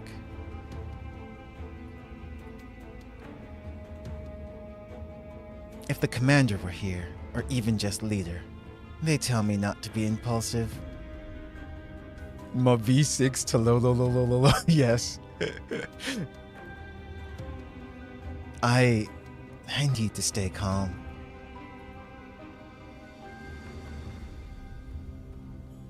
The way you are now makes it hard for me to tell how much is actually getting through. If you understand, repeat what I just said. Understood.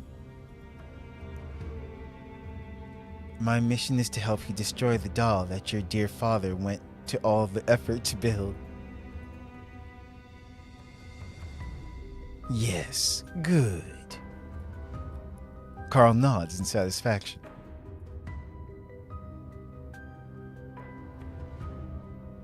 That tone, though, it sounds strange. Is sarcasm a factory default setting for you? Yes. Absolutely. Never mind, it doesn't matter.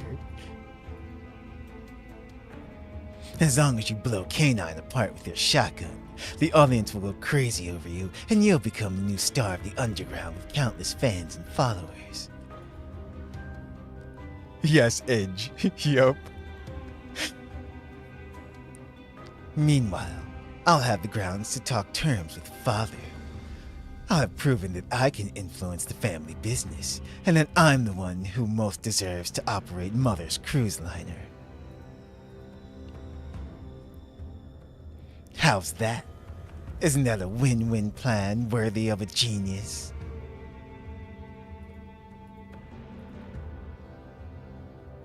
Carl looks at Lynn's blank face and seems a little disappointed.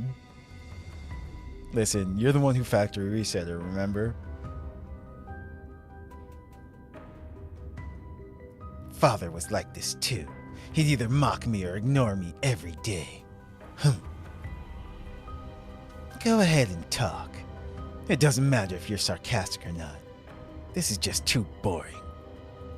For instance, don't you have any questions you want to ask me? Right. Just ignore those unnecessary orders and ask what you want.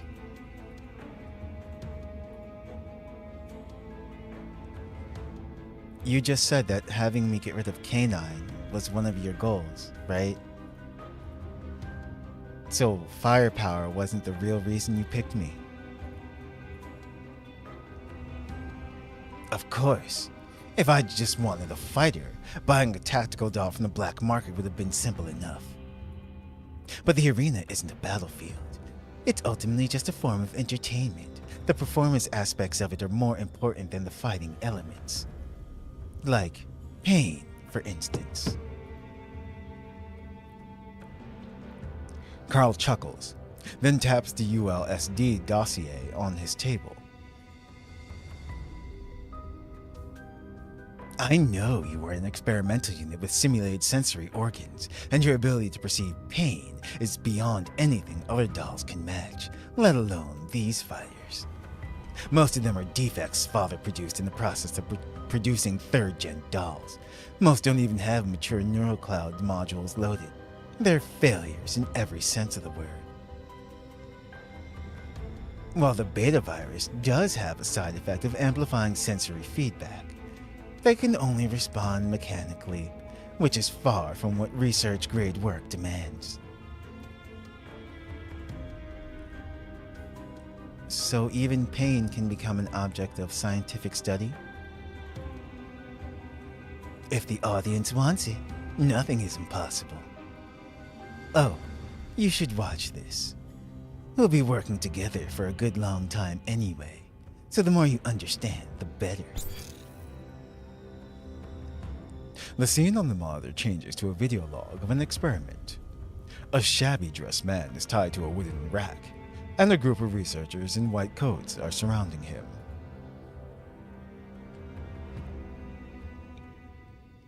Commencing experiment number GR00237, now collecting data on edge. Implement injury. Oh, he's edging.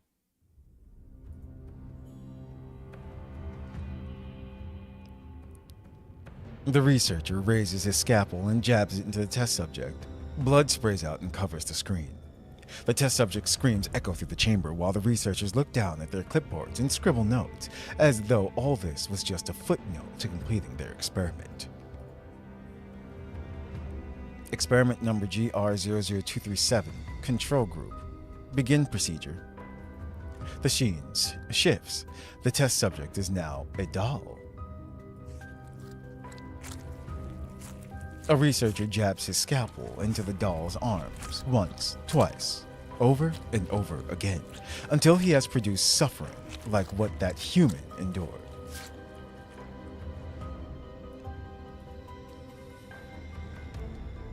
What? Why?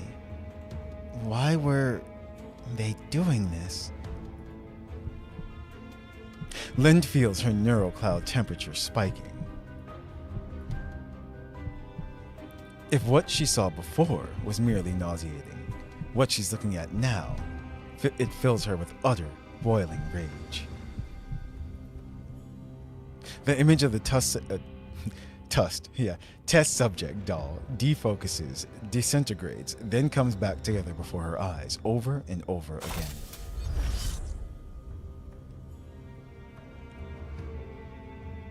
The lingering pain from the virus awakens, traveling through her frame until it converges on her right arm. It's as though the scalpel has passed through the screen and is stabbing through her synth skin. Ow! That hurts. The last time I felt that was when... Lynn squeezes her eyes shut. Memories pouring like a tide. Those days and nights laced with the scent of antiseptics. And all the helplessness and misery suddenly feel exceptionally real to her. She remembers the blindingly bright surgical lights, the ice-cold slab, the aloof looks on the researchers' faces, and the way she curled up from the pain. She remembers the questions she used to ponder back then. What did I feel back then when I was chosen as a test subject? Was it despair? Fear? Discontent?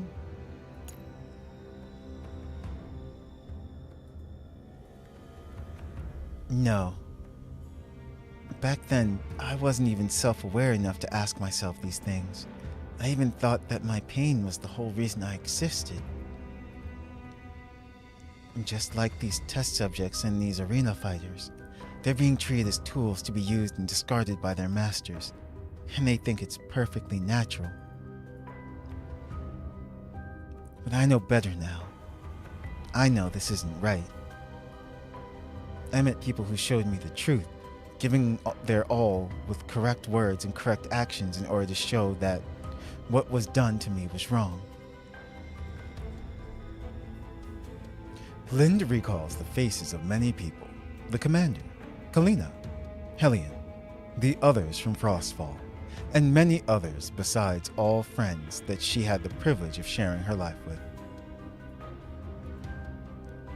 If she hadn't met them, she would possibly still be trapped in a place like this, existing only to suffer, like in this video. So this time, it's my turn to... Just then, Carl's voice chimes in, taking Lind out of her thoughts and back to reality.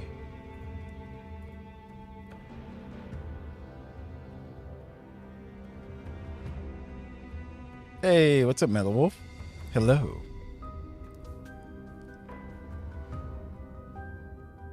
Hey, you haven't moved a muscle for 3 full minutes. What's the matter? Did you blue screen or something? Was that virus too strong? Did it burn out your neural cloud or something? Crap. I hope I'm not. Yeah, I hope not. Okay, there we go. Crap, I hope not. That would be really bad. A series of rapid knocks interrupts his words, and a waiter's voice speaks from outside the door. Master Carl, your father just called. It would be best if you attended to it immediately. What? Carl's face falls instantly. He rushes over to the door and flings it open. The waiter on the other side is startled by the forcefulness of his actions. What did he say? Your father sounded quite angry and said he was on the way back. So I was worried that he might have found out about your plan.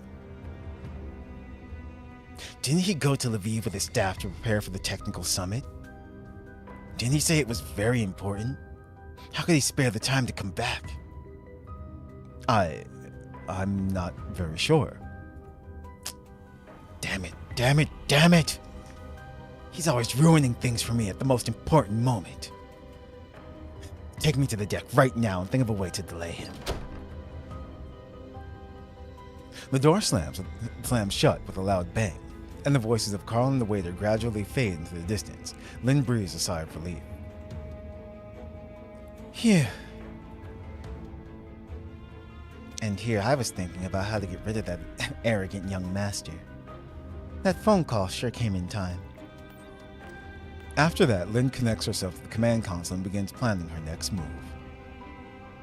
Fortunately, I still have the virus data that I copied from the mansion robots. Since the robots going out of control was caused by a virus, then uploading it to all the security robots on the ship through the central command console should trigger an uprising too. Once they all go berserk, I'll wait for the right moment to lead the dolls out of here and make our escape.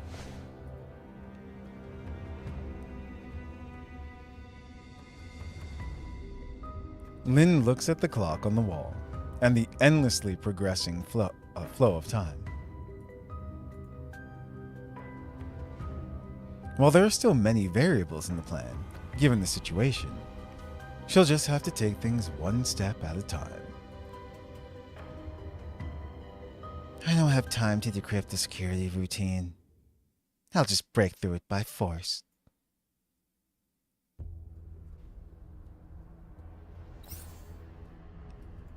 The dark spot. We got... Get out of my swamp. I forgot what this does. At the end of the action deal, fixed damage equal to 20% of the caster's attack to all units remaining in the area. Okay, yeah. Let's say it's a corrosion square. Okay, yeah, that's right. There's a lot of that stuff over there. Anyway.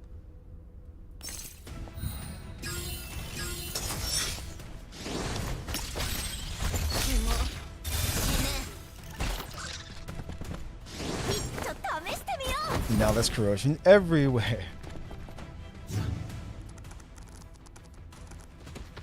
They have to interact with the target location. Hacker man.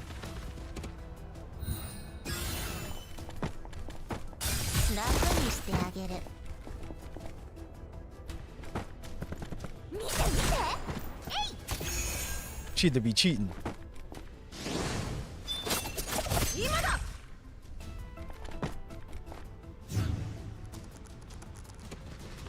Oh yeah, the splody spiders.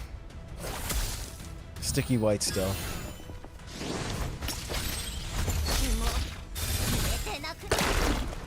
See?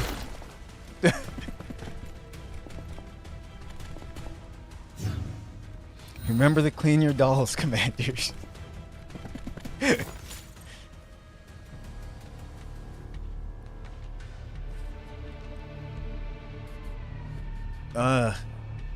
If only Leader and the others were here. Doing this by myself is a pain. Busted. Fortunately, the virus is already doing its thing. A few more minutes and the ship's defense systems will be completely paralyzed.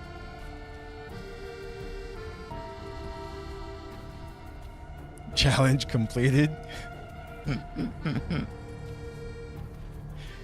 Maybe I can use this time to find the exact locations of the imprisoned dolls.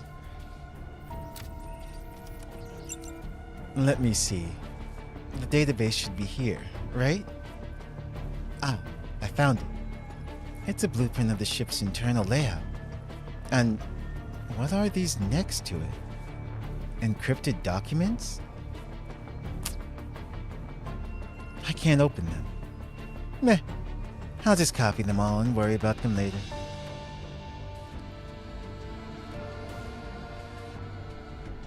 The hour hand on the room's clock has traveled quite some distance. The sound of hard leather shoes on metal passes is audible through the door, accompanied by Carl's cursing.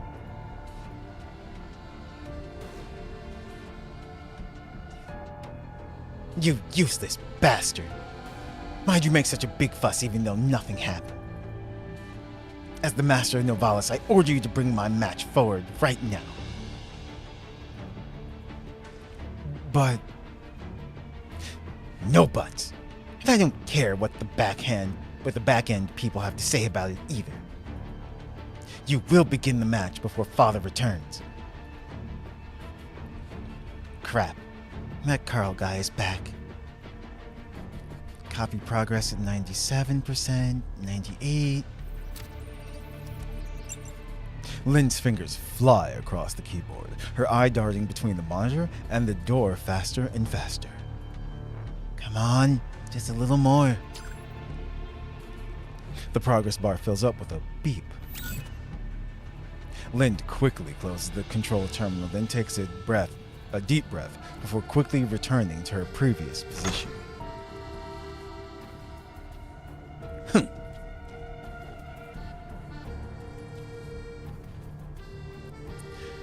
Carl storms in, then quickly glances around the room several times, but finds nothing amiss.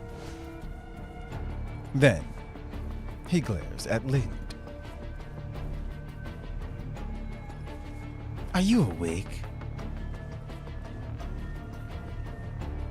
Protocol activated.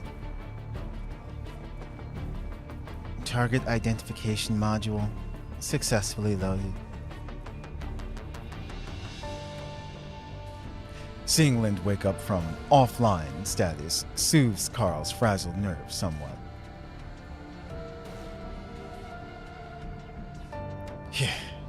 Seriously, screw that old fart. He keeps messing up my plans. I was planning to work on tactics, but the situation has changed and it looks like we won't have time for that now. Our match has been brought forward. We're up next. Just as well. The virus should kick in around that time. All right. I'll play with you then. Ignorant of Lind's intentions, Carl takes a deep breath, and then his confident smile returns to his face. That shit-eating grin.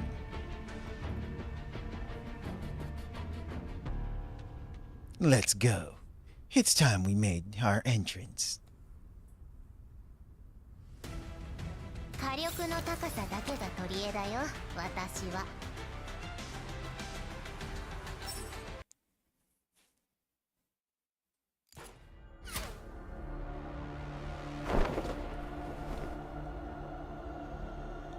The red doll easily evades the last shot. The blue doll loses its other arm and stumbles back, its neck spewing sparks. The red doll lunges forward, swinging her sword at the blue doll's vitals and delivering a fatal blow. Ugh. In the next moment, the blue doll keels over, and the red doll ruthlessly stomps her underfoot. With the battle decided, the roars from the audience grow louder and louder, waves of sound echoing inside the compartment. Finish her! Finish her!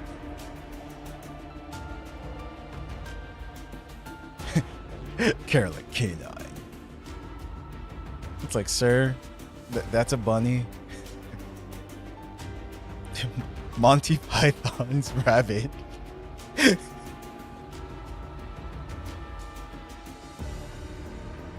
Target destruction command. Load complete. What? I don't even know what sound that she's making, but that says ye art. Yes. The red doll drives her hand into the blue doll's chest, and with a burst of strength, she rips out her opponent's still glowing heart. She did a fatality! What the hell? There's a crunch of electronic components splintering, and then the arena is filled with deafening screams.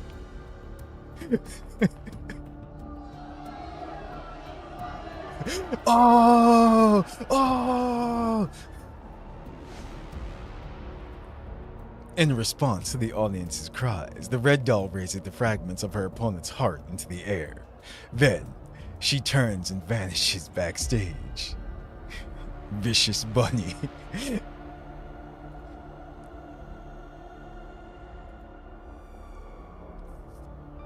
Leader, was the purpose of bringing all the dolls aboard the ship just so they could be thrown into this underground arena? I can't accept this. This is too much. How could something like this happen? I didn't expect the people behind the doll arenas to still be going strong.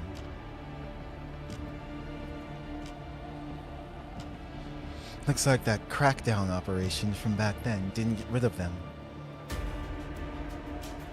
What do you mean by crackdown operation. Were there places like this before? Yes. I heard that doll arenas like this used to be really popular in green zones for a while. Back then, they were run by mobsters, and the purchase, modification, and smuggling of dolls on the black market was very common.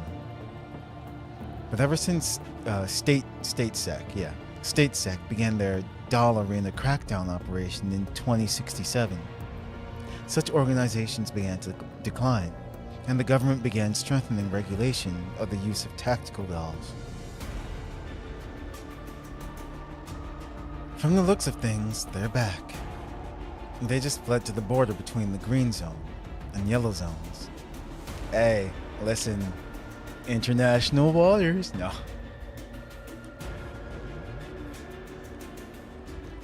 So those jerks from back then are walking around without a care in the world now? This isn't right. We can't be sure. Perhaps the mobsters were replaced by the Gerard group. Perhaps both sides reached an agreement to split the profits. The one thing we do know is that the people in charge of the arena now are the Gerard group with their massive influence, power, and resources. The casino above us? No. I should say this entire cruise liner exists for the sake of this underground doll arena. Kyungju looks towards the ring. Workers are clearing up the doll wreckage from the arena. The sight makes Kyungju's voice more somber.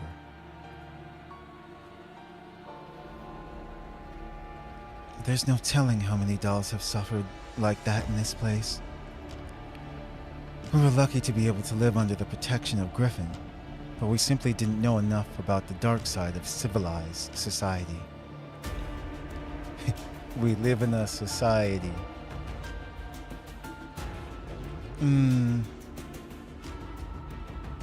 Now that you mention it, since this cruise is for members only, all the people it serves are definitely wealthy or powerful, right?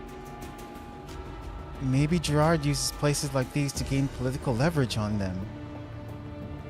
Yup. That's exactly what happens. Correct. I'm sure there are many deeply hidden dealings here that we haven't discovered yet. Damn it! I wish I could reveal all their bad deeds to the world.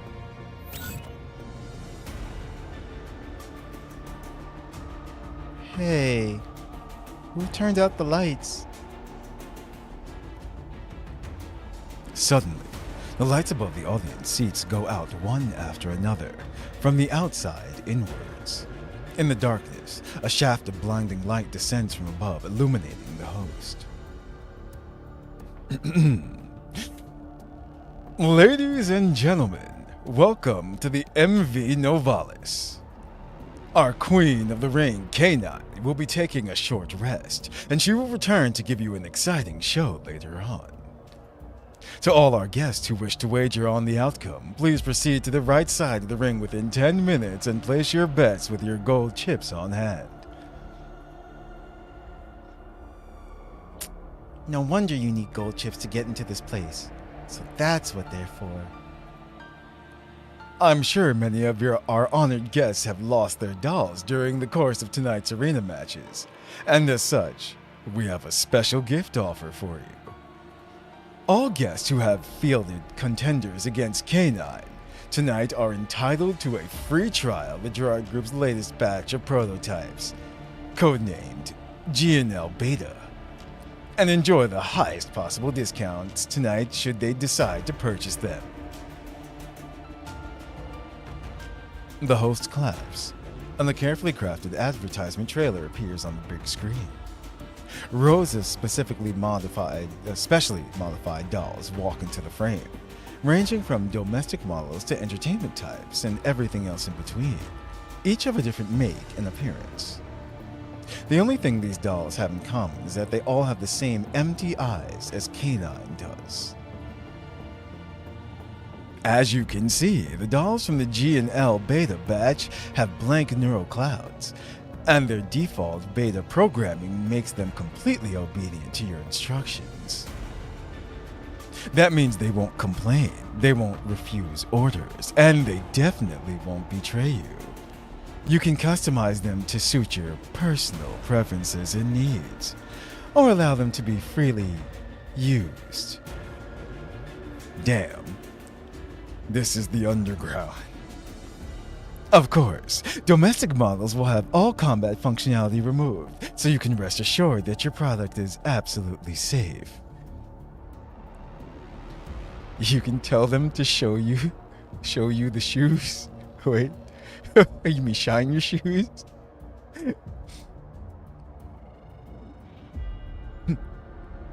Oh, does that mean they won't even try to fight back? You know what they have in mind. Of course. The host's voice slowly fades away, only to be replaced by twisted cheers and shouts from the audience. Some people are already planning how to make full use of their new acquisitions. All kinds of deviant discussions filter through the air and make their way to Kyangju's and Cheetah's ears. Oh no.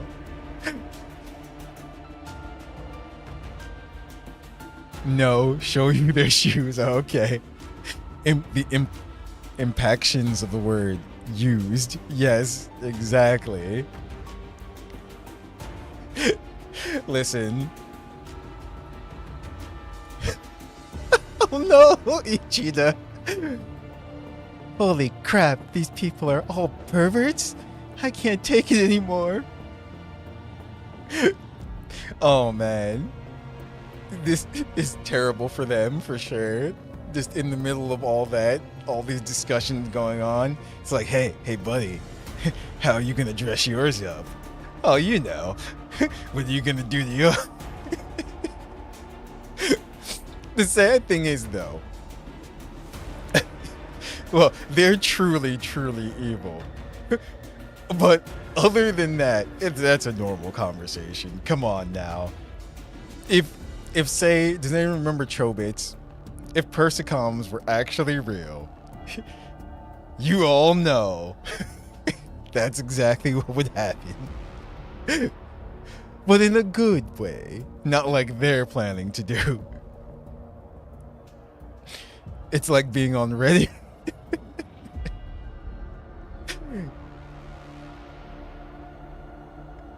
Leader, can I go and teach them all a lesson? I mean, given the discussion is Cheetah, they might actually like that. So, calm down, Cheetah. We haven't found Lind yet. Also, we learned something from that little speech just now. At the very least, we now know why the dolls in the arena all seem so strange. Turns out they were under the control of a virus. We need to prepare for the possibility that Lind has also been controlled by that virus.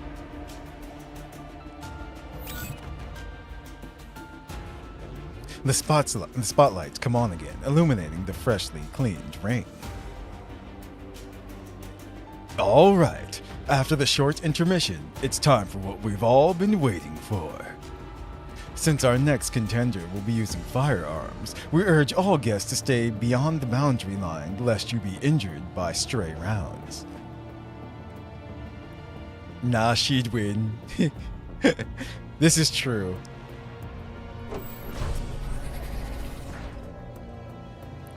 Light red panes of bulletproof glass rise from the arena around the ring, blocking it all from the audience. And now, introducing the queen of the ring and her challenger. As the audience cheers, the spotlights focus on and follow a crimson doll as she slowly walks into the ring.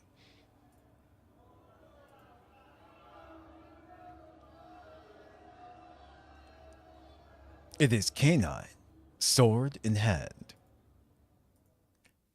I kind of wonder who would really win, though. Lind against Karalik. Because we know for a fact they're whatchamacallits, whether they're 4-star or 5-star, doesn't technically matter too much in the actual, like, you know, lore and universe of things. Remember when Groza was pretty much kicking everybody's ass in that contest before? So yeah, it just depends.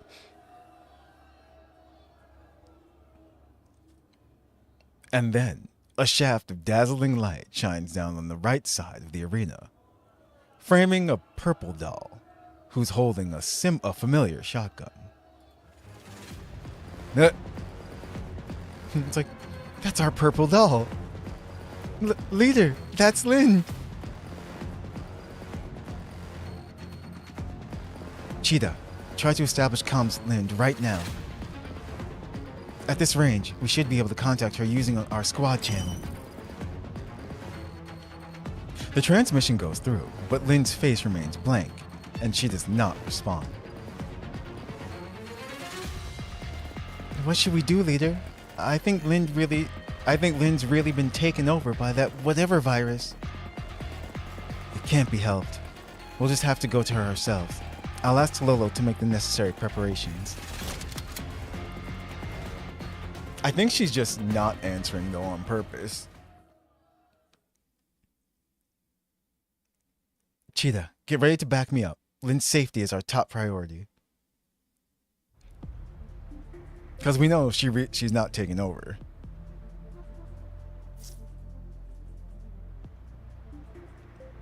Hello? Hello? Leader, I'm not getting a reply from Lynn's communicator. Not good. They're about to attack. Oh, we actually get to watch. Oh, this is cool.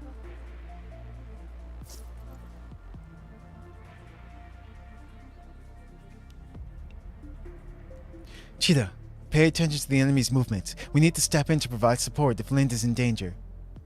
She's not. Plus, what you call it? That's the whole plan, for Lynn to actually win anyway. She's not supposed to lose. What's up, Aaron? Saw a video where someone was comparing the feet of 3D models of gacha game characters. For some reason, the girls in this game have realistic and detailed feet. Yes, girls' feet line indeed. They do. FYI, I don't have a foot fetish. The subject of 3D modeling just interests me. Well, one, no judgments here. I don't care. You like what you like. That's what I say for everybody. I'm just like, this is fine. It's like, yeah. But yes, no, they did do an excellent job on their models in Girls Frontline. Like, they are exquisite models.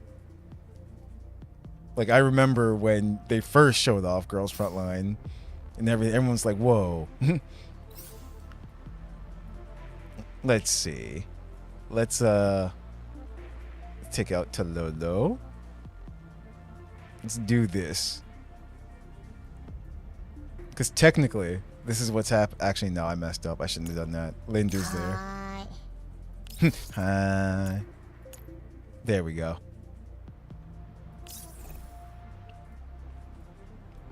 It's like, yeah, Tololo isn't there yet. She's on the outside.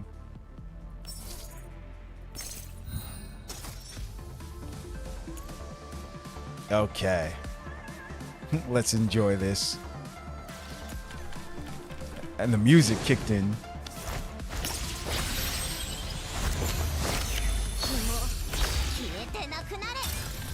And she's dead, you know.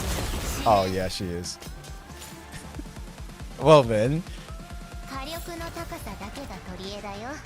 See, she won. No danger at all.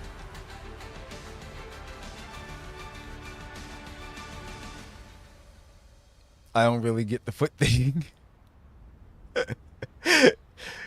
I don't either. It's like, honestly, I don't either.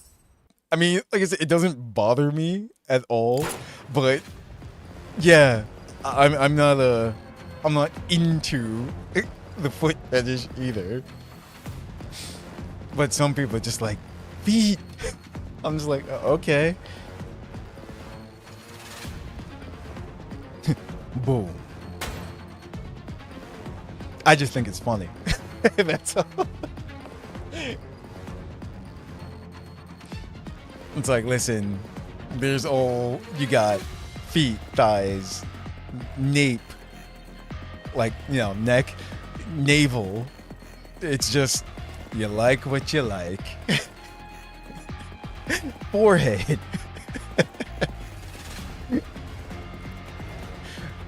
And there's also the absolute zone, for all those who know what that is. It only bothers me because people keep talking about it. I find that fun. Like Elden Ring. You just mentioned it! No, Ringo. Armpits. Yeah, that's another one. That's true. That's another one. Like I said, I'm just like, hey, okay. I'm like, you like what you like. It's like, seriously, no judgment. You like what you like. And it's like, it's the same thing. I like what I like. It's like, so yeah. I'm just like, okay, more power to you for whatever you find most favorable. Absolute dirt, yes. Yes, I'm taking a drink because I typed it out. Damn. Hot load. What? of shot. Yes, that's what that says. A hot load of shot hits the floor of the arena. Metal balls ricochet off the bulletproof glass and crack spiderweb everywhere.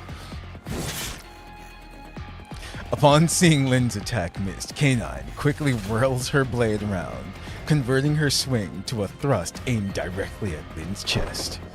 Lynn steps diagonally backwards and barely avoids the strike, but K9's sword tips grazes her arm, just the tip, and leaves a dark red wound. That hurts. Fortunately, my tactical BDU is made of strong material, so only my synth skin got nicked. Otherwise, I might have lost the entire arm. K9 clearly doesn't anticipate her opponent avoiding her otherwise fatal blow, because she freezes up in surprise. However, she quickly changes her stance and resets her sword, resets her sword, ready to launch another attack. Yeah, see? If Karlik, no matter who the opponent is, if she gets in there, you're pretty much done.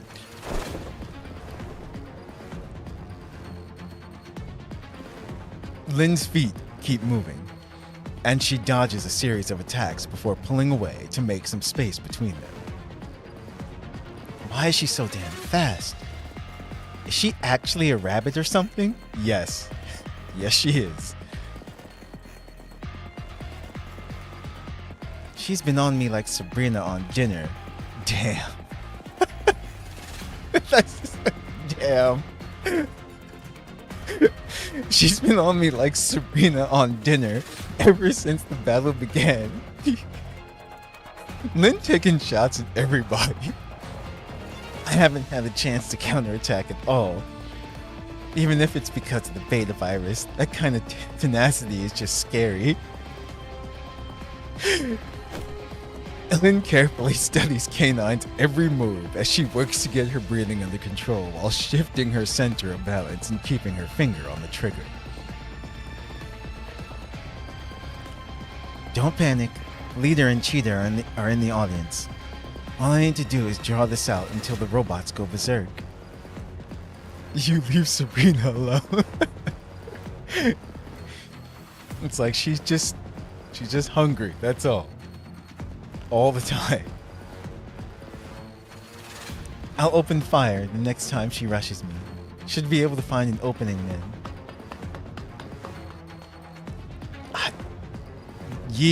I don't know what sound to make for that, but yeah. Now! The moment she sees K9 raise her sword, Lynn pulls the trigger without hesitation. A wall of shot spews from her gun's barrel and slams into K9's weapon with a crisp sound of metal on metal. although K9 evades most of the metal balls with preternatural speed. Yeah, I think I pronounced that correctly. Yeah, preternatural. Okay, speed. One of them manages to punch through her shoulder. Surprisingly enough, K9 completely ignores her shoulder injury and brings her blade down on Lin's head with a cleaving chop. Lin rolls back and out of the way, once again evading the attack by the skin of her teeth. They should have showed us this fight. They really should have. No wonder Carl said something about wanting to improve the beta virus's sensory side effects. She's clearly nowhere as sensitive to pain as I am. How is that even fair? It can't be helped. Time to go full auto on her. I'll just have to fix your frame once we get out of here. Lin takes a deep breath, then decides to max out her power output. A curtain of red-hot lead instantly blocks off the way ahead of her. K9 steps aside and dodges each and every pellet headed her way. Then she reverses her grip on her sword and rushes Lin. Once she determines that K9 is within range, Lin focuses her fire on K9's lower body. K9 loses her balance as she takes a hit to her right leg, which supports her frame. Lin jumps over, pressing the off-balance K9 to the ground with her elbow and pressing the muzzle of her gun against K9's head with her other hand. That ought to settle her now. However, K9 chooses this moment to erupt with tremendous force.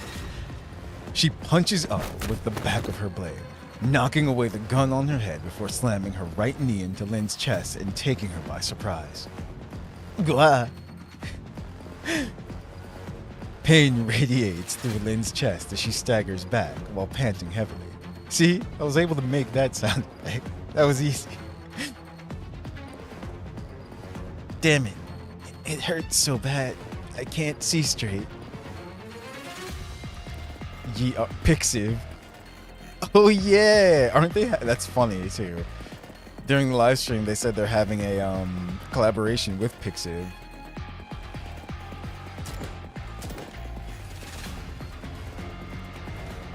Although her vision is blurry now, Lin still strives to right her balance while opening fire in K9's direction. Soon, the Auto 12 she's holding clicks as its hammer falls on an empty chamber. K9 dashes up in front of Lin, her sword held high. Lind! And then, K9's hand suddenly freezes in midair. The lights above her suddenly flash, and the bulletproof glass around the ring slowly lowers. The entire arena is filled with a bizarre silence. Then the sound of mechanical whirring comes from all around them. Cheetah, now! Support Lin! Their guns blaze fire as bullets hit the ground under K9's feet, driving her back. Then, as though they've received some kind of signal, every single robot in the arena begins opening fire indiscriminately. The members of the audience scream and flee in all directions. Amidst the chaos, Kyungju and Cheetah hear Lin's voice over the communicators. Looks like luck was on our side in the end. Just all the screams in the background. Lin, it's you. You mean you weren't taken over by that whatever virus thing? Thank goodness. I thought you were really finished just now. Finished my ass. Don't jinx me. Lin gets up and dusts herself off, changing out a new drum of ammo as she does. Then she vaults over the arena's fencing and returns to Frostfall Squad. Welcome back, Lin. Kyungju and Cheetah smile as they meet her gaze. Then, they pivot and wordlessly take up a defensive formation. Where's Tololo? I'll tell you along the way. Right now, we're going to follow the route she planned and get out of here. The sooner, the better. Shift up is really too much. What they do now? We can't use the elevator anymore, so we need an alternate route. In other words, we'll have to go through the back of the audience seating, follow a supply corridor, and then use it to reach the main deck.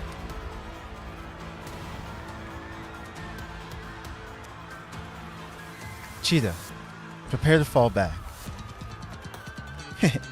No problem, leader. Leave it to me.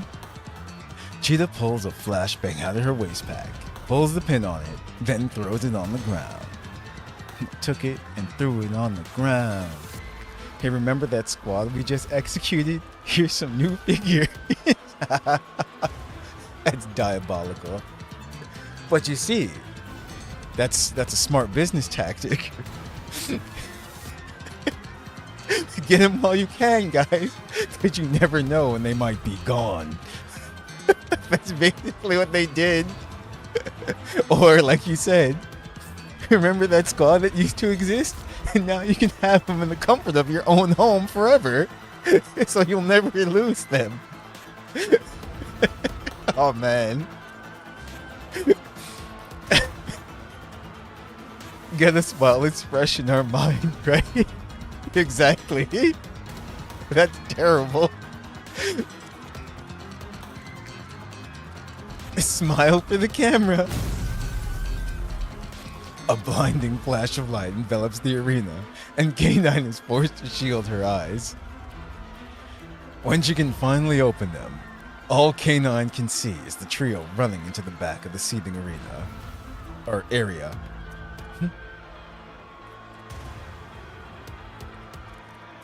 Automatically loading.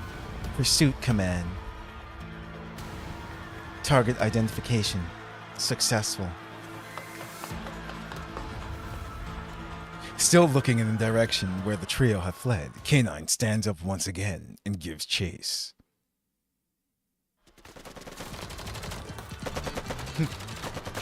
You can't out-hop the bunny. So, at the moment, this technically means we have 2 Keraliks. Just imagine a whole Keralik army. Of course, the main Keralik, the OG being in charge. Just laughing maniacally.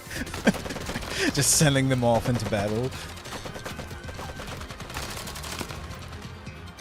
Wait, so Mr. Arrogant Young Master went to all that effort to capture you because he wanted you to fight for him?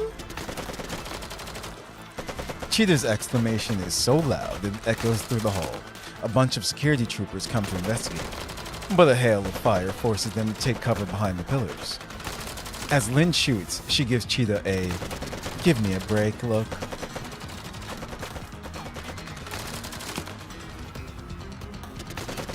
Just like that Kukai skin, that's $200. Oh, I did see that during the stream. So, I remember that. What people were talking about that before, and I'm just like, huh? I never knew all the details of it and everything. And then but yeah. I'm just like, wait, you can get it for free. Because you essentially can. It's just that it's going to take quite a while. So I'm just like, okay. I'm just like, huh? So it's just like, yeah, the only thing, you're only paying that much if you want to save on the time. But essentially you can get it for free. So I'm just like, I see. I'm like, okay. It's like the whole gotcha and gotcha idea is still stupid.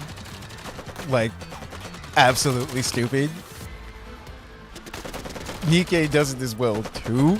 I still say they should just put them in the store and gacha if they're gonna do that, so people can buy them outright. But yeah, the difference between the two is that in most games, if it's a premium skin or something like that, that's the only way to get it. In here, they made it so they give you those, I forgot what they're called, something tickets, so that you can acquire it after a while. So I'm just like, huh. I'm like, okay. I'm like, I see. She's replicating like a rabbit. Yes, that's what they do. The worst part is if you also get duplicates and there's no protection. I'm trying to remember everything during the live stream. Like I said, it was 2 hours. It was a lot. But I'm going to have to look into it some more about the duplicates part, but I remember that part. I'm just like, yeah, so essentially you're paying that money if you want to save on the time. But essentially, you can actually get it for free. But yeah, either way, like I said, the whole gotcha and gotcha thing is still stupid.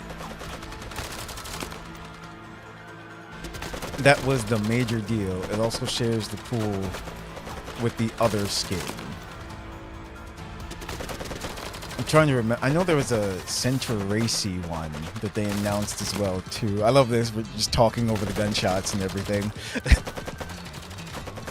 But yeah, they said something about some kind of tokens needed for the Center Racy one as well too. I'm gonna have to go back and watch the stream to get all the information. And also the patch comes out next week as well too. So we'll be able to look into everything and see what's what for real then. But yeah, it's like, that's, like I said, that's what I got from that, on that whole part of it though. I'm just like, okay. I'm like, I guess that's how they thought in their heads, like, this is how it's balanced. Yes, you can pay the money, or you can just pretty much save up like you would anything else and just get it that way for free. I'm like, okay.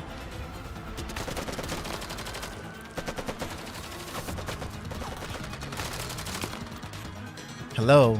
We're still trying to escape here. Can you keep it down? But things ended up this way because he half-assed everything. Strictly speaking, it wasn't just because of that. Well, I don't have time to elaborate now. Cheetah, help me lay down some covering fire. I have something to tell Leader. Teehee. No problem. This time, I'll protect you, Lin. Cheetah flashes an okay sign, then moves up to the head of the formation. Just then, a transmission from Tololo comes in. Leader, head right at the fork up ahead, and you'll see the corridor leading to the deck. Understood. Lin, what is it that can't wait until we get up there? Sorry, Leader. But in a sense, this is the last chance I'll get for this. Lin takes a deep breath, then looks at the fork up ahead. I managed to interface with their systems in the liner's main control room, and I found their exact locations. That is, the dolls being controlled by the arena staff. I want to take them with us. What? Where are they being held? Area D3, on the port side. Tololo, calculate a route there. Roger.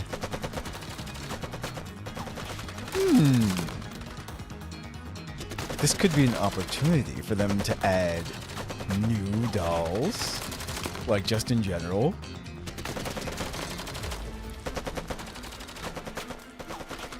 The reply from Tololo comes less than a minute later.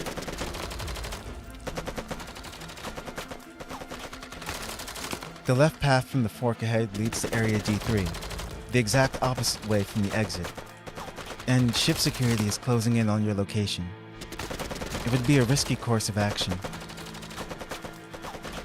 If Gerard Group reinforcements arrive quicker than we can move, things will be even worse. What do you want to do, Leader? Kyungju doesn't reply, only tapping her terminal with her index finger. Lind, I'm fairly sure you have prepared yourself for this possibility, but I must remind you that if we choose to commit to this course of action, we might not be able to complete the objective or ensure everyone's safety. Even so, do you wish to proceed? Yeah. I can't do it by myself. So I need you, Cheetah, Tololo. I need all of Frostfall to help me out. You don't say things like this often. There's a short silence. Kyungju looks Lind in the eye, as though she's come to a decision. Understood. Change of plans. Frostfall Squad. We're heading to Area D3 to rescue the captured dolls. Lind blinks in surprise as she stares at her squad leader.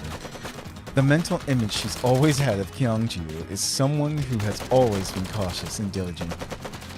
Yet, she has agreed readily to Lind's request. Lind can see a trust which needs no justification in Kyungju's eyes. Oh? So we're going to be doll saviors now? Awesome! I've always wanted a halo. Tololo, help us draft up another route that helps us avoid ship security. Volko. Lind, how many dolls are we talking about there? According to the data from the control room, There are about 170 of them. the more troublesome thing is that their neural clouds have been wrecked by the beta virus. They might not listen to us anymore. Wait, so there are almost 200 of them and they might not even cooperate with us? We can't exactly cart them all off one by one, right? Also, even assuming we got them in a position to be evacuated, we wouldn't have the time or cabin space to evacuate them all.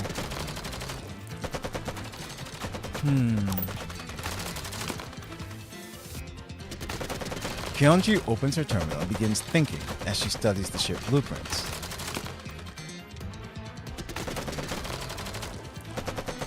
The dolls are all at the stern of the vessel. If we could trap the enemy amidships, it would give us a lot more time to work it. Cheetah looks over at Kyungju's shoulder and studies the map. Then she points at the red shaded area at the middle rear of the vessel. Leader, why don't we blow up the central fuel tank over here and cut the ship in half? That way, we can separate the part where all the dolls are.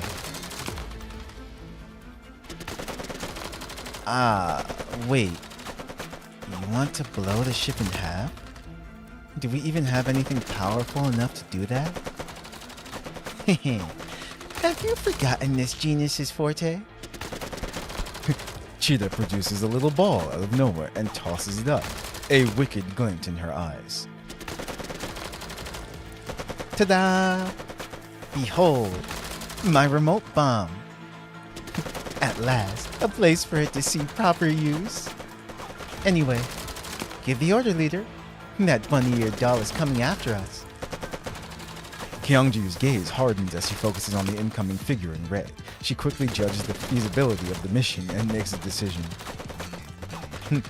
Cheetah. Plant the explosives at the central fuel tank. Watch for a chance to set it off, but only after Lind and I arrive. Got it. Tololo. Contact Miss Hellion right now and have her send more backup. Once we scuttle the ship, we'll need people who can manage and move the part of the vessel where all the dolls are. Understood. Lind and I will stay here to lure the enemy to the other side of the ship. We'll buy time for Cheetah, Tololo, and our backup to arrive. Causing chaos should be Cheetah's strong suit, right? Still. Never mind. This sort of thing is alright from time to time. Lynn reloads her Auto 12, then focuses her gaze on the incoming canine before pulling the trigger. I mean, it's funny that they named her Canine and she is chasing them around like a bloodhound. Or tracking them down. Her shotgun sprays a torrent of lead, blasting huge chunks on the masterfully crafted marble panel. A column collapses with a deafening crash. Canine is forced to stop as the fallen pillar blocks her path and throws up a huge cloud of dust. Aren't you good at running? Come catch us then.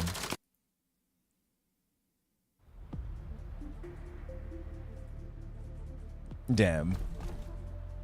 This poor ship. What makes it even worse is that the ship really is gorgeous, and on top of that, it was his mother's ship. So it's just getting destroyed now too.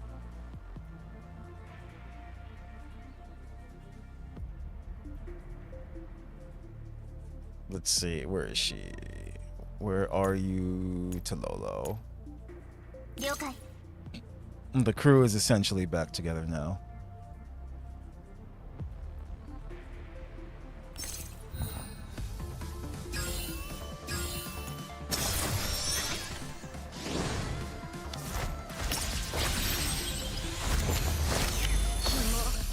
Candy.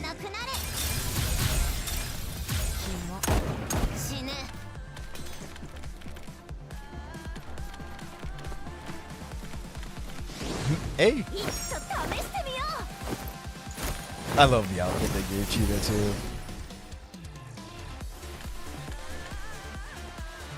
It's like the little frills as well. Give it that extra oomph.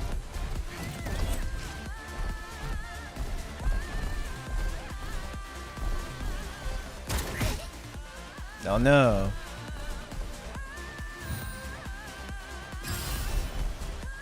They actually got a chance to attack. I'm surprised.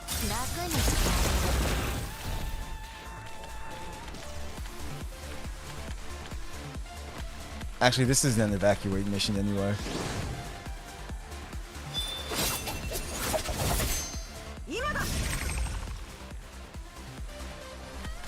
Where is he in all of this? I forgot his name already. The son. The Nepo baby.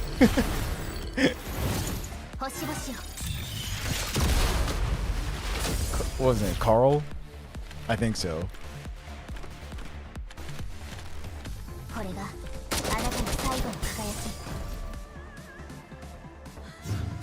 Like, this is gonna suck. Carl, yeah, okay. Carl, yes.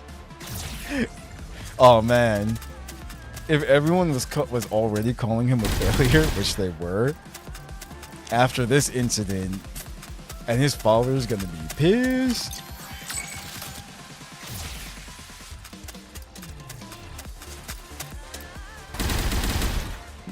I haven't seen these things before, or I don't remember seeing them.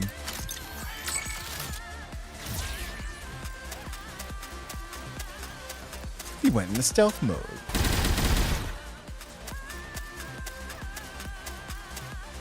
They're essentially doing nothing though.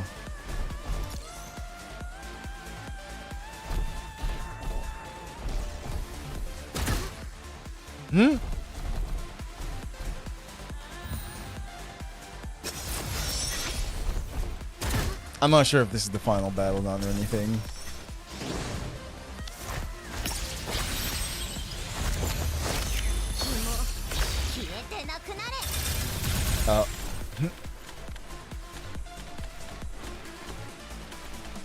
They're almost there.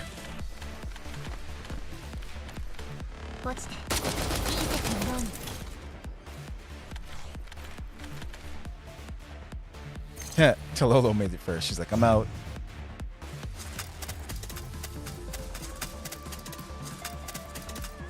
I think that one just gave up. They're like, yeah, they're too far. I'll just hide here in the corner.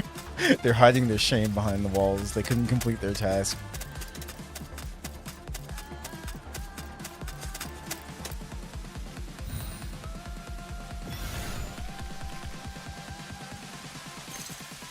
Up. Number 2. 3 and 4.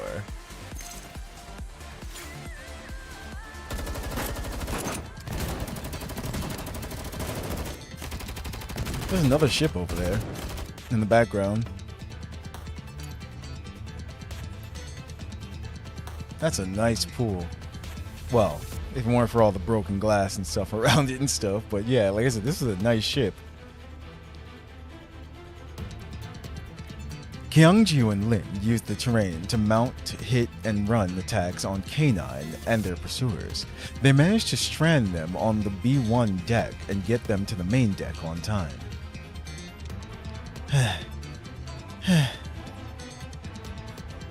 It's almost time. Are Cheetah and Tololo ready yet? The plan's going smoothly and our backup is in place. Head to the pickup point now. The pair run towards the center of the ship, where they find Cheetah waving to them happily. Over here! Over here! This time, I was faster than you and Lin. Aren't you going to praise me? Tololo, bring the chopper in. Prepare for extraction. Kyungju pulls Cheetah behind her and looks up. Tololo pilots the chopper towards the three of them. It comes to a halt at the last moment, the rotors churning up waves on the surface of the water below. The cabin slides open and Tololo pokes her head out to throw a rope ladder down to the three of them. Come on. Just then, there's a loud crash and K9 burst out from a nearby hatch, her eyes aglow with crimson rage. Oh no! Like I said, all I can think of is Monty Python's Rabbit. Absolutely hilarious. And her eyes turn red. She tightens her grip on her sword and immediately lunges at the three dolls. Now, Cheetah, blow the charges. You're just in time. Cheetah squeezes the button on her detonator, and her bombs detonate the central fuel tank. A massive column of flame shoots into the sky and dyes the darkened sky a dull red. More like re-art. What sound effect is that? I can't even... Like, who... I don't know. Re-art. Like... yeah. The ship lurches heavily as it's cut in two. Fragments fly everywhere as the two halves kneel over and begin sinking into the sea. K9's frame is sent flying by the shockwaves as she lands heavily on the stern of the vessel, while Frostfall uses this opportunity to scramble aboard the ladder. Now, which side of the ship is K9 on now? The helicopter climbs rapidly, rising high into the night sky. We did it! Lin can see Hellions backup arriving by the light of the burning deck. The familiar, formerly dust-gathering tugboat is now towing away the stern of the vessel where the captured dolls are. Looks like we managed to rescue all those dolls, as well as that K9. Oh, so she is on that side of the ship, okay.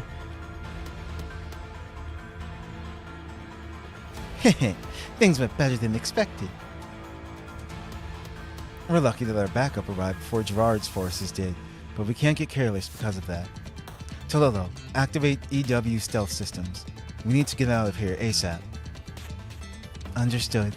Mission complete. Preparing to RTB. Tololo presses a button on the helicopter's control panel. It shimmers for a moment in the night sky. Then it projects a holographic image around itself. Several seconds later, the helicopter blends into the starry sky, vanishing into the darkness before the dawn.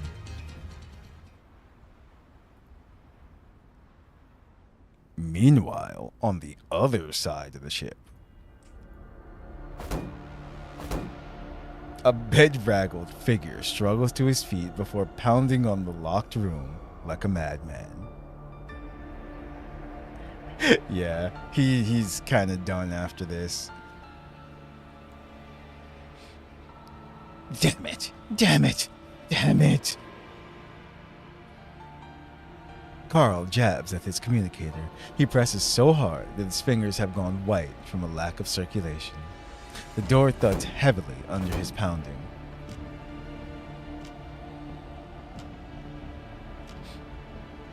Father, do you hear me?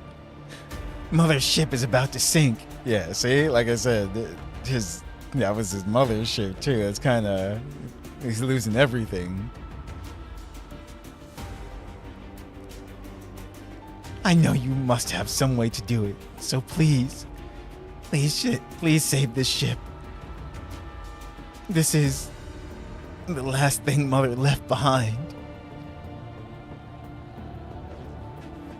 Despite Carl's wails of despair, the only answer from the communicator is the sound of static. Just when he thinks there will be no reply, the person he is calling suddenly speaks in a quiet voice.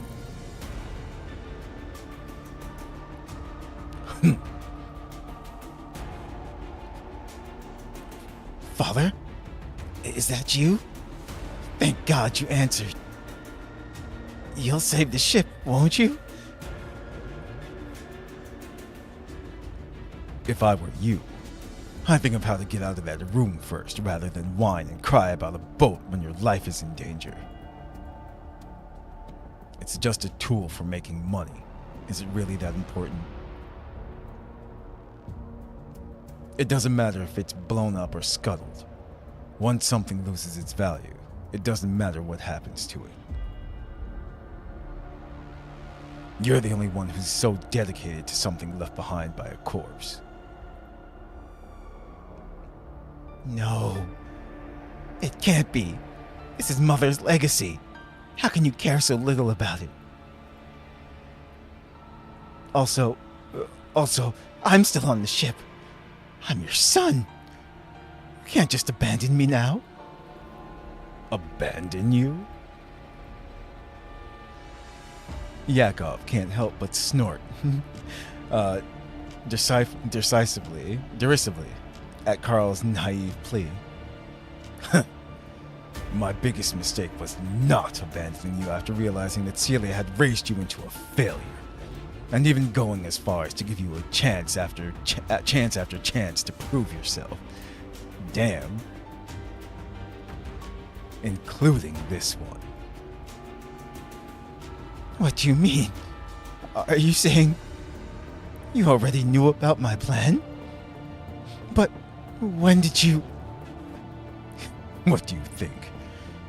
Did you really think you could have entered the main control room with just your meager access privileges? And as it turns out, not letting you in was the right thing to do. I placed you in charge of things just once, and you fucked it all to hell. Not only did those PMC dolls run circles around you, they also managed to steal all the data in the main control room. And now, they even got their hands over 170 gladiator dolls. Exactly what do you think qualifies you to talk terms with me? Yo. Yeah, he's done. You are the one who sank this ship, and you did it with your own hands. Yakov's judgment is like a cold blade, sinking deep into Carl's heart. Carl clutches the communicator tightly, muttering to himself, unable to believe what he's hearing. No, it's not over yet. I can remotely trigger those dolls' self-destruct programming. I can destroy the evidence. We can still turn things around. Now I'm completely certain that you are even more of a mindless idiot than those dolls. They blew up the remote control server with their chopper before they left. You have well and truly fucked things up now. What?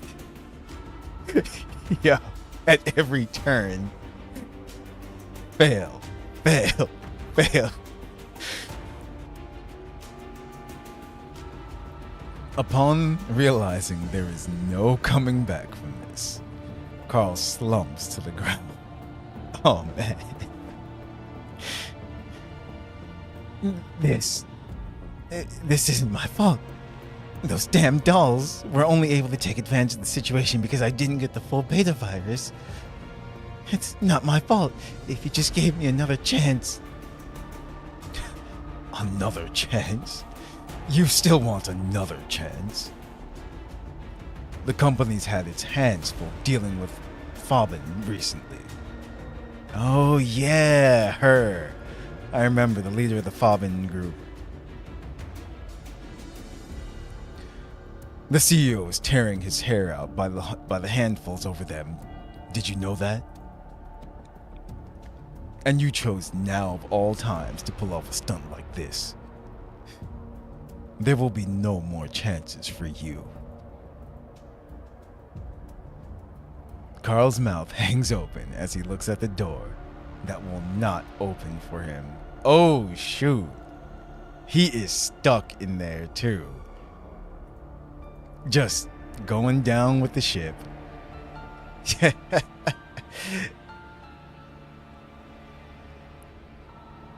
He does not even have the words to deny his father's words. Uh-oh, it ain't my fault. Yes. Did I do that? As a child, you fooled around with high-grade parts like they were toys. It was like watching a monkey with a Kalashnikov. Yes. I'm pretty sure I pronounced that correctly. Kalashnikov. After all these years, you're still the same as when Celia was around. You haven't grown a bit. You don't even qualify to be an obstacle for me, let alone my successor. Damn. He gave him the I have no son.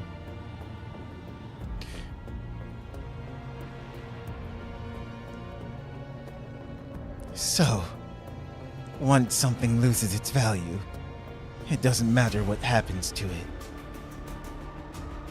That includes me too, right?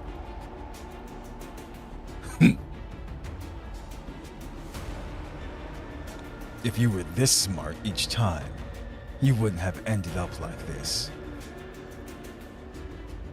Yakov's words are casual, but they hit Carl like a punch to the gut. In Carl's memory, this is the first time his father has ever praised him. Oh man, yo.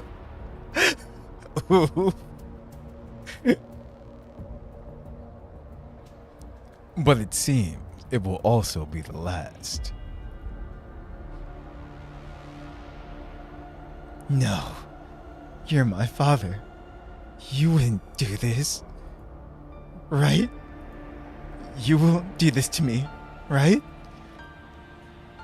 Everything I did was to make you proud.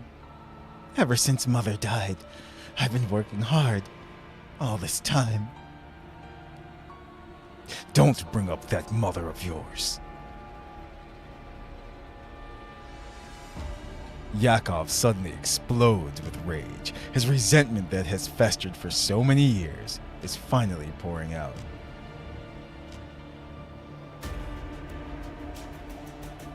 I wouldn't have even married that dumb bitch if she wasn't from the Orlor conglomerate. Damn! Damn! Damn, Yakov. Like, yo. Okay. Jeez.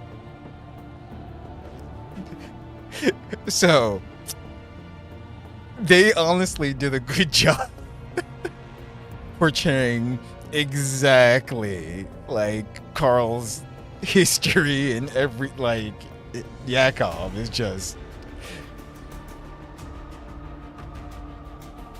she made a fortune and all she did was sit on it, making a bunch of worthless toys or donating to charity.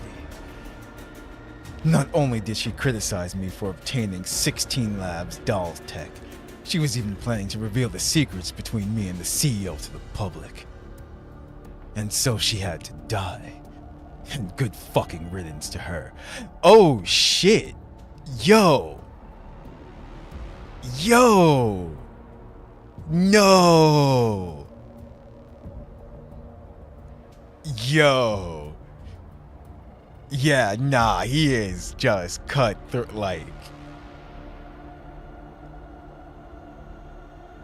You know what's so good about this scene? The writing is because there were no hints or anything to like stuff happening in this conversation beforehand. That makes it hit even harder. Like, holy shit, Yakov. And even after her death, she left someone like you behind. I've been living in her shadow for far too long. You should have died along with Celia. Yo. What? So you're saying you killed Mother? Damn.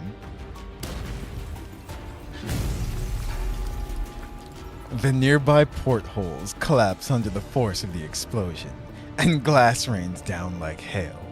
Carl's communicator falls to the ground, emitting a shrill error tone. Carl screams at it, but it will never answer him again. And the roiling flames consume his final words.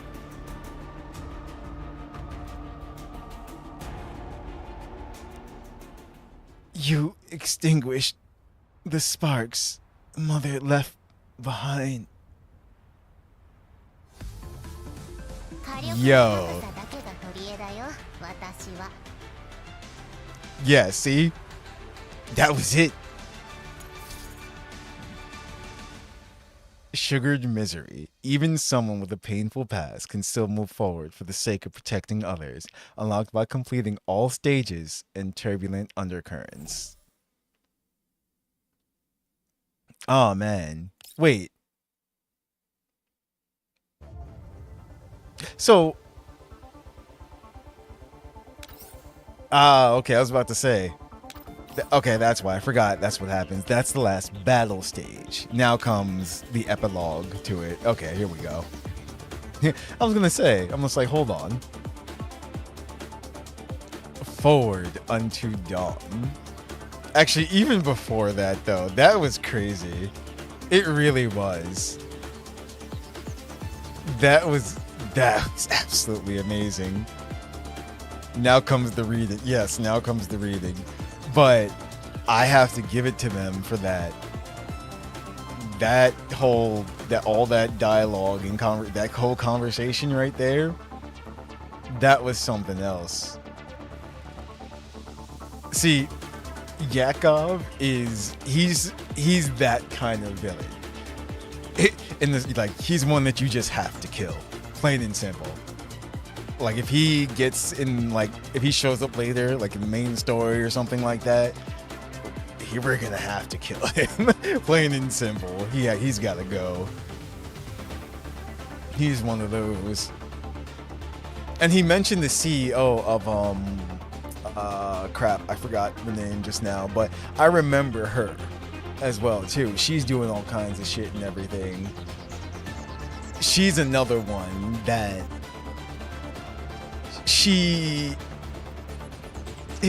there we go. She's not verbally as cutthroat as Yakov and everything, but she just does bad stuff, up where she is as well too and everything. What if they team up together? Oh no. He did it all for Dimitri. Okay. Let's finish this off. Forward unto dawn. Strive forward while looking the wounds of the past straight in the eye.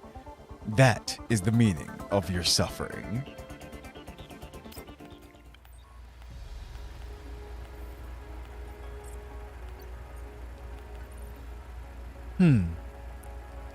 Bribery records for government officials, illegal doll transaction logs, altered records for the ship's environmental emissions.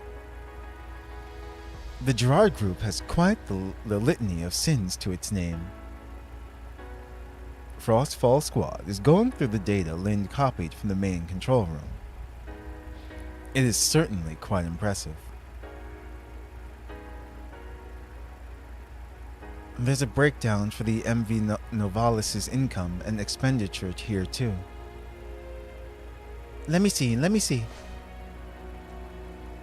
Wow, this is actually kind of scary. They make more in one day than our squad does in 1 month. It's just as we thought. The income from the entertainment was minuscule compared to the illegal betting on the doll arena. Well, now we can be completely certain that the Gerard Group was controlling and running the doll arena.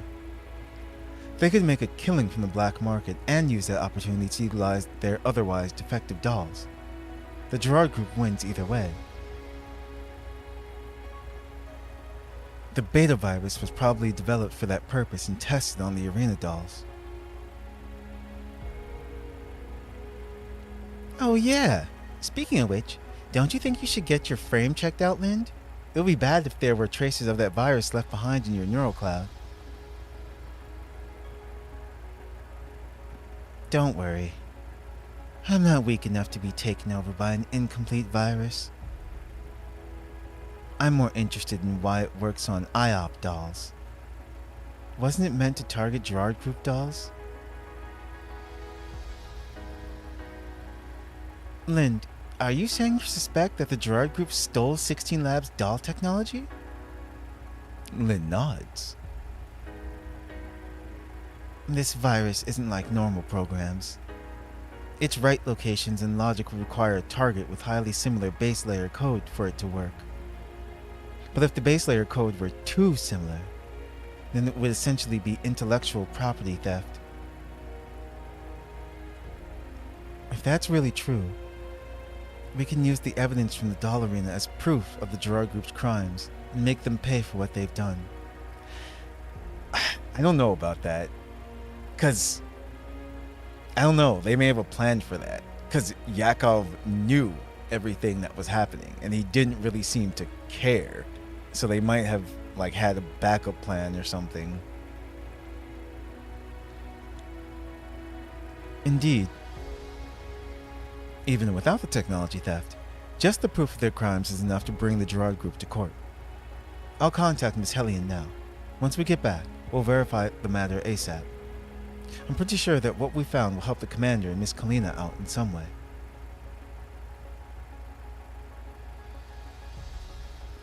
Kyungju opens a comm channel to Hellion and begins sending over what she's learned.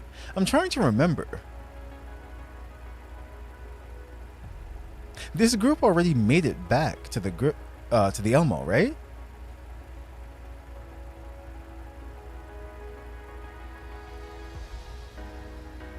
I think so. But they just still operate, on their own, as the units do.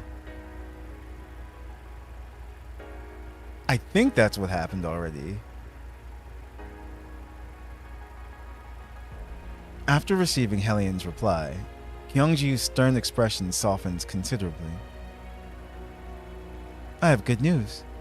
Miss Hellion managed to find a neural organization that's willing to take in the dolls from the arena and help them clear out the remaining beta virus in the neural clouds.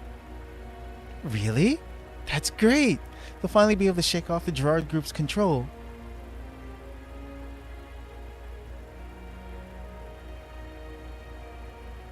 Additionally, the organization will provide them with counseling and support them as they reintegrate into human society.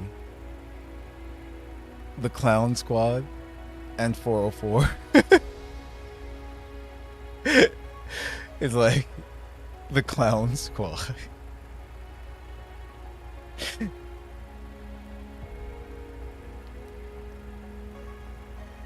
Not only will they be able to remove the Gerard Group's influence, these dolls will also receive a chance to make a fresh start. You did very good, very well, Lind. Lind doesn't answer, only leaning against the cabin wall in silence. The scorching pain from the virus infection still aches in her body, and a sense of survivor's guilt envelops her. Lind reflexively looks down at her trembling hands.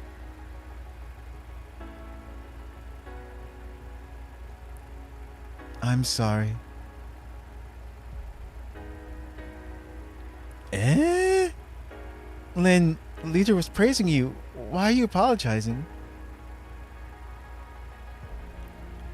I mean, all of this happened because I went off without permission and acted alone, right? And I even asked to change the plan at the last minute for selfish reasons. If anything had happened to you all because of that, then I... Lynn swallows the rest of her words. The three of them quickly exchange glances. Then they head over to Lynn's side as one. What's this, Lynn? Are you actually worried about us? Relax. We're all okay, right? I believe our squad exists to support each other, understand each other, and to encourage each other. And in the end, your plan turned out fine. Yes, Cheetah and Tololo are correct. I know what kind of feelings must have motivated you, Lind. Your unwillingness to let Griffin wither away, the anger that drove you to save your fellow dogs, the pain you felt when you thought you had involved us in your trouble. The truth is, we're all the same. The same? Correct. Kyonju gently pats Lind on the shoulder and smiles tenderly. As members of the Frostfall squad, we all have the same goal. We simply see things from different perspectives. Ultimately, I'm also partially responsible for this. I didn't communicate my thoughts clearly with you, which led you to feeling like you had to take everything on by yourself. So don't blame yourself anymore and relax a little. The Performer Squad, or... Oh, yes. Jeongyu and them, yeah.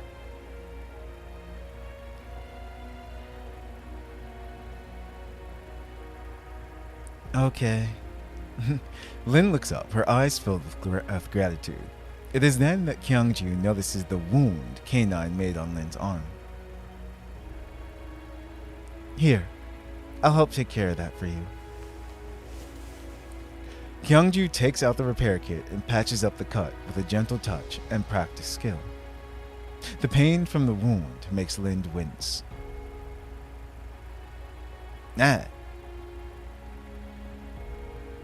Aw, why don't you turn off your pain modules, Lind?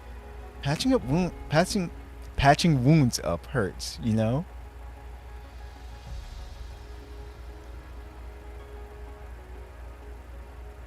The truth is, I can't disable my frame's pain modules.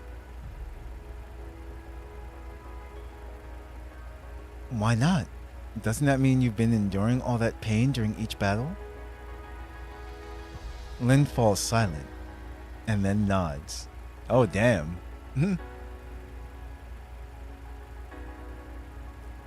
Well, I wouldn't say enduring it. After all, I'm used to it now. Just constantly in pain.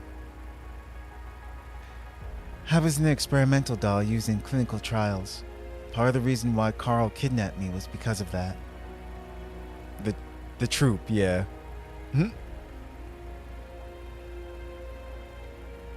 I think it was Jeongyu, Daeon, and oh no, I forgot her name.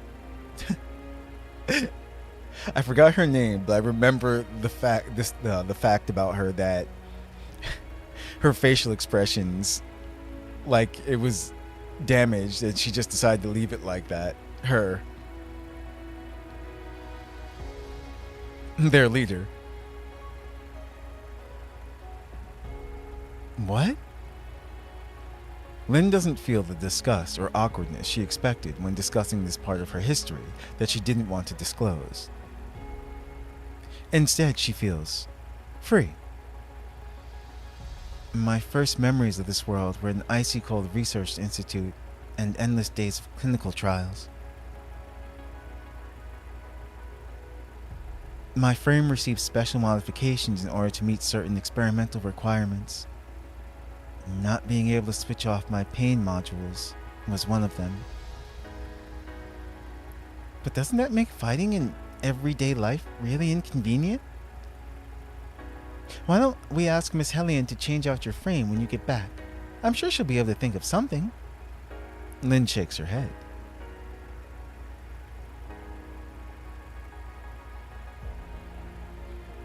One of Griffin's researchers asked me the same question when I first came to Griffin.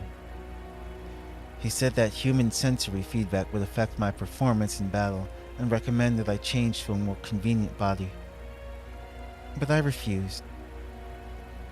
Wasn't that a good chance to do it? Why'd you say no?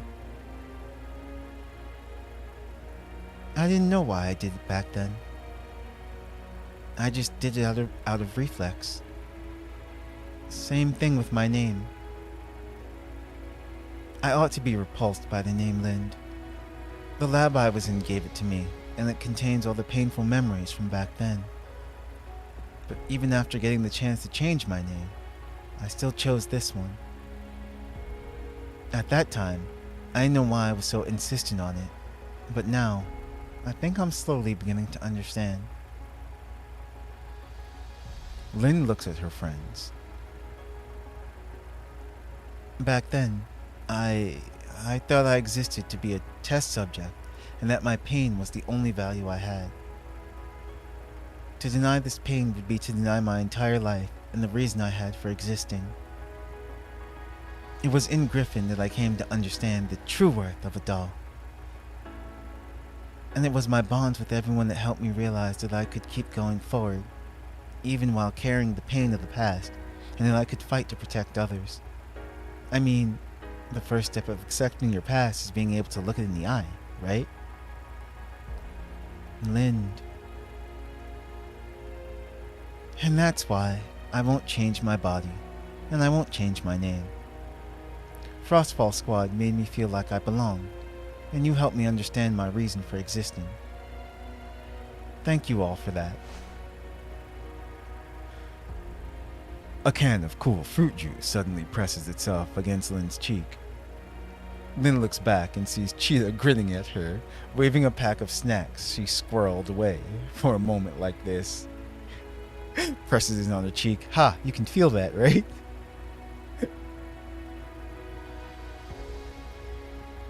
Ah, don't be so gloomy, Lynn. Frostfall is a home for four, which means we're all essential to it. Makes perfect sense, right? Just like how you can't leave us, we can't leave you either. That's right. We're only able to handle difficult missions because we have you around. Whether in the past, present, or future, we will always fight side by side. Yep. In order to celebrate yet another perfectly completed mission, let's throw a party when we get back to base. Correction. It will be an after-crisis review meeting. Unfortunately, the gold chip that Leader and Cheetah brought back is worth quite some money.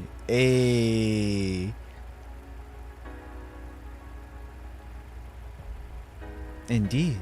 Not only have we solved our current financial emergency, I've also managed to come up with a promising action plan for the future. With Tololo's observation skills, the support from Cheetah's items, Lynn's combat power, and my planning ability, we managed to demonstrate exceptional results in rescuing the hostages and have proven that we can handle similar tasks of the same kind in the future. I believe that Frostfall Squad reputation will soon spread far and wide. So their main focus or their expertise is going to be hostage rescue.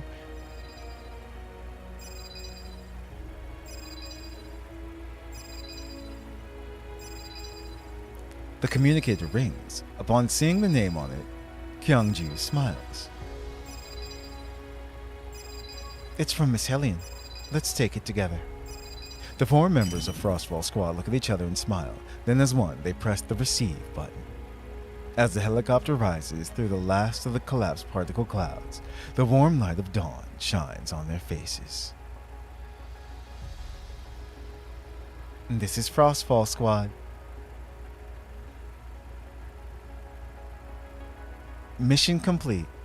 We're heading home.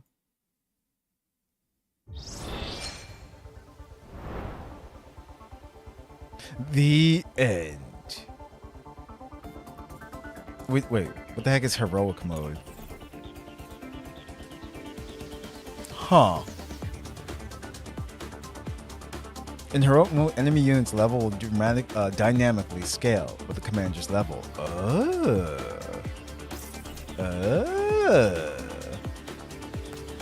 Interesting. It doesn't add any more story or anything like that. Interesting. Okay, cool. It's Dark Souls mode for Giga Ultra Whales. Listen. Let me see. Hold on. Wait, what? What's happening? Oh. Oh, it's not just it's the whole story too, actually, just in hard mode. Okay, hold on. I want to see something. Just go with my usual team.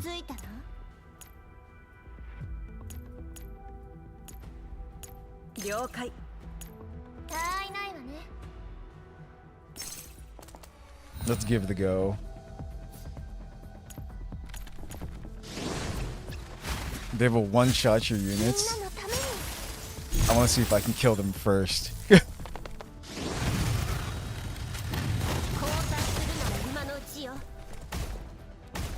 Oh my gosh.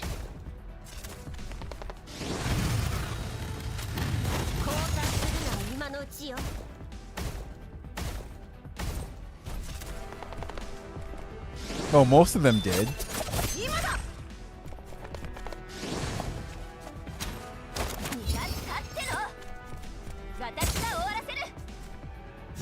They have inflated HP, I see.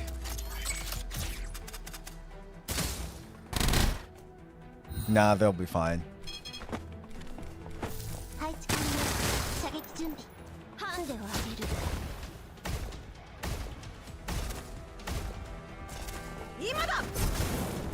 Okay, V6 Kukai is bullshit, you know. Listen, like I said, I'm just like, they'll be fine. I didn't Giga Whale it, I just skipped a lot of characters.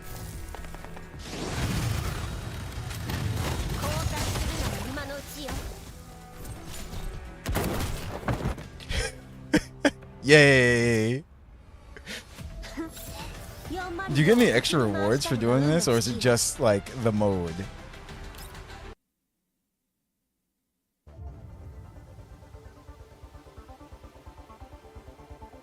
I don't think you get anything for it. Okay.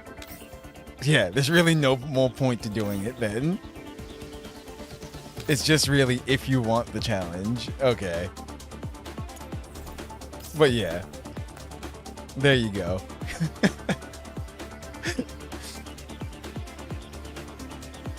You do? Bottom left. So I was looking at that. Hold on. If I switch it back to heroic mode, I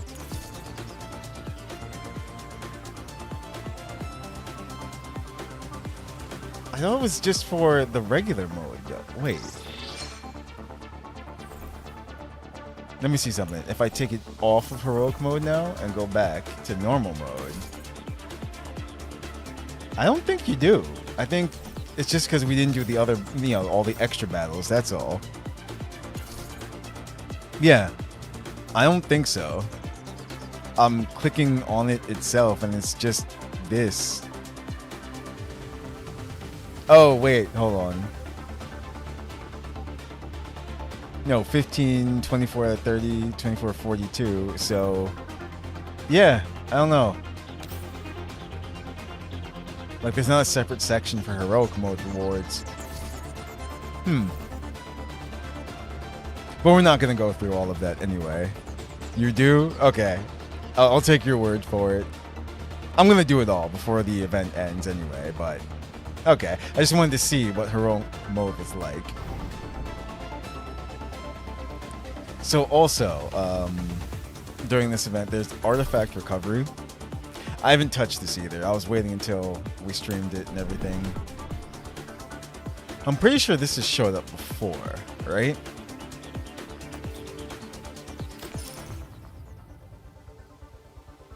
Yeah, this is like the what you call it mode.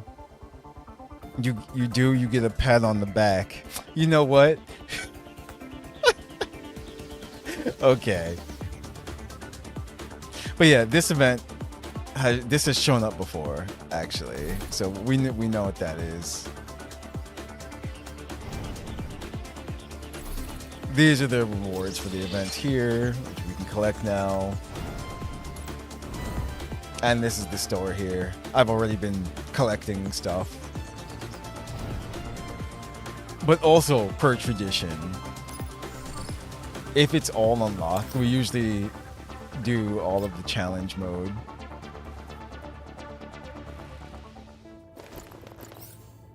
Yes, you get red circles instead of green circles. Let's see. Oh, that's funny. They threw the whole corrosion team here by default. That's not my corrosion team. So, let's see. Where are you? I have to get used to her picture now in my lineup. There we go.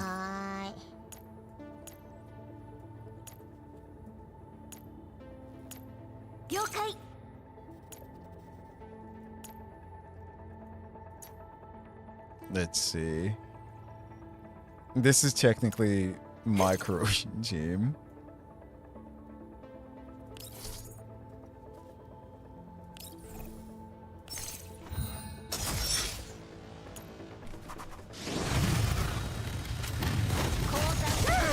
I'm still deciding if I'm going all out for Leva. I probably will though, to be honest. Because after Leva, the next one that I'm really looking forward to is what's her name? Fatusa. But no idea when she's showing up next year.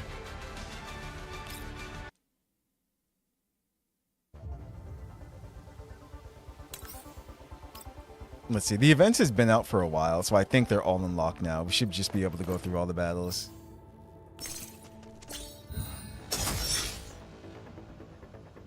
Wait, I messed up. I messed up.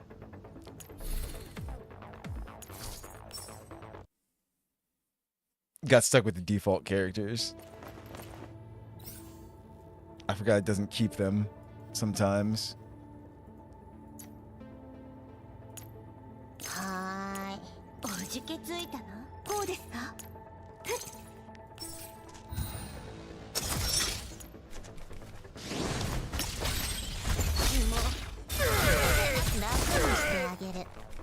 Yes, it's all out. Kind of burned out on the dailies.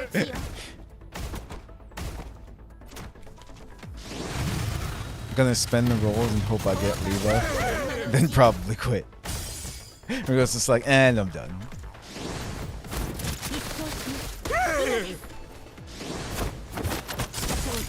It's like, I know. It's like I'm trying to make room. I mean, the good thing is about it is that, you know, we always have something to play, but at the same time, trying to fit everything in as well too. For example, since they're just going through battles and stuff now, yeah, like I'm gonna keep playing Girls Frontline too, but we've got even some will classify them as non-gacha games. That's what everyone just classifies them, even though it's just the business model. But still, for example, next year we've got Arknights coming out. Arknights Enfield. I'm really looking forward to. It's like that's something I want to definitely play. はーい We've got Code Vein 2, Tides of Annihilation. Trying to think off the top of my head. Sorry, all the reading. No. Oh wait, there can be 5.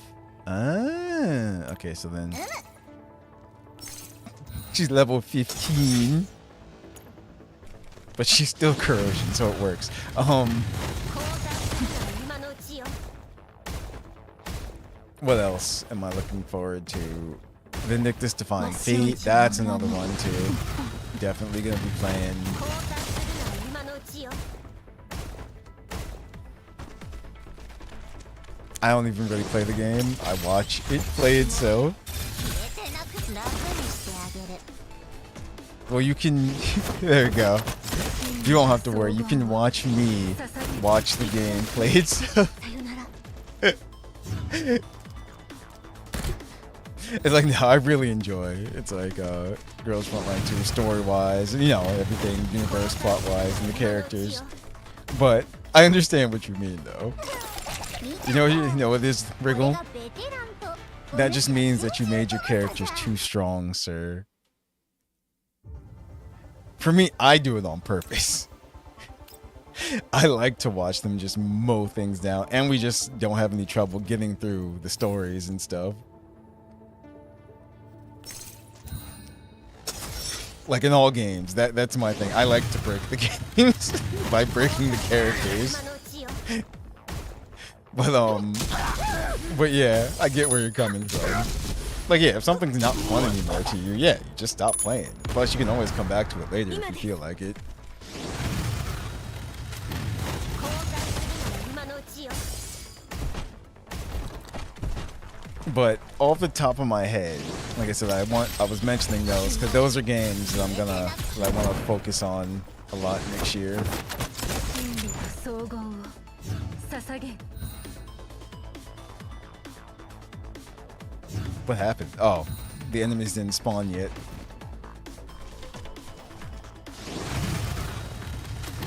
I'm just burned out. 今のうちよ Two-time consuming weekly modes, the roguelike modes, events, etc. Just the accumulation of things.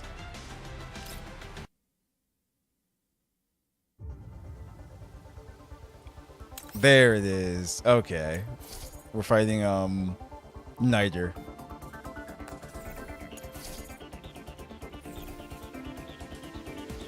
So let's see. We haven't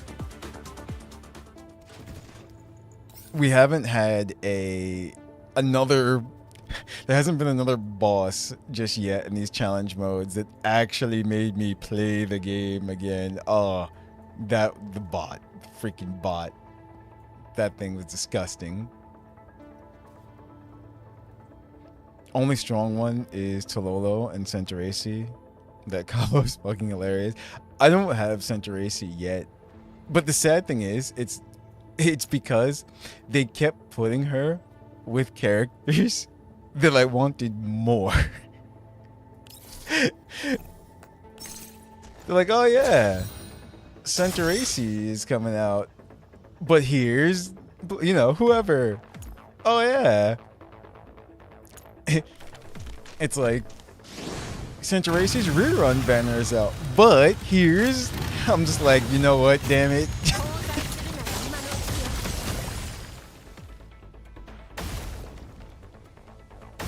よ But I will be picking up her outfit either way, even if I don't have her. Just cause that one, it's basically free too. They said you just need 10 of those coins or whatever. I'm gonna have to look at that again. Besides the cube of doom. 目標沈黙 Wait, what?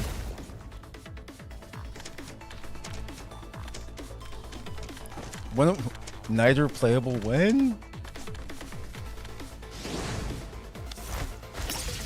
The Ultra Maid boss. 消えてなくなれ Springfield. 浅はかな行動を悔い改めなさい。 Springfield freaking busted 耐える too. のです Talolo and Springfield is stupid, like the burn team. Yeah. For the water team.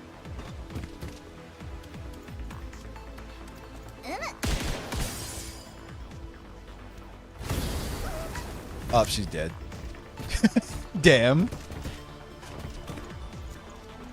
She's only level 15. I just threw her in here just because.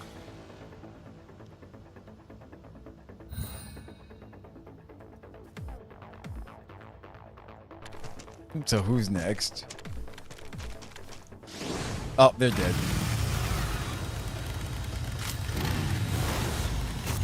交換するなら今のう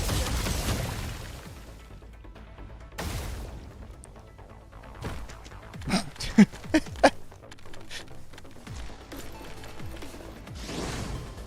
Someone's getting sniped.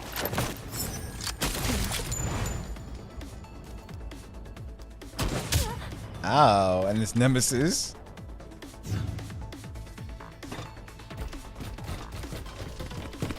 She might die.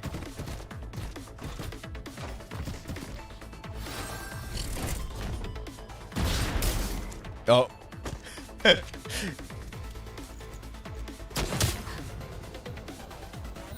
Actually, they're all together though. That's terrible. Fukai is about to just... ハンデをあげる Yup.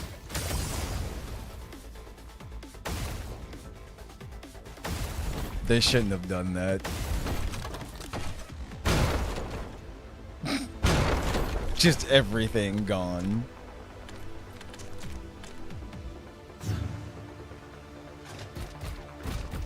There's 4 more left. I was gonna say, if they're together again, that's terrible for them. ハンデをあげる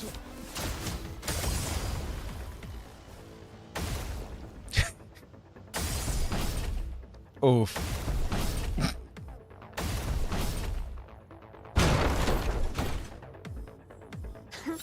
Well, that's that. 敵に回したのが運の尽きよ Honorable mention to Gaunt down there. There we go.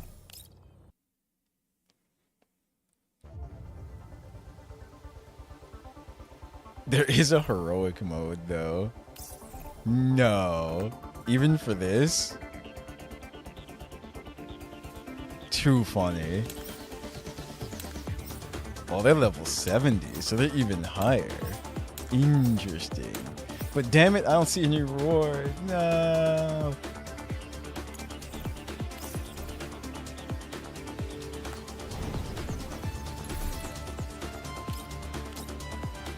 Challenge.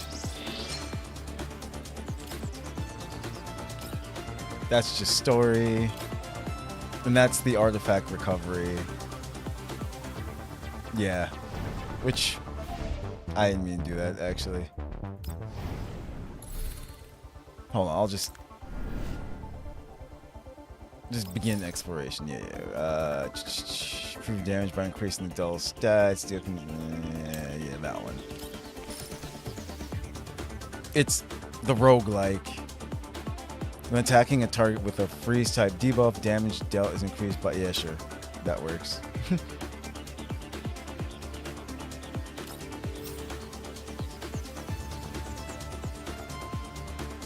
Pick 4 dolls to start with. One, I don't know, Karalik, Cat, and...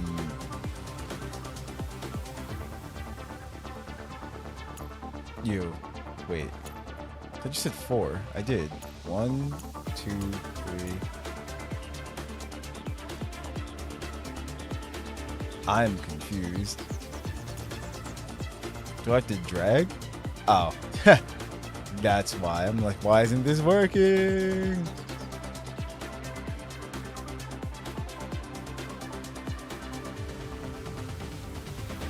There we go.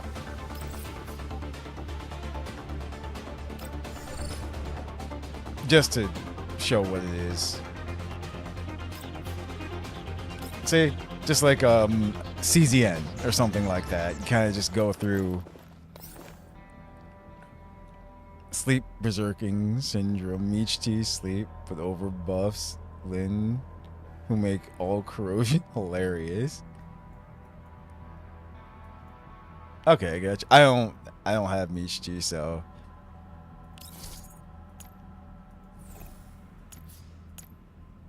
let's put you there.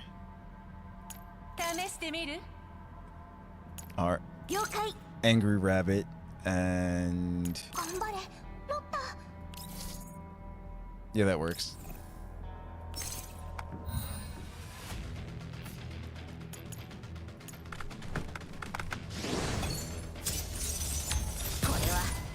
I actually don't have the Chevnier either. Yeah, no, I don't. She was one of the ones I skipped as well too. In my Klukai V6 pursuit. I said the first time I did skip Centauracy because of that as well too.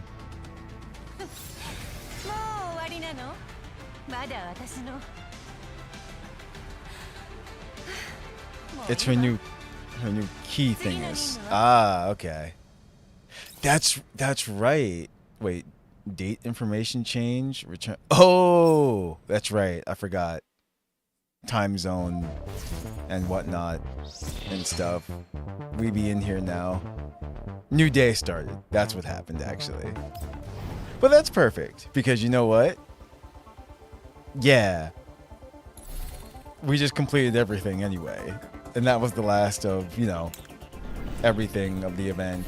Pretty much that's all that is going through the battles all the way to the end. But, okay. That is going to do it, guys.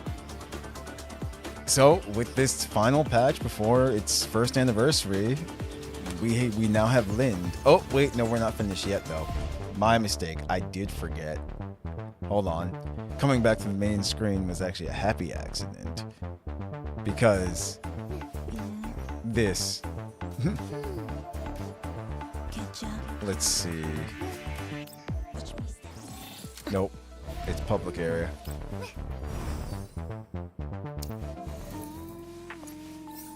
This is what almost forgot to do. Where are you? Must find. No, seriously. I lost her again. There she is. Very nice. Very, very nice. I would switch her to her other outfit, but I don't think there's a point. It's like, this is the one. Let's see. Daily reset just confused me too. Yeah, I'm just like, huh? And then here we go. Free cam mode.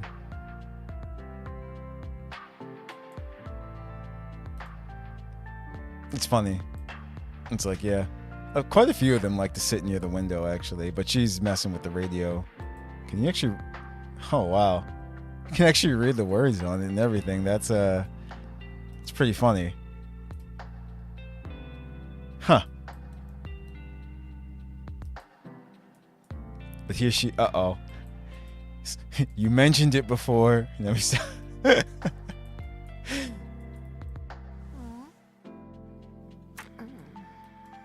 She actually, like, changing things on it. Maybe she's trying to get it to work. Anyway, next pose. I'm not sure where it started us. What is this one? Oh yeah, this one's listen. So, deep sleep. What the... Wait. What? Lind? Okay.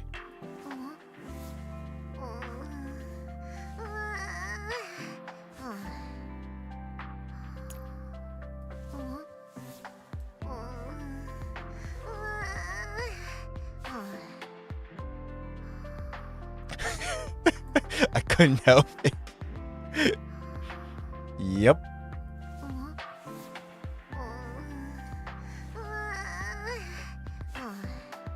This is how Lynn sleeps.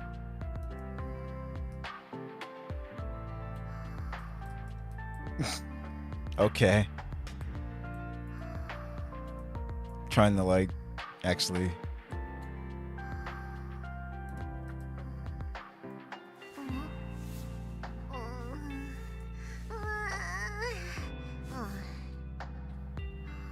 Yep.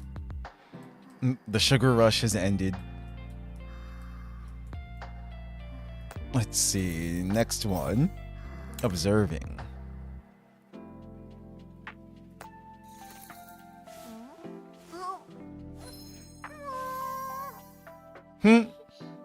She loves her sweets.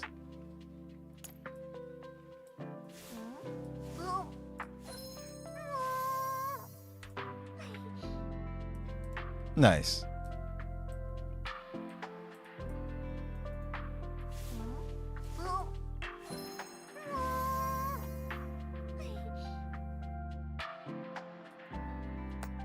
I think there's two more. Let's see. Yeah, training. Oh. Interesting.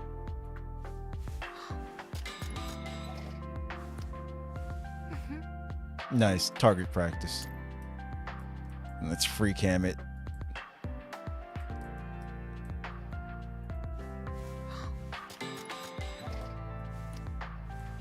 Okay.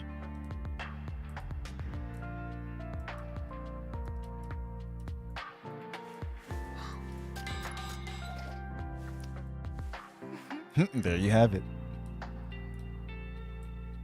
And last but not least, damn it, I did it again. Clicked the wrong button.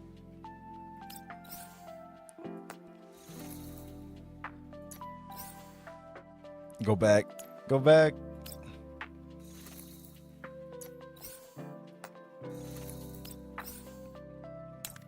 Reading. There we go. She's just chilling. So many people quit. There's a welcome back. Look at them whales in the back. Wait, what?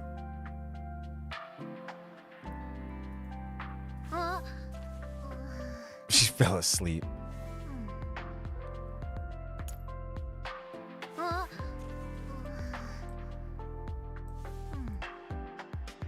Just a bunch of words.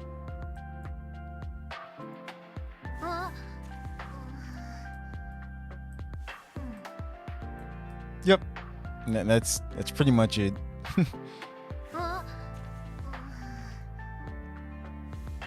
Okay. Which one's your favorite one, huh? Don't lie. Which one's your favorite one? But yeah, those are all her poses.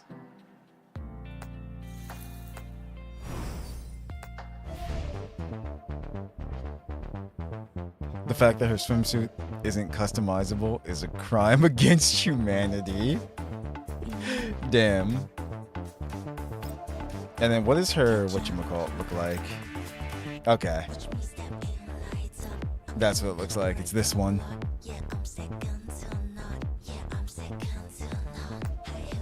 Alright.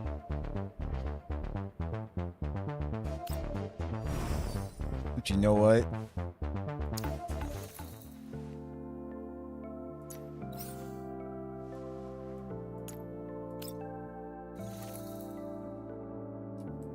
I wish you could change the music in the dorm too. But I guess you can't. That would be nice if they add that in the update, actually. Unless there's something that I don't know that everyone else knows.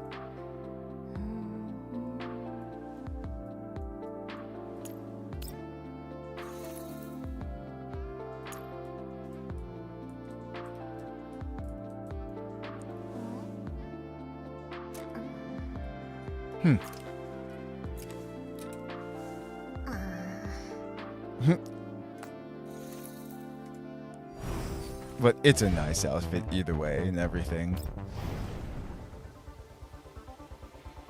Alright, guys. But with that, it's like that's gonna do it. It's like now, now we have successfully done everything with this patch. And for those playing it themselves, if you haven't gone through the event yourself, you have what? I'm not sure how many more days you guys have actually. But there we go. Well, the event ends on the 26th of this month. Because like I said, the anniversary patch is the 27th, they said. So next week. And that's that. Then that's a big patch, by the way. There's a lot of stuff in that. So I'm excited. We'll be going through that and everything. And seeing how both Leva and Lena, and then in December, later in December, Robelia, all come back to the Elmo, as well as the new I forgot what they called it. The new base feature is starting as well too, with the first anniversary patch, where you can interact and everything, you know, the room and board stuff. Doing what now? What do you mean? Wait, what happened?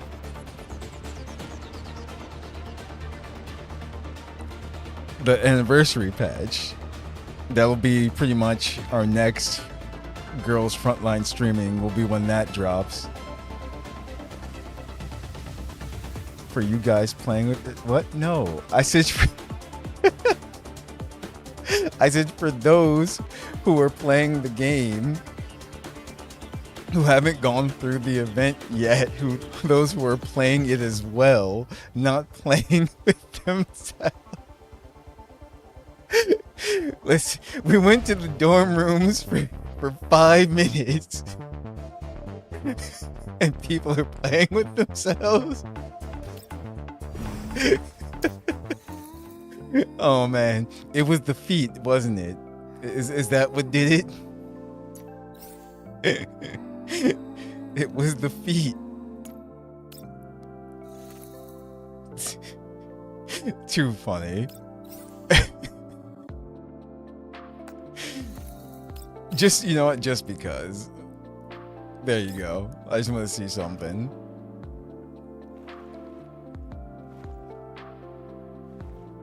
Nah, see? It just hits different. It really does. That's more like it. This is her default as far as I'm concerned. Ah, perfect. See, I didn't even choose this one. There we go. This is how it was meant to be. This is where they wanted us and how they wanted us to end this stream. Just like this.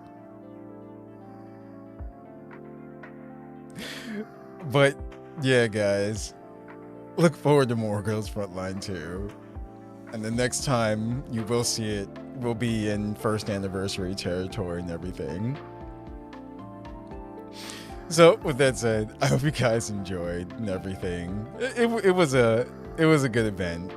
It's like I still think, yeah, so far Florence's event was the best one so far. But this one had its high notes, you know. It's like here and there as well too. But yeah, either way, Linda's here now. So, I hope you guys enjoyed. And until next time, I will see you guys later. Don't forget to dislike and unsubscribe as well too, as per usual, if you would please. If you enjoyed. But I'll see you in the next stream. Have a good one, guys.